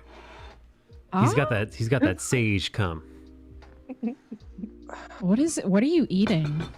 He's eating flowers. Mostly cum, actually. Oh, okay. Yeah. That's What all did you that say? cum. He's eating cum. That's right, dude. Last time him and I went to McDonald's, he had cum put right on his Big Mac. McCum. He had Ronald McDonald jizz right onto his French fries. Mind if you just put a little jizzle right here? Mm-hmm. That's right, dude. Austin's a freak. What you eating, buddy? Last time I went to McDonald's with Austin, he had a Danny squat and lady come onto his chicken McNuggets. She squirt right into the box. Poor Danny, man. She's not even here to defend herself. This is terrible. Always never here to defend herself with this guy. So. No, she did not do that. No. Bleach? Yeah, This bleach. guy's still hung up on bleach. Seriously common. Like, I don't know. I even Googled it. It says it's normal. Listen, there's only way to get a good answer to this. Somebody's got to text message Danny. I'll do it. No. Oh, no. Could you imagine Danny's with her lover right now? That guy whose art is like mediocre, and all of a sudden, she's dating someone else? Yeah, and all of a sudden, I think his art's pretty good. His art is meh. Oh, good for her. And yeah, she's with her lover. It's the holidays. They're like coitusing, post-coitus hugs, and then she gets a little bing ding on the phone. And it's like, what did Austin's cum smell like? You know what? I can see it smelling like some kind of shampoo potentially. What? Do you think if Austin met this guy in person, he'd say, "What's my dick taste like, bitch"? Oh my god, What dude! the No hell? way. No, because Austin actually wants her to be happy. Austin say, Yeah, "How do you like my sloppy seconds, motherfucker?" No. I'd like Danielle to, if she settles down with this guy and Yeah, like she's does the settling whole for life less. thing, I'd be very happy for her. No, I'm teasing. I'm sure this guy's fine. I'm sure he's nice. Yeah, I mean, Danielle's got all right taste in guys. Waka waka waka. Yeah, I'm sure he's cool. Yeah. You think his dick is bigger than yours, Austin? I don't know. Maybe. Do guys really think about that? Well, I'm thinking about it. Yeah. That's what matters. I wonder if like my exes are like have research. Like I gotta figure out. I gotta look at his genes. Go look at his it's jeans. not that Show deep. me the bowl. If he's bigger than I am, I hope it's not by too much, dude. Oh damn! Just horse cock. You think his dick is bigger than yours, Austin? Is the best line to tune into. Jesus. See, I thought you were going the other way with it. Like I thought you were wondering if your ex was dating somebody whose pussy was smaller than yours. That's the best I could think of. Which, how would you even tell? I think the girl equivalent is like maybe boob size. Boob size? I was gonna say I definitely never concern myself with anyone else's vagina exes. Like also because I know how tight my vagina is. So good luck Super with tight, that. dude. Like a fucking, like a vice grip. Yeah, I mean, luck. it expands, but it's like initially that shit is like gorilla grip. It's like a Chinese finger trap. Like It grips. one dude was like, he was like the hospitality on this place. This shit, it like expands eventually, but it doesn't immediately expand, which can be very frustrating. Yeah, you gotta take your time. You're getting some sore dicks after sex. Riri's pussy is so tight it bruises the penis. Oh no. I mean, it does. That's the thing. Like, that's why it's like, I'm not like super obsessed with like big penises because it's like it has to work up to that. Need that big hog. Yeah, you could tell a guy's been with Reed the way he walks afterwards. If he's walking like Yosemite Sam, you know he's been inside. He just Guys with big dicks walk like that anyway. It's called what the fuck is it called? It's called something? Yeah. I saw it on TikTok. They were talking about this guy who was like something legged. He's like, what the fuck is that called? when a guy has a big dick. Called something.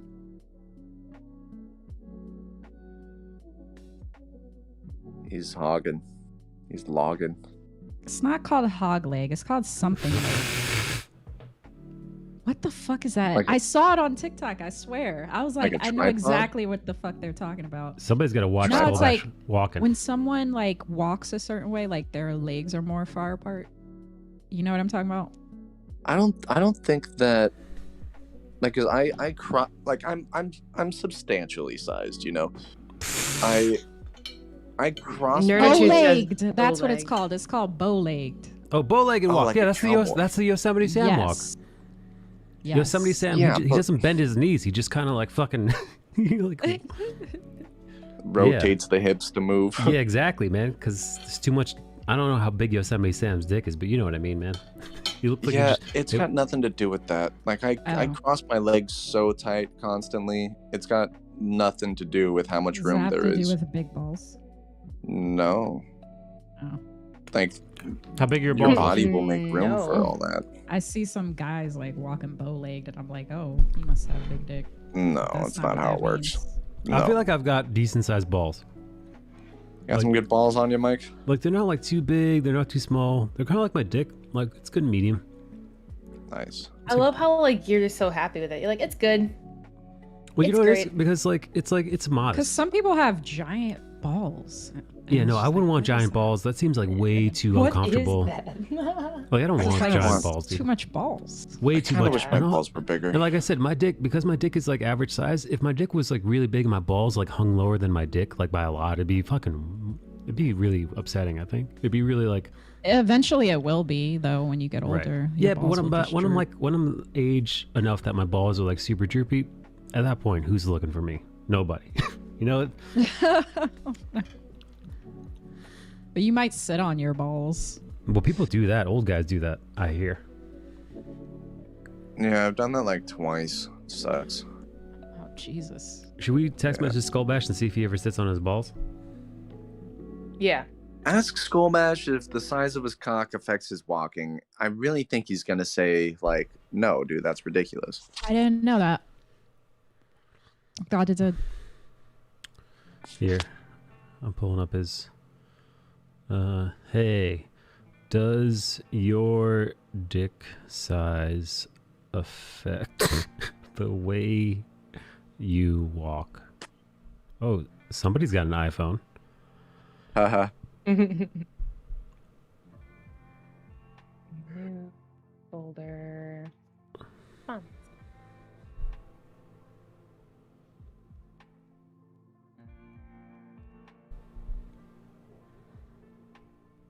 I do Kegels to keep the ball game tight.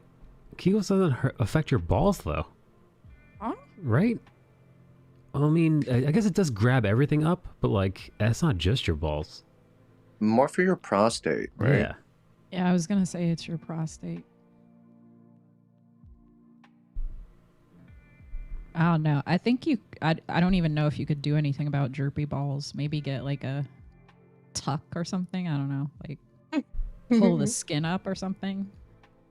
You just lasso them to Like your. a ball lift. Yeah, but that probably would hurt a lot. It's probably not worth it. You just wear like a cock ring, but pull it Unless past you the keep balls. sitting on your balls. I just imagine how annoying that would be.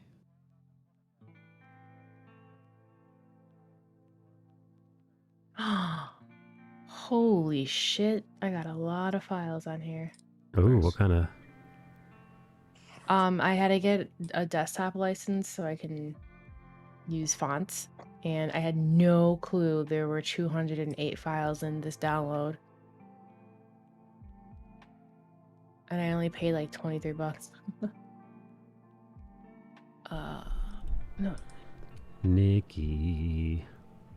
Hello, Mikey. Mickey. Hello, Riri. How was GTA last night? I was a little upset. I didn't see you on my laptop. Did you even play? I Did did. you I even- did. okay. I did eventually. Yeah, I had to delete that VOD though because I was playing DMCA music and saying off the wall shit. Uh-oh. But I do that sometimes. I think we were playing a game. Yo, I was talking a lot of shit too, and my gentleman suitor came in like with a lurky face, and I was like, oh, I gotta.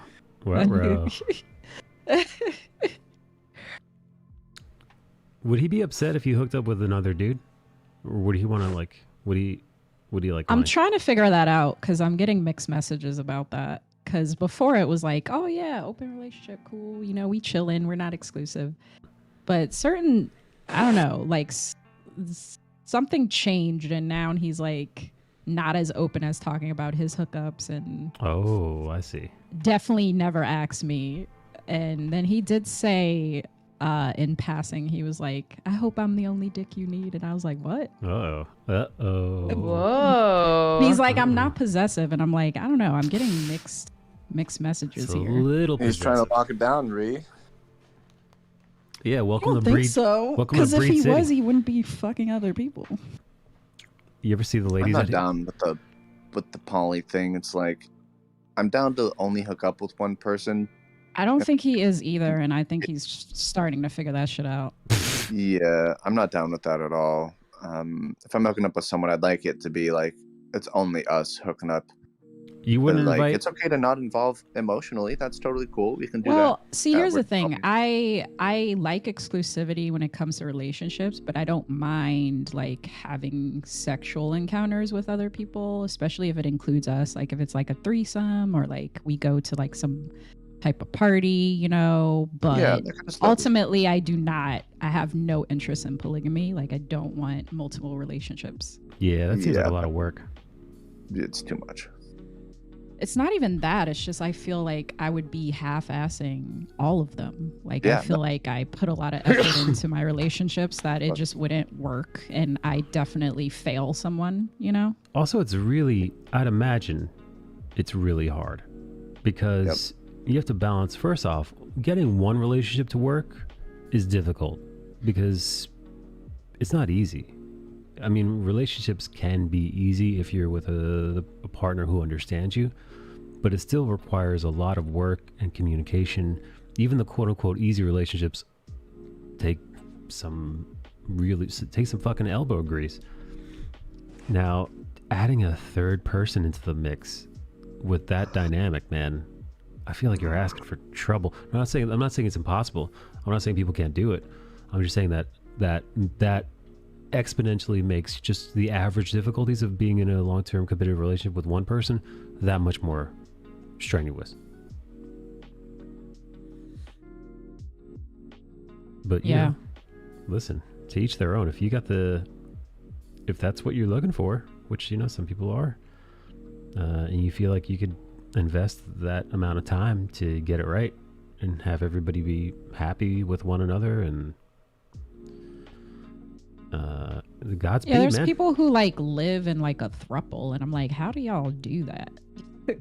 Yeah, I wouldn't know the first thing of like, you know, it's one thing that like what you said, have a little bit of fun, communicate with your partner, let them know that, you know, have your partner know what the boundaries of your relationship are and all that. That's not nearly as difficult as actually incorporating a third person into your long-term relationship. That is that's a lot. wild. I don't get down with that. Yeah, Nikki. Where is she? I'm here. Joe just got home and he walked in and said, "Am I gonna like it?" Talking about the Matrix, and I just gave him like a look. So we were just talking. I was like, giving him my opinion without spoilers because he's gonna watch it tonight. Nikki's like, take that duster off. It's on HBO, right? Yeah. Is it like paid for? Do you have to pay for it? No, not if you have HBO Max. Yeah, I've got HBO Nice. Max. My buddies have it. Don't take too much of that. Oh, okay. Is it terrible, says Nerd?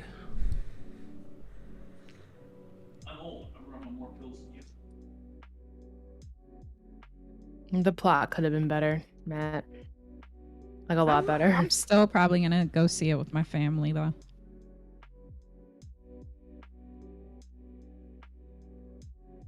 I might be going to Hawaii because this is the only time I might have to have an actual vacation.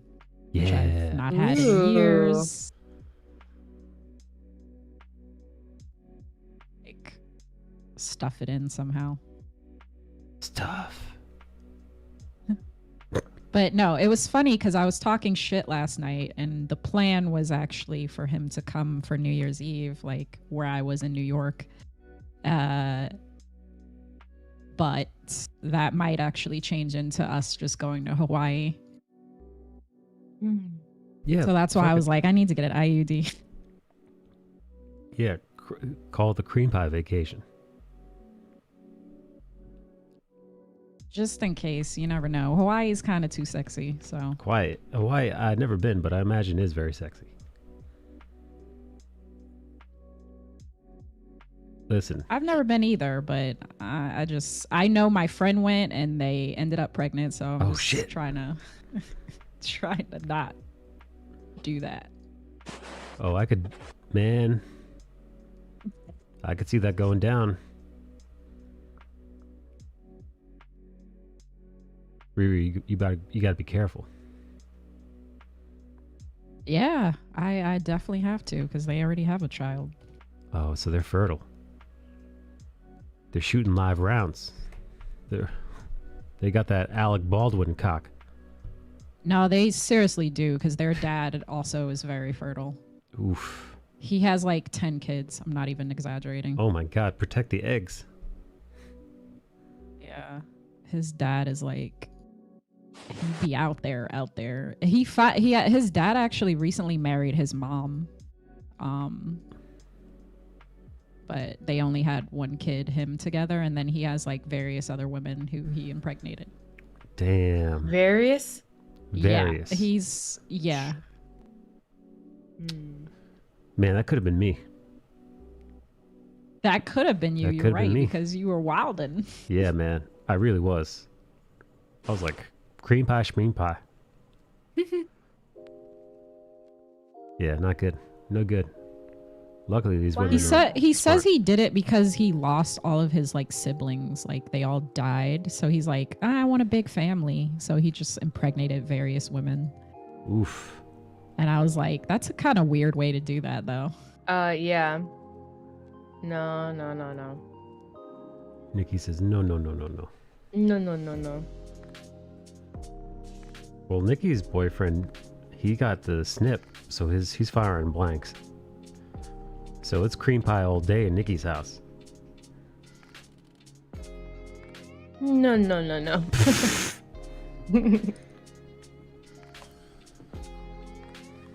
Nerd, did you know that? Well, Nerd's been to your house, you said, right? No, I tried to get him over here a few times, but it's hard because he lives like almost an hour northeast.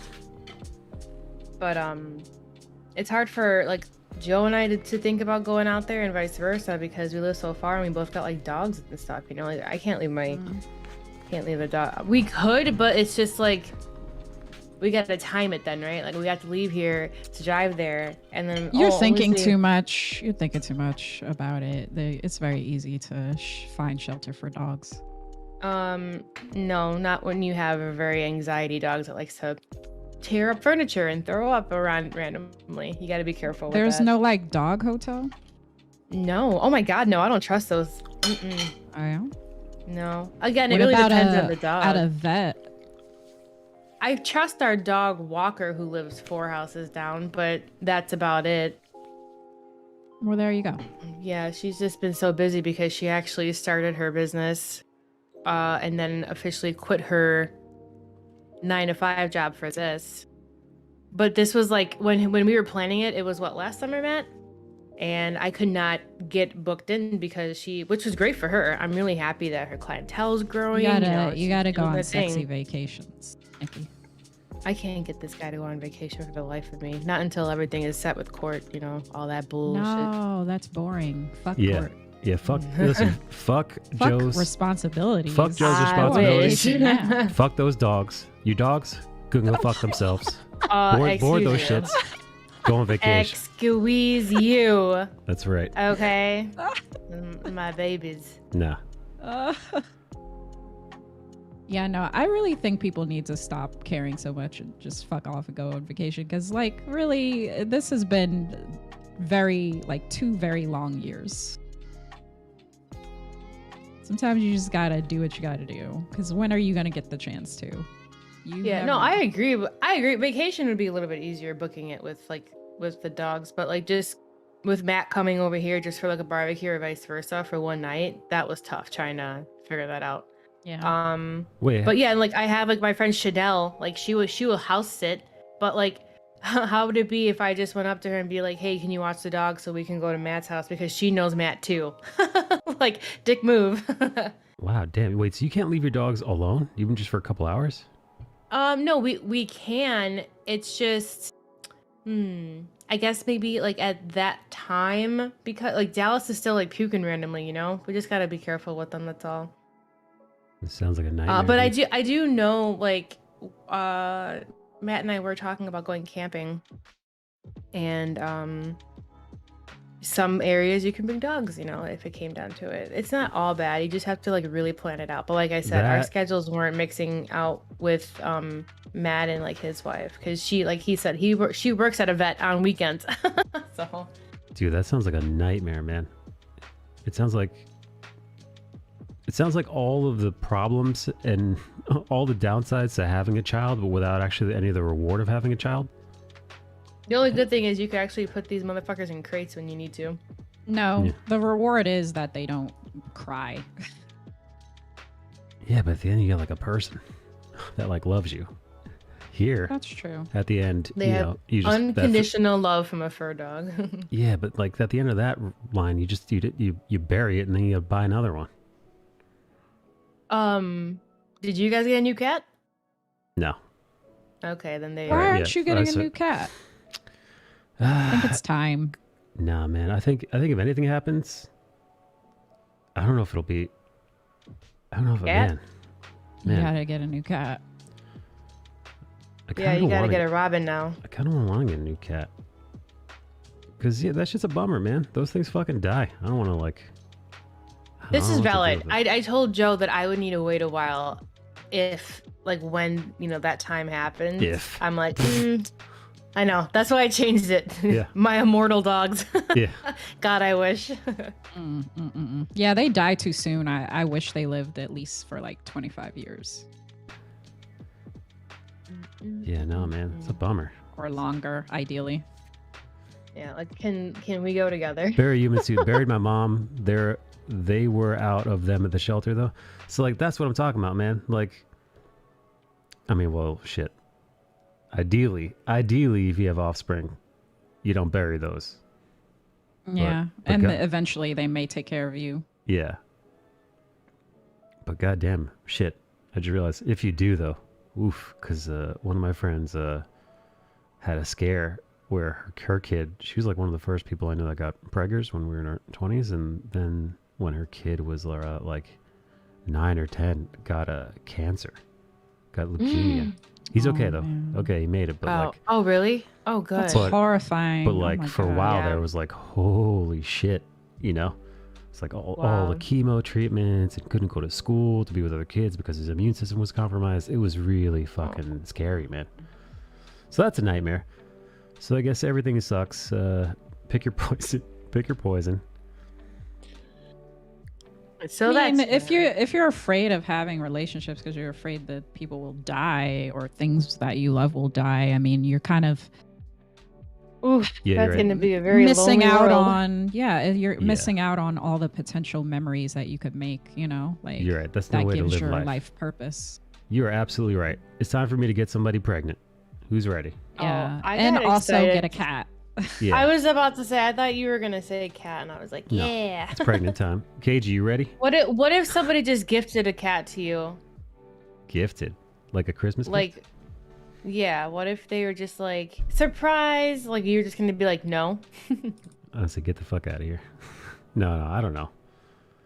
That'd be a crazy gift though, man. Surprise somebody with an animal. Ree, what would you do if somebody surprised you with an Googling animal? breeding kink. Get a pregnant cat. Oh man, my fucking stomach. Ooh.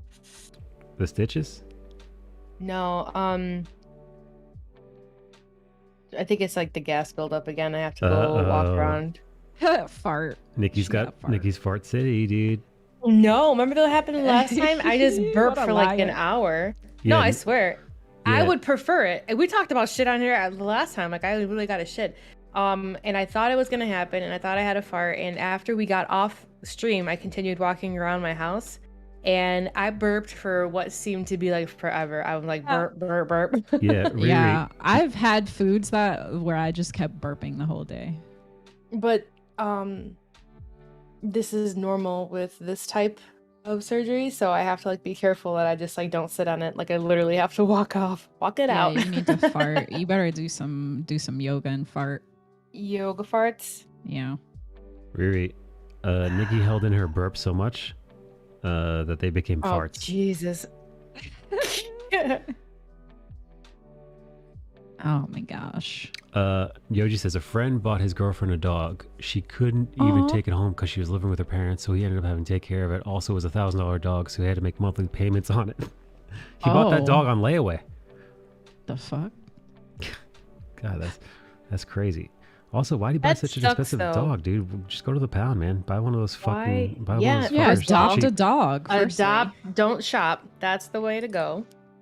Although, He bought her a fucking designer dog. although Lame. like, I why wouldn't did want he to, do dude. I wouldn't want to adopt a dog that's all fucked up. You know, like whose like owners beat it and shit. What? 'Cause What you know- about you? You got adopted. Well, I got adopted, but I wasn't beaten, dude. They bought me fresh. Like I was brand new, dude. I was like You getting a could new definitely iPhone. get a. I was like getting a new puppy, but iPhone. It'll be harder. Yeah. So It was harder. I would adopt a puppy. I wouldn't adopt a grown dog because those dogs that like came from a fucked up place, dude. They got beaten and then they're scared of weird shit and you don't know why. That's actually true because I knew a coworker who adopted a dog and found out that dog was like in a Korean like dog farm. Yeah, nah, dude. Those dogs are That fucked motherfucker up. was scared of everything. Yeah, man. It's and then, like, definitely they- better to find out their history. But I mean, Yeah, you know, if you fuck adopt that. a dog, you're there to like, you know, take care of it and love it. Like that's your main goal. Like you want that partner. Yeah, So no. and if that's not something you're up for, then don't Yeah. fucking do it. Don't adopt old dogs is what we're saying, but adopt fresh dogs. That's I'm saying the- adopt any dog you fucking want. Don't No. listen to this guy. No. Those Well, old because dogs. sometimes they're all- adopted dogs are just like dogs that had owners who passed or something. It's not Okay, always. you're right. Yeah. Find out if the owner passed, but if the dog's got a shady look in its eyes, just get a fresh one. Get a fresh You look. The dog's like, I hate humans. Because no, man, I had a friend who like, it's like, oh, look at this cute pit bull. She's so sweet. But that dog is a fucking nightmare. Because like, God knows what kind of God, trauma she went scary. through. Like the dog, like it likes the owners enough, but like any like new person comes over to the house, the dog starts like freaking the fuck out and like carrying on. It's like, and like, yeah, they can't leave it alone because it's got like hardcore separation anxiety. It's like, dude, get the fuck out of here. We used to Yeah, have that that's a lot. problem when Kendall so we knew she was beaten by she used to be afraid of plastic bags, pillows, Oh my god! See who won the fuck? God damn it! but a like nightmare. this was Oh okay, my so we got god! her at I like definitely had a 11 dog months. afraid of plastic bags. And when I didn't was know doing that's what that meant. Oh god, I don't. Oof. Well, because like here's the thing, like you don't know what they do, right? Like what if that dog, what if the owners before it put their head in the bag? You know what I mean? Sure. Like there's like No. people are so shitty. Yeah, And hell my no. main concern was when I was doing laundry, I was doing Joe's, and like you know he left his fucking belt in the loop, so I pulled the belt out and like whipped it over my shoulder, and I didn't know Kendall was behind me, and she ran to the corner where she slept. Like she booked it, and she sat up in the corner and was just like looking at me. She started shaking, and I was like, what the fuck? That's hilarious. And I think maybe she was Just whipped.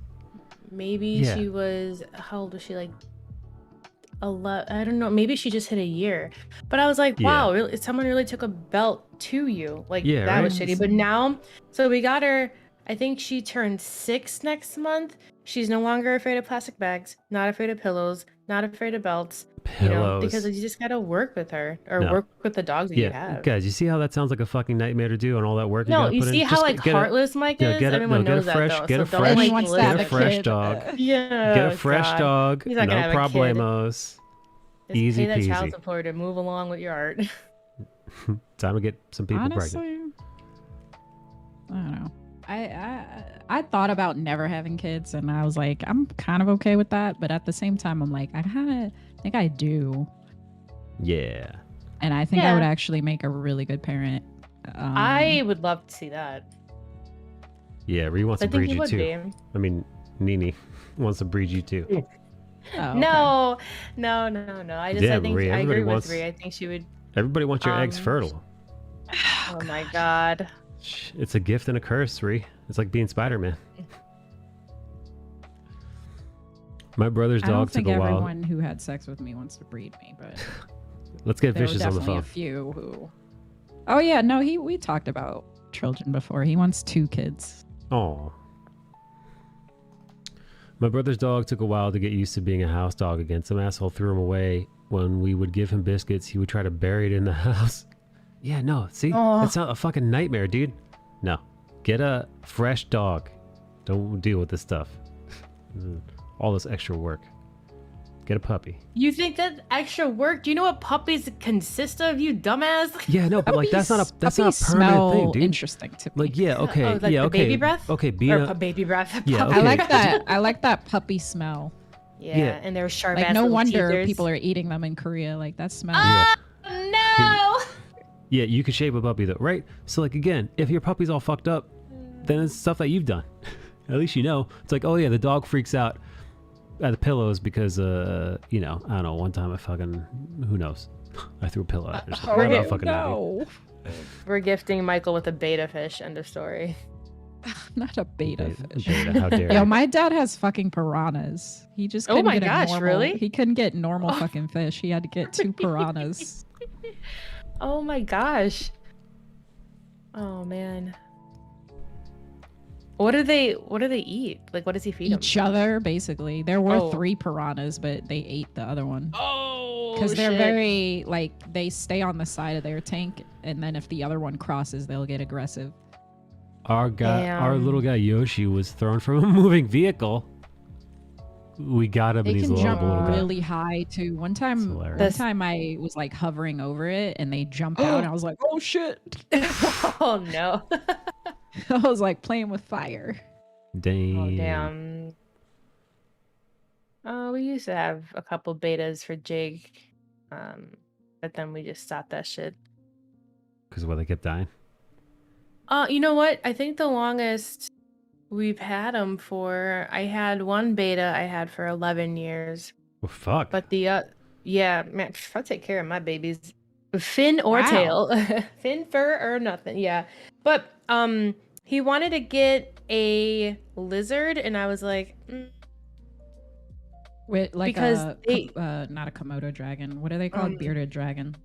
yeah, yes, yeah, yeah, because he was huge into like, watching the fucking Animal Planet and shit. But the issue with that was we don't have him, like he doesn't live here. Oh, So yeah. you would only see this dragon or whatever. It was that between that and an iguana. Every Monday, every Tuesday, and every other weekend. And I'm like, I really don't want to take care of that. Like, that's not my cup of tea. If it happened to like be here already, then sure. But Nikki's like, I fucking hate lizards. Yeah. Well, I had an iguana. I've had a fair share of animals when I was younger, so I know the amount of work that like you have to, the heated lamps and shit. Like, Yeah, buying the, okay, getting that tank nice and juicy for him all the time. Juicy tank. Yeah, my dad has 2 bearded dragons. He has like 2 African greys as well. He's like always had a lot of animals, so I grew up around a lot of different animals. So what's his total? What kind of animals does he have now? A turtle. My sister got a Cool. guinea pig. She also adopted a cat, which is a big ass cat. 2 dogs. At one point they had 4 dogs, The 2 of them died last year. Oh. A lot of fish, including the 2 piranhas, the 2 African greys, and I feel like I'm missing something. That's a No, lot. that's it. But he used to have snakes as well. Snakes seem fun. They're boring. Oh, boo. I used to have it was a dwarf bunny. Dwarf. Yeah, and the motherfucker was so teeny. 2 lovebirds, a hamster. That hamster lived to be a very long time. And then a dog, but that was about it. Those birds though, I don't know why the fuck I wanted birds because the mornings were never okay. Oh, you just put a blanket and they pretend that it's nighttime. You know what? If I knew then what I knew now about those what are those called? Those like curtains, like those blackout curtains. I would have definitely that's what we done use. Like we're like, okay, time to go night night, and just put the shit on the top. This They're was like, okay. I didn't know if that even existed back then. This was probably when I was 12. We didn't even use blackout. We just used like some regular like blankets. No, those motherfuckers knew what time it was because it was every morning, and I was like, "Shut the fuck!" I didn't swear because I was 12. I think it's also like fine because they're not really like they don't really squawk and stuff. They talk, so they're just like talking to each other and like saying curse words and shit. Like, fuck you! Like I you was just hear so it downstairs. surprised when I found eggs in their cage. I was like, oh yeah, they but lay eggs regardless, even if they're not mating. again, 12-year-old me did not know and panicked. I'm like, oh my god. But we had to get that shit checked out. Like, okay, good. Chickens They're lay okay. eggs too. Like Yeah, they do. That's There's what no we eat. rooster. Yeah. Yeah. Chickens be laying them unfertile eggs. Unfertile. I mean, that's why I feel it's kind of vegan because it's like that isn't there's no baby there. Right. Yeah, no, it's just like you just throw them in the garbage. If not. Like that's wasteful. It is. We need to start telling vegans they need to be eating eggs again. Yeah, listen, as long as the chickens are like healthy and you're taking good care of them and you're letting them be, free and in their coop and all that, and yeah, they're making eggs just cause, you might as well eat them, because otherwise I it's wish just I owned wasteful. chickens.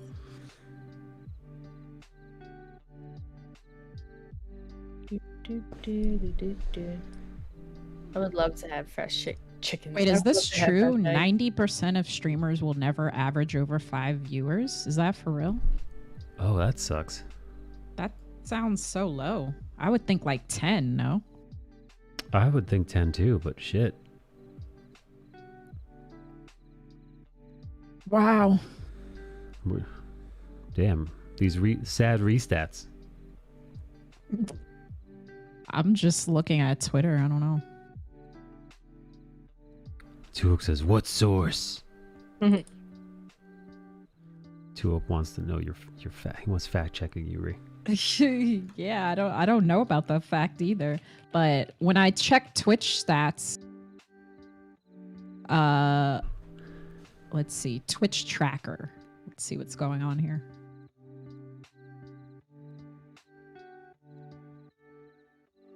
I like the music you're playing, Mike. It's very calming. Oh shit! Can you actually hear that? Fuck. Don't turn it Yeah, off. I do. Don't turn it off.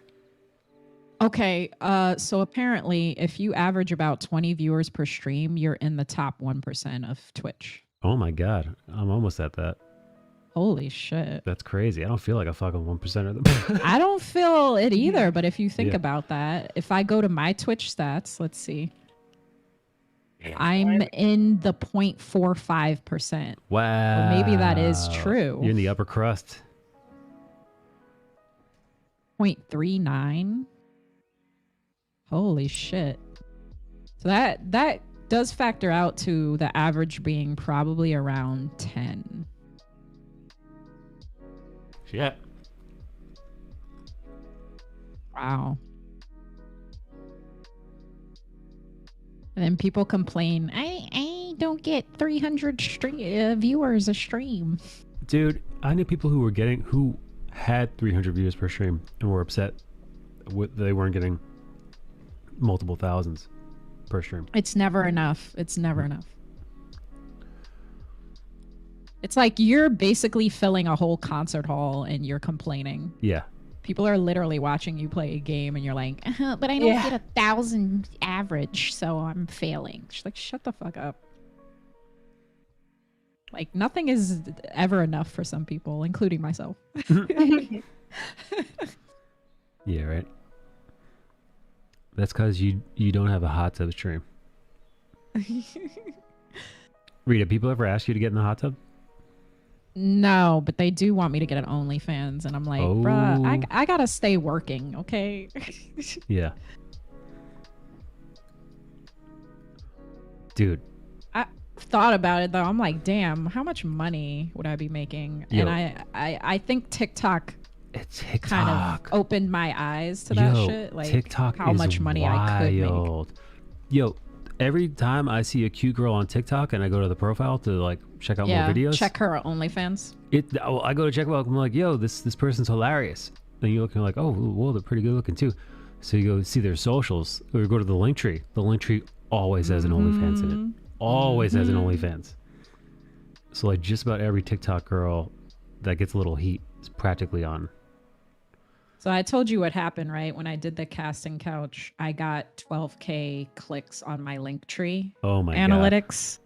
Yeah. Wow. And I was like, holy shit, like 12K people click that. I need That's to be so many. I need to be better at putting shit in there in my link tree. Yeah, to man. promote. But that also is That's like so 12K people really wanted to see me nut. Like, okay, like I don't know. Maybe I am stupid. Maybe I do need to just get an OnlyFans. Well, yeah, no. By the way, 12K people clicking on that. It's like a 1 to 5% click-through rate for most things. That means, at minimum, 120,000 people like interacted with your profile. Holy shit. You know? Yeah, because that post actually 500K people saw. Yeah. We got some fucking planning to wild. do. But it's also just like a part of me is like, yeah, I could go down that route, but also I probably wouldn't be able to work most places anymore because I don't think they want to be attached to that. Yeah, they probably. And do also, Google you. to be honest, there's a part of me that's just like I'm okay with other people doing nudity and stuff, but I don't think I would feel comfortable people seeing that of me. That makes sense. Oh, dude. Well, I saw a video of Cuco from Art Streams. She was jerking off on camera. For her. Yeah, OnlyFans. see, and that's weird to me because I saw her. She wasn't showing in anything. person. Oh. What she did was she did like the Belle Delphine thing where it's like, it was, not to get too graphic, what she did was she put the camera up above her dress, took her underwear off, took the vibrator out, the penetrative vibrator, and put it in, and then started going to town. Yeah. So it's like, you didn't see anything. But still, I'm like, I but know the awareness that it's Yeah. her. I'm like, I don't know. Like, she's like platonic person Yeah. that I know. So it's weird. No, it's pretty wild. It's pretty wild. A friend of mine's girlfriend makes 10K. I don't even plus want to on a ask side the hustle. question Wow. I want to know. What's that? Yeah, I don't even want to ask. Well, now I'm kind of curious. Might have to ask it off stream, but I am curious. Yes. Wait, is Cuco still on Twitch or is she banned? No, I think she's still on Twitch. Oh. I bet that dildo buzzing was so platonic, says Nick Loves Chicken. I'm just like, I've never jerked off to any of my Twitch friends, so I don't know. Like I know Middream had an OnlyFans. I never even clicked it because I'm like, I don't know, something about that is just like makes me feel uncomfortable. Oh yeah, well, who else is OnlyFans this was wrapped to? Oh, Sims's girlfriend, Severina. I'd definitely seen her titties when she had an OnlyFans. Shana Nina, the Dutch streamer. I've seen them titties on her OnlyFans. Yeah. So she gifted me a free one. I was like, hey. Was it platonic titty? You know, a friend sent me a free thing because she wanted me to see her titties. And I was like, okay. But I didn't click it ever. And I think she felt offended by that because she gave me a free one. Indie Fox. Now, I haven't seen Indie Fox's tits. She doesn't show her tits on her OnlyFans, which is like her secret. Oh, interesting. Yeah, it's just lingerie. And like, okay, she keeps them enticed with the lingerie. So she's able to make a lot of money on there without having to get fully nude. Yeah, she actually thinks, at least according to That's what a Jinpai. vibe. Yeah, Jinpai says that it's the like people keep hoping for it and like waiting for it, and like that's the tease of it is what keeps people, you know, coming back. Huh. Right? Farming Coomer, says Nick Loves Chicken. Yeah, no, if you go, So I guess we just all should get an OnlyFans and tease people on it. Yeah, just get as long as you don't mind posing in lingerie, which is what she does, from what I've seen.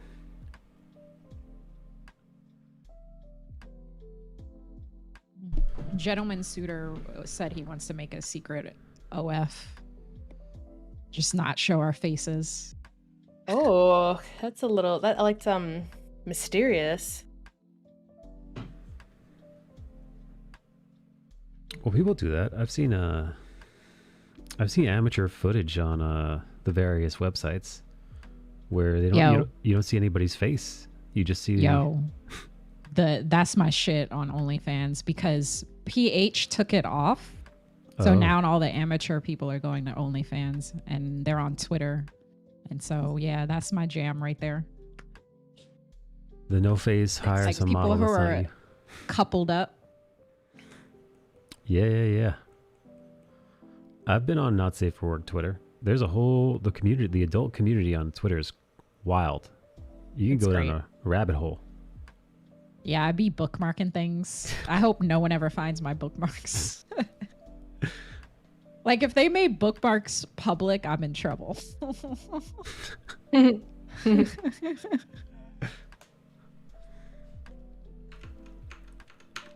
Ree, when you head to the East Coast? Friday. Oh, damn. That on Christmas Eve? Yeah. Sorry, I just was looking at one of my bookmarks. Oh my. Christmas Eve traveling. You wild, Ree. Bold. Yeah. You're a bold woman. Well, it was cheaper. It was very cheap. Are you bringing presents with you? No, not this year. I'm bringing like a little bit of stuff, but not. I told people I can't really do like a lot of presents this year, but I'm not gonna be cheesy and be like I'm bringing myself. That's what this Austin Asian says, guy yeah. has a giant penis. That's unusual for bookmarking that bookmarking. Generally, right? That's the stereotype. I don't think so. Jinpai would probably be very angry to hear that. Where's Jinpai? Measure your dick. Jinpai, get in here. No, Jinpai's in Jersey right now. Ugh, God. He's in what the fuck part of Jersey did he say he was in? Oh yeah, I'm gonna go to Jersey too. Funville Township? I don't know what the fuck that is. Hang on. I literally just looked Fuck at is it. Funville. Hey, speaking about big dick, look who it is. Did he ever answer your question? Oh. No. Eric, why didn't you answer my question? What Yeah. question? I sent you a text When? about like within the last hour. Where'd you send it? Your Discord phone? or? No, your phone. Text. Your phone number. Oh, my phone probably doesn't have charge. Hold on. Oh, he doesn't sound good. You okay? Oh, he was Yeah. sick, or he's still sick, I think.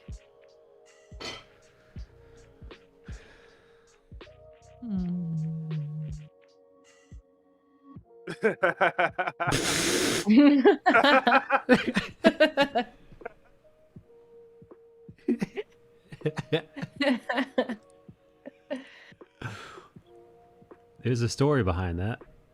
Yep. Sorry. Ree's got a theory that guys with big dicks walk different. Mm-hmm. Walk with a little swagger. Bow-legged. She says they walk like. She said they walk bow-legged, like Yosemite Sam, because their dick is so big. Yeah, it could be uncomfortable. I think there might be something to it. But Mid-Dream said no. Mid-Dream was like, nah. I mean, it depends. Like sometimes, so like when I wear a lot of sweats, so I don't have to worry about that. But when I wear jeans, they're a little tighter, so it's a lot of maneuvering. Mm-hmm. You don't worry when you're wearing sweatpants that people could see your dick? I thought that was what they wanted. Yeah, no, because even me, That's dude. hoe attire right there. Yeah, even me, man. When I put sweats on, you can see the bulge, a little bit. Yeah, you need to let your thing breathe, man. I'm on You full wear bulge. sweatpants? Around the Or for house. gym. Yeah, house, gym. Oh, Michael's super wholesome. He's like, I'm only gonna wear sweats inside. Yeah, man. I don't want people seeing my dick bulge out in the streets. I'm not an animal. Are you adjusting right now? That is hoe attire. Hoe attire. Where you going with them gray sweatpants on? Get back here, boy. You better change your pants before you go outside. There was one time, one of my old jobs, I was getting some coffee, and everybody just piled up in the kitchen just to get coffee or whatever. I think there was a birthday, so people were getting cake, and I think I grazed on one of my coworkers. Oh my goodness! No shit. Yo, and she turned around That's with fucking like awkward. the biggest smile. Oh, I was my God. That could have went very wow. bad. It's good that it didn't. Yeah, damn. That must have, well, also, by the way, there's one thing if I graze you. If Skullbash grazed you, that's a lot of weight, man. That's a lot of girth. It's not like, that heavy. It's like, it's man. like grazing against a small child. It's like a fucking hit and run. Meat bat. I'd probably pretend I didn't even feel it because I'm like, oh shit, awkward. Yeah, I think at first she was like, was that what I think? And then she looked straight at my pants. Oh my God. My jeans. And then she looked up. Yeah. Jeez. It's an older lady for you, man. Like in her late 50s.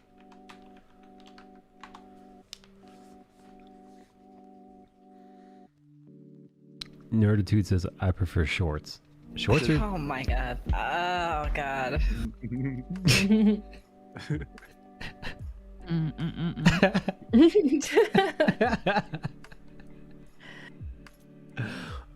Oh, man. No, shorts are worse, dude. Some of those gym shorts, they don't leave anything to the imagination. They really don't. I remember being disgusted during like middle school. Like, I'm just Yeah, like, you'll... God, Yeah, no, there's if so you're... many like weird pencil dicks in my way. Dicks flopping around, man, to the left and Yeah, to the I'm right. like, I want to see that. All that Flopping around. middle school freaking floppy dicks. Nerditude says, so comfy. Bet it was. I bet it was. Is that really comfortable for it to just be flopping around all the time? Yep. Huh. Nick says, don't ruin the gym for me. Too bad.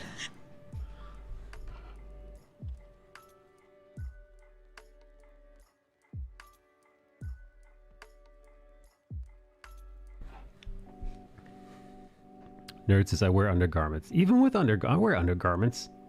That doesn't do shit, man.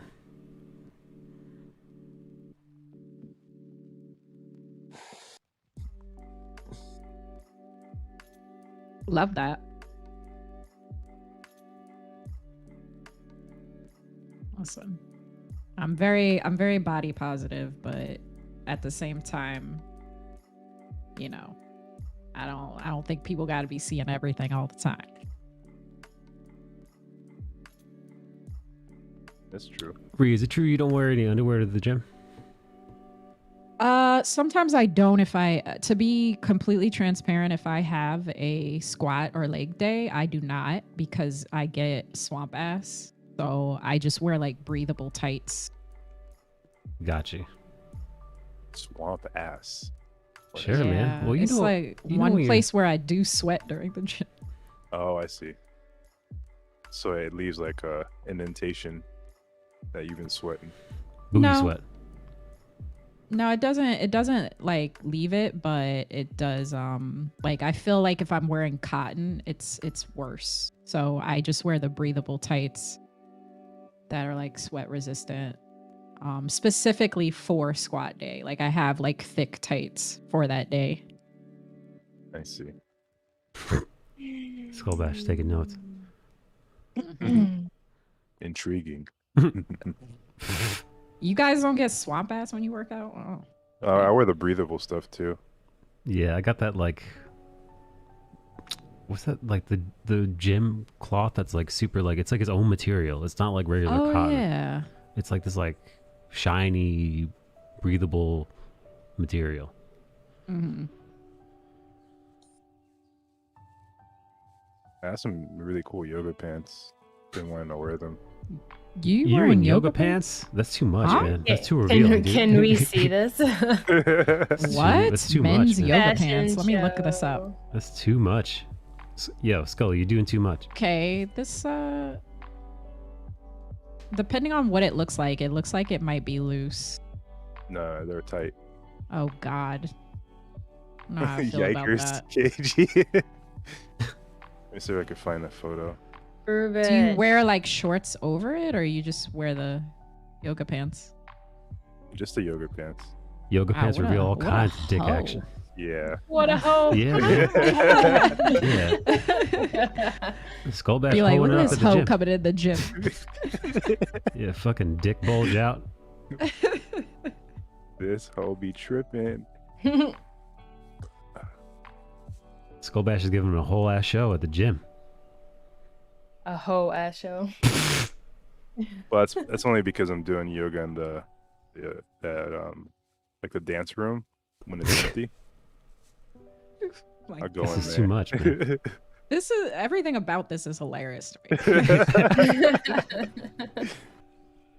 me. See this big ass dude doing yoga peacefully by himself. Yoga pants on in the dance room.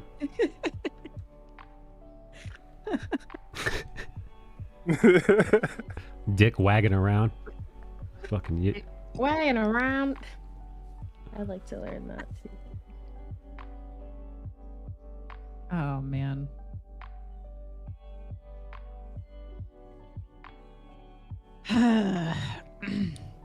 Nikki, why you don't buy me yoga pants for Christmas?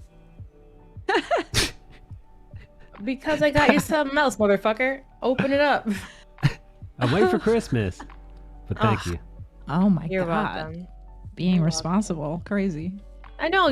My other friend did that too. I surprised her with a gift, and she said it had my name on it, but I didn't order anything, so I put it under the tree. And I was like, "That was for me." It was so sweet. Oh my God. Yeah, no.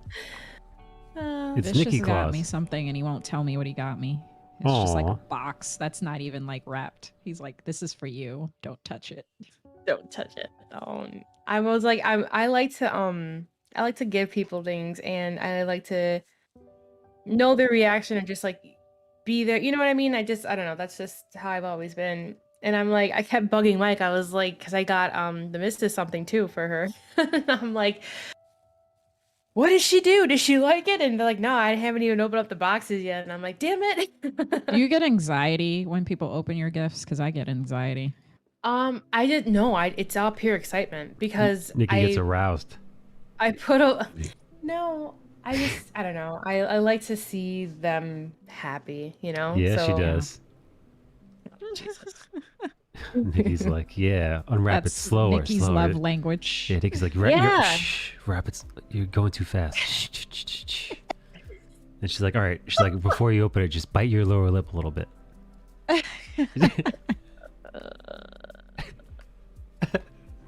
Oh my God. Nikki's making crocodile noises right now.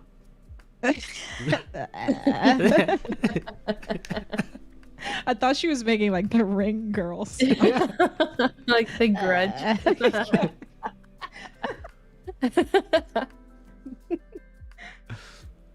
German sketch. Hello, Nick loves chicken. Rhea, is there anything that you wanted this year that you didn't get yourself? I want a PS5. Oh my god, yeah, me too. Shit. It's very hard to get. Fucking impossible. I wanted that for like 2 years.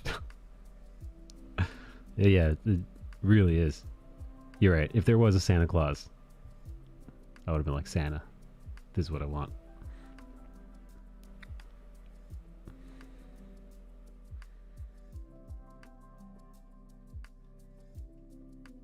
I'm starting my new job January 3rd. What kind of gig is it? It's at G4. Like an editor?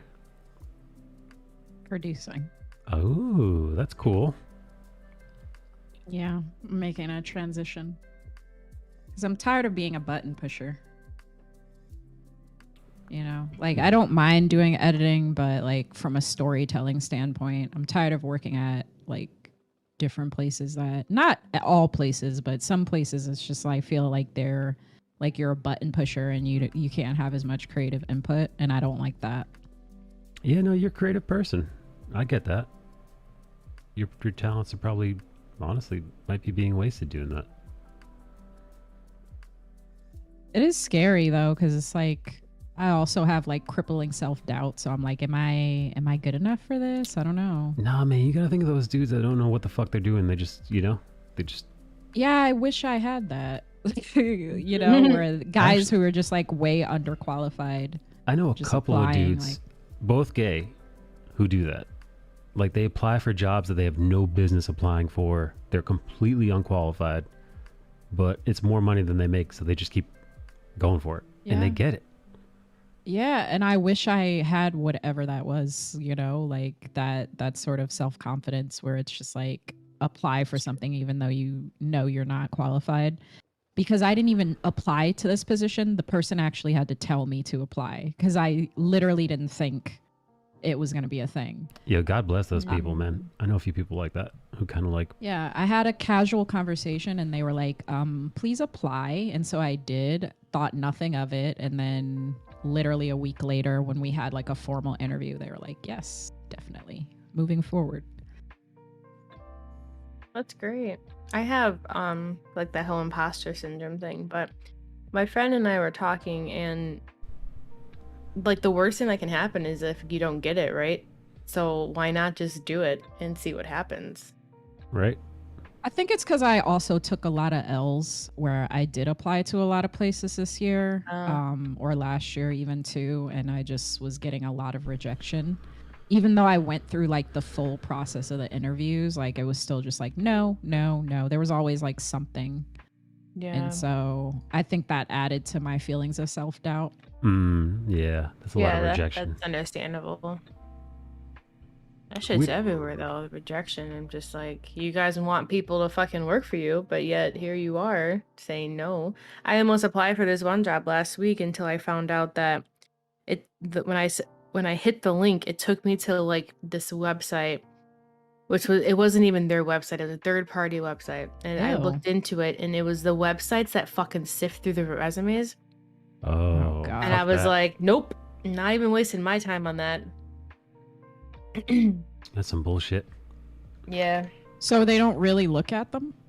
Some people use software that like, you know, use keywords or must show, like, I don't know, what do they say, like a degree, I don't know, customer service, you know, whatever. And if it like doesn't show it on there, or if there's something that they don't bring out that the resume doesn't show, this software can just like eat it.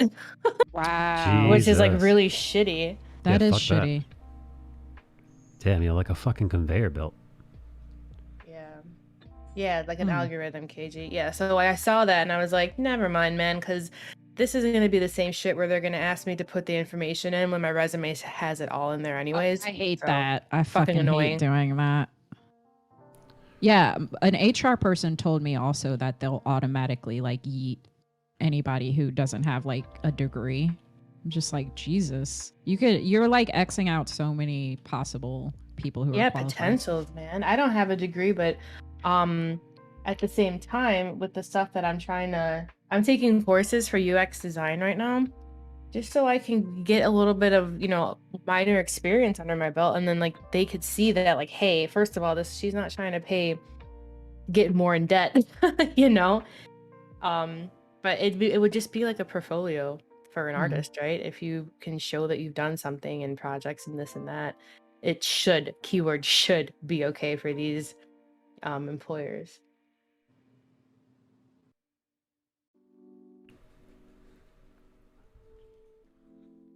You have to match what the job offering says word for word, says KG. Man, I haven't applied for a job in a very long time. I wouldn't even know. I don't even have I don't even have a resume, man. I just updated my resume recently because I just found out also that majority of employers actually do hire at the end of their quarter 4 because they already know their budget for the upcoming year.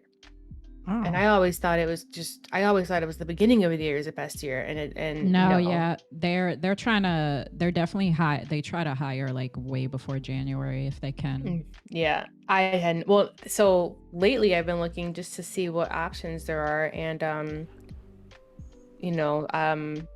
there were a lot, but like I said, it was either going to be a hit or miss, or there are a few actually wanting to hire at like the first 2 weeks of January. So I'm like, okay. Are you trying to do UX design or like branding? Like, what are you? Oh, this specifically is just going to be within my same career that I'm in for transportation, just to try to make more money. The course that I'm taking now, I think it's about. Actually, I haven't studied it all this week, just with everything going on with like family and holidays and stuff. But I had no clue that UX design was like this big umbrella, and there is just like a list of different positions, and I was like, holy shit. Yeah, UX is something that's really good to get into. I was really excited to learn about these, and I'm like, oh my god, like, I wouldn't consider taking the engineer path, but that's what Erica Cotton does, I think, right? She does, yeah. It was pretty interesting. Yeah. Good, man. But I do see, even at my current company that I'm at, when I was looking at internal jobs, I saw them hiring for like senior design, and I was like, okay, so there's a potential way for me to get into that area, not to be a senior, right? To be like, hey, I no longer want to be in this department. How do I get here? Here's what I'm doing. And, they hopefully, right, should be able to guide me to that spot. Then I can work on still staying in my nearly 10-year career with transportation, but now doing something that I'll enjoy, or who knows what the future, but I just figured, why not? Dude, I want to make triple digits. So yeah, hopefully this is a path to that. But it's not just because of money. It's just I have certain things I want to accomplish in life, and one of those is starting a family. Yeah. No, I hear you. It's always good to have money, right? But it's always better, like, what are your goals? So like mine is, I'm still hoping to open up my business in April. We'll see how that goes. But money would help, right? I'd like to save up money for Jake for his college or whatever he wants to do, because if he wants to go to college, great. If he wants to do what's the others? What trade? People go to school. Yes, what, just kind of lead him in the right direction, but not like to take him away from his passion. Prepare for that. Yeah, that's it. My 401k is doing fine, so I guess maybe input more in that there. But my end goal is to get a lake house and retire there. So hell yeah, I'm not trying. I don't know where though. Definitely not in LA though. No way, dude. It's too much money. I do want a house eventually. I definitely want it's just a lot of things where I'm like, this salary is fine for me, but like not for everything that I want to do, and like traveling more and stuff. Yeah. Oh man, I want to go to Ireland. There are definitely places I want to go before thinking about. Dude, like, in New York steps. City though, especially editors that are non-union get paid a fuckload of money. They get like a minimum $4K a week. Jesus. Wow. Yeah, like I had someone tell me editing is not lucrative. I'm like, no, trust me. Like I knew what the editors were being paid at MTV. Like it can be lucrative, especially if you get on a show that lasts for like a while. Like, can you imagine getting on like the one of the late night shows? Like you're pretty much just working. Like, because that show isn't ending anytime soon. So yeah, it's but producing can be as well, but it's just I feel it's like more creative than editing can be sometimes. Yeah, so we'll see. I think I'm going to enjoy this, but I am nervous about it. Like it's scary to go mostly into the producing route and the writing route, but I think it is time for a change for me because I'm getting bored. I'm getting very bored. There's a quote on that about being scared. I don't remember what it was, but I know it's a good thing and I'm excited for you. Yeah, it's something like whatever excites and scares you is the thing you need to lean into or something like that. Yeah. I'm glad you know what I'm talking about because I'm like, damn, I always see it like just scrolling on an IG. Yeah. It's so weird though. Like around the time I was like considering it, I kept seeing pop up on my Instagram like inspirational quotes and like tweets that say, oh, like you should go for it. And I'm like, what the fuck is going on? Like, how the fuck does social media know what I'm thinking? I just mark it as spam and move on.